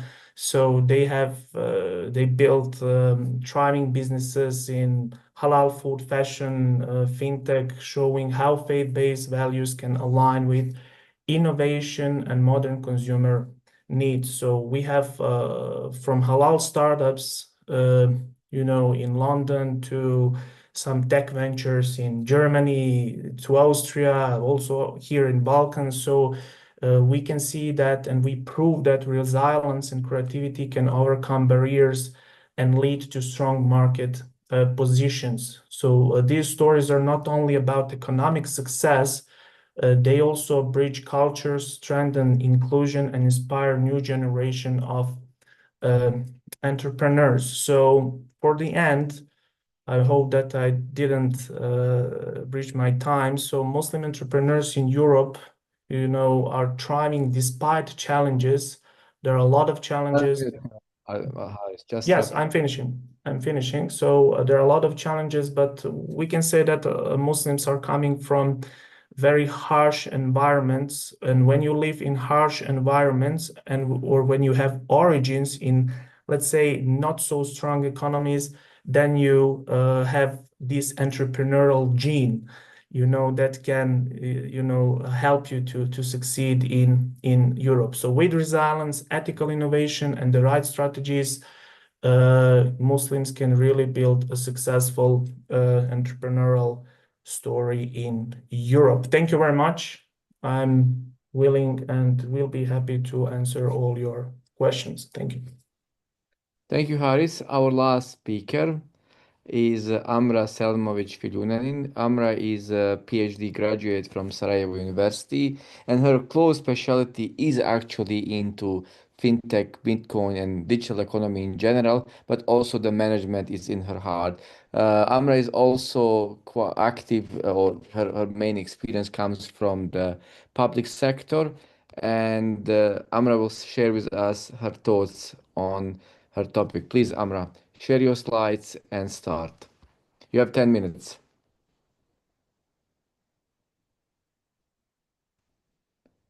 Hello, are you with us?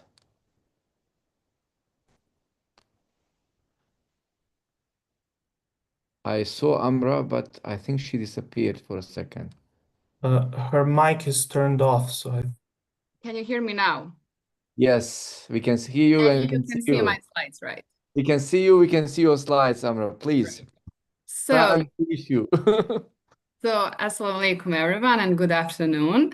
As you already heard, my name is Amra Selimovic Filjunanin, and I have a PhD degree in management with a special focus on blockchain technology.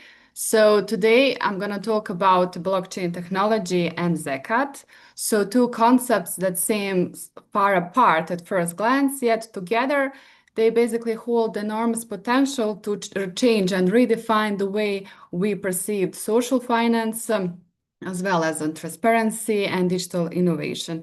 So as you all know, Zakat is one of 5 pillars of Islam, and it has always been a cornerstone of social justice and also solidarity within Muslim societies. At the other hand, we have blockchain technology, so one of the most disruptive technologies of our time. So basically, blockchain technology offers really powerful tools for basically ensuring transparency, traceability, and accountability. So today, together, we are gonna basically bring these two together and talk about how basically they can open and create new pathways for more transparent, more secure, and more impactful Zakat management, basically reimagining centuries-old practices through lens of digital transformation. So let's begin. As already mentioned at the beginning, so Zakat is one of 5 pillars of Islam, and it basically plays a really important and crucial role when it comes to the reducing poverty, promoting social justice, and also when it comes to ensuring fair wealth distribution. However, traditional Zakat systems are often perceived as inefficient or even mismanaged. That can basically lead to a decline in public trust and also in reduce of participation when it comes to the formal Zakat giving. So as a result, nowadays many people prefer giving Zakat directly to individuals, meaning outside of official Islamic institutions. However, while this satisfies the religious obligation, it basically limits the broader impact that Zakat could have on society. So Zakat has always been more than just a charity. It's basically a form of obligatory form of wealth redistribution, and in early days in Islamic societies, it's been institutionalized as a part of government. So the Caliph Omar ibn al-Khattab basically established a systematic approach of collecting and also of redistribution of Zakat funds. So this institutionalization made Zakat basically not only religious duty, but it made it part of of governments. But today, this Zakat distribution is uneven across Muslim countries. So in some countries it's institutionalized, while in other is basically it's voluntary and it's highly decentralized. Also, it faces different challenges, such as a low compliance rate, meaning that many eligible Muslims do not calculate or even do not pay a zakat correctly. Also, we have some issues with the transparency, meaning that donors don't know how their funds are managed. Also, we have some trust issues. This all trust issues basically appear because of some cases of corruption and also because of some cases of mismanaged of funds. So basically, this all is visible in my country, in Bosnia and Herzegovina. So Bosnia and Herzegovina is a post-conflict semi-secular country with a strong tradition of Islamic charitable practices. But despite this, many people are still skeptical about how their funds are managed. And also system struggles with issues such as outdated processes and also we have transparency issues. So this also was confirmed in our research that I did with my colleagues. So basically, we explore the views of Bosnian Muslims when it comes to the Zakat and blockchain technology. So when we asked our when we asked respondents about Zakat collection methods, majority of them answered that they are giving Zakat directly to other people in need, so outside of Islamic institution. And also, we were wondering why, and the majority of our respondents answered that they have trust issues when it comes to the Islamic institutions. So only 10.8% of our respondents answer that they trust Islamic institutions to a full extent.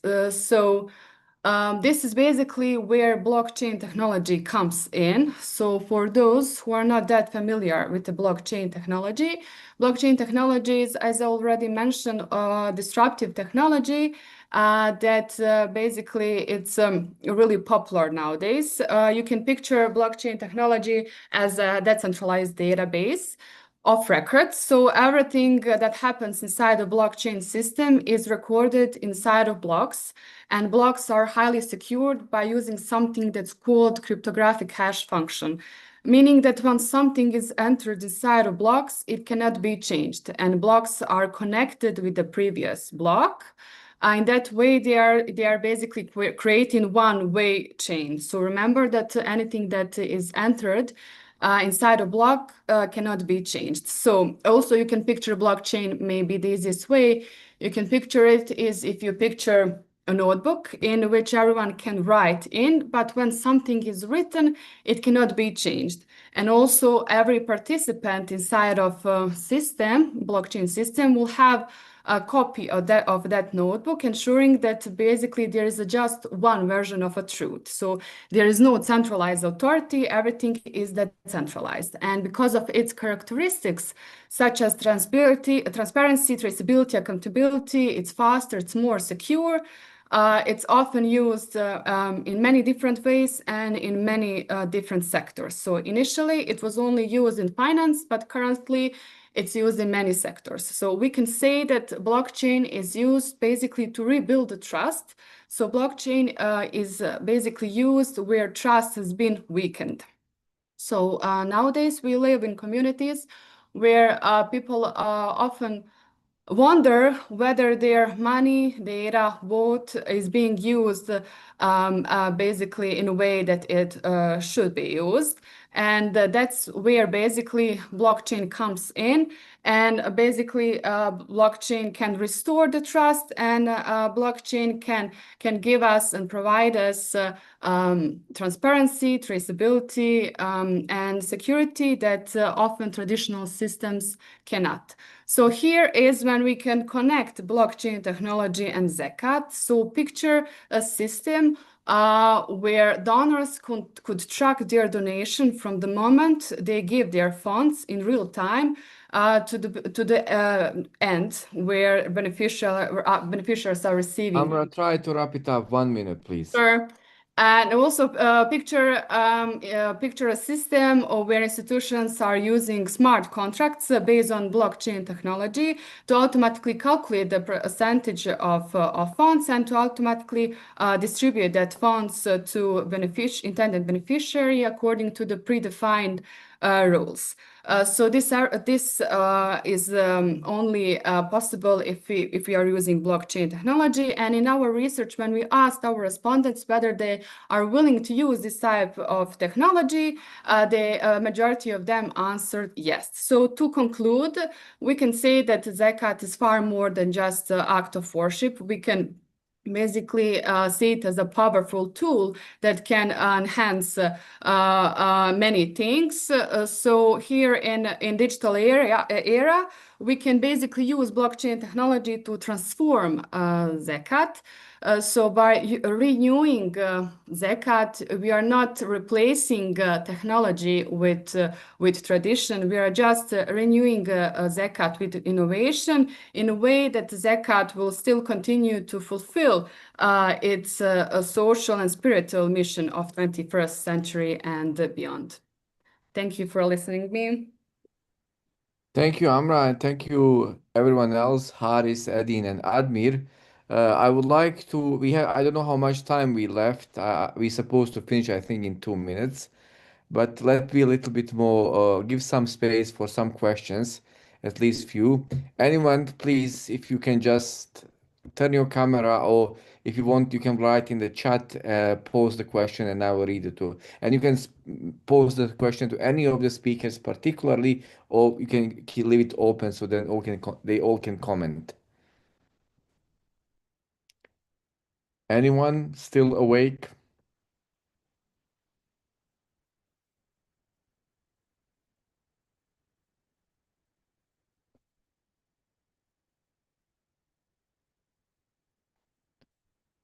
No one even is writing. In that case, I don't know whether there is a moderator who will close the session. I think this is the last session of today meeting. Is there a Said or anyone who is managing the whole team? Otherwise, I can just close it for today meeting, and the conference will continue tomorrow. See you tomorrow then. Inshallah. Yes, please go ahead and you can close the meeting for tonight. Okay, thank you very much, guys. Thank you everyone who attended today's conference and shared their thoughts and ideas. We are officially closing this session as well as the first day of the conference. And tomorrow we will continue as planned, and you all have in your diaries. I hope so. Thank you very much. Have a lovely day, night, wherever you are. Thank you very much. Assalamu alaikum. Thank you so much. Assalamu alaikum. Thank you. Assalamu Assalamu alaikum. alaikum.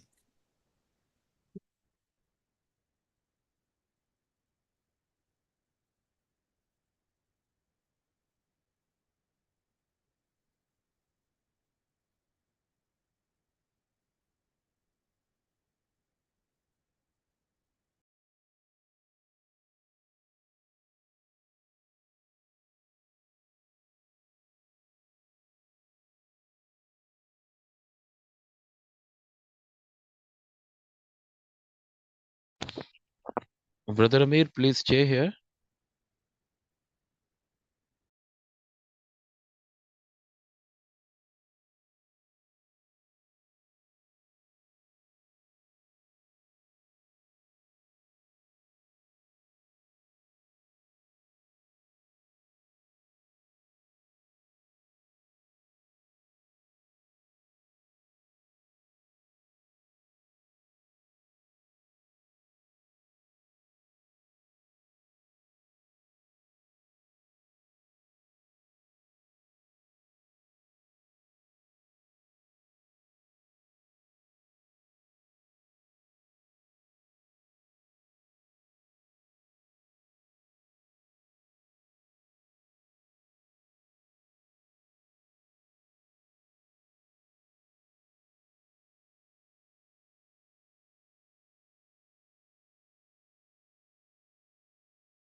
Mir Hamza, मुझे सुन पा रहे हैं आप? जी मैं सुन रहा हूँ। क्या हुआ है? हाँ बस यार वो खत्म हो गया, फर्स्ट डे एंड हो गया।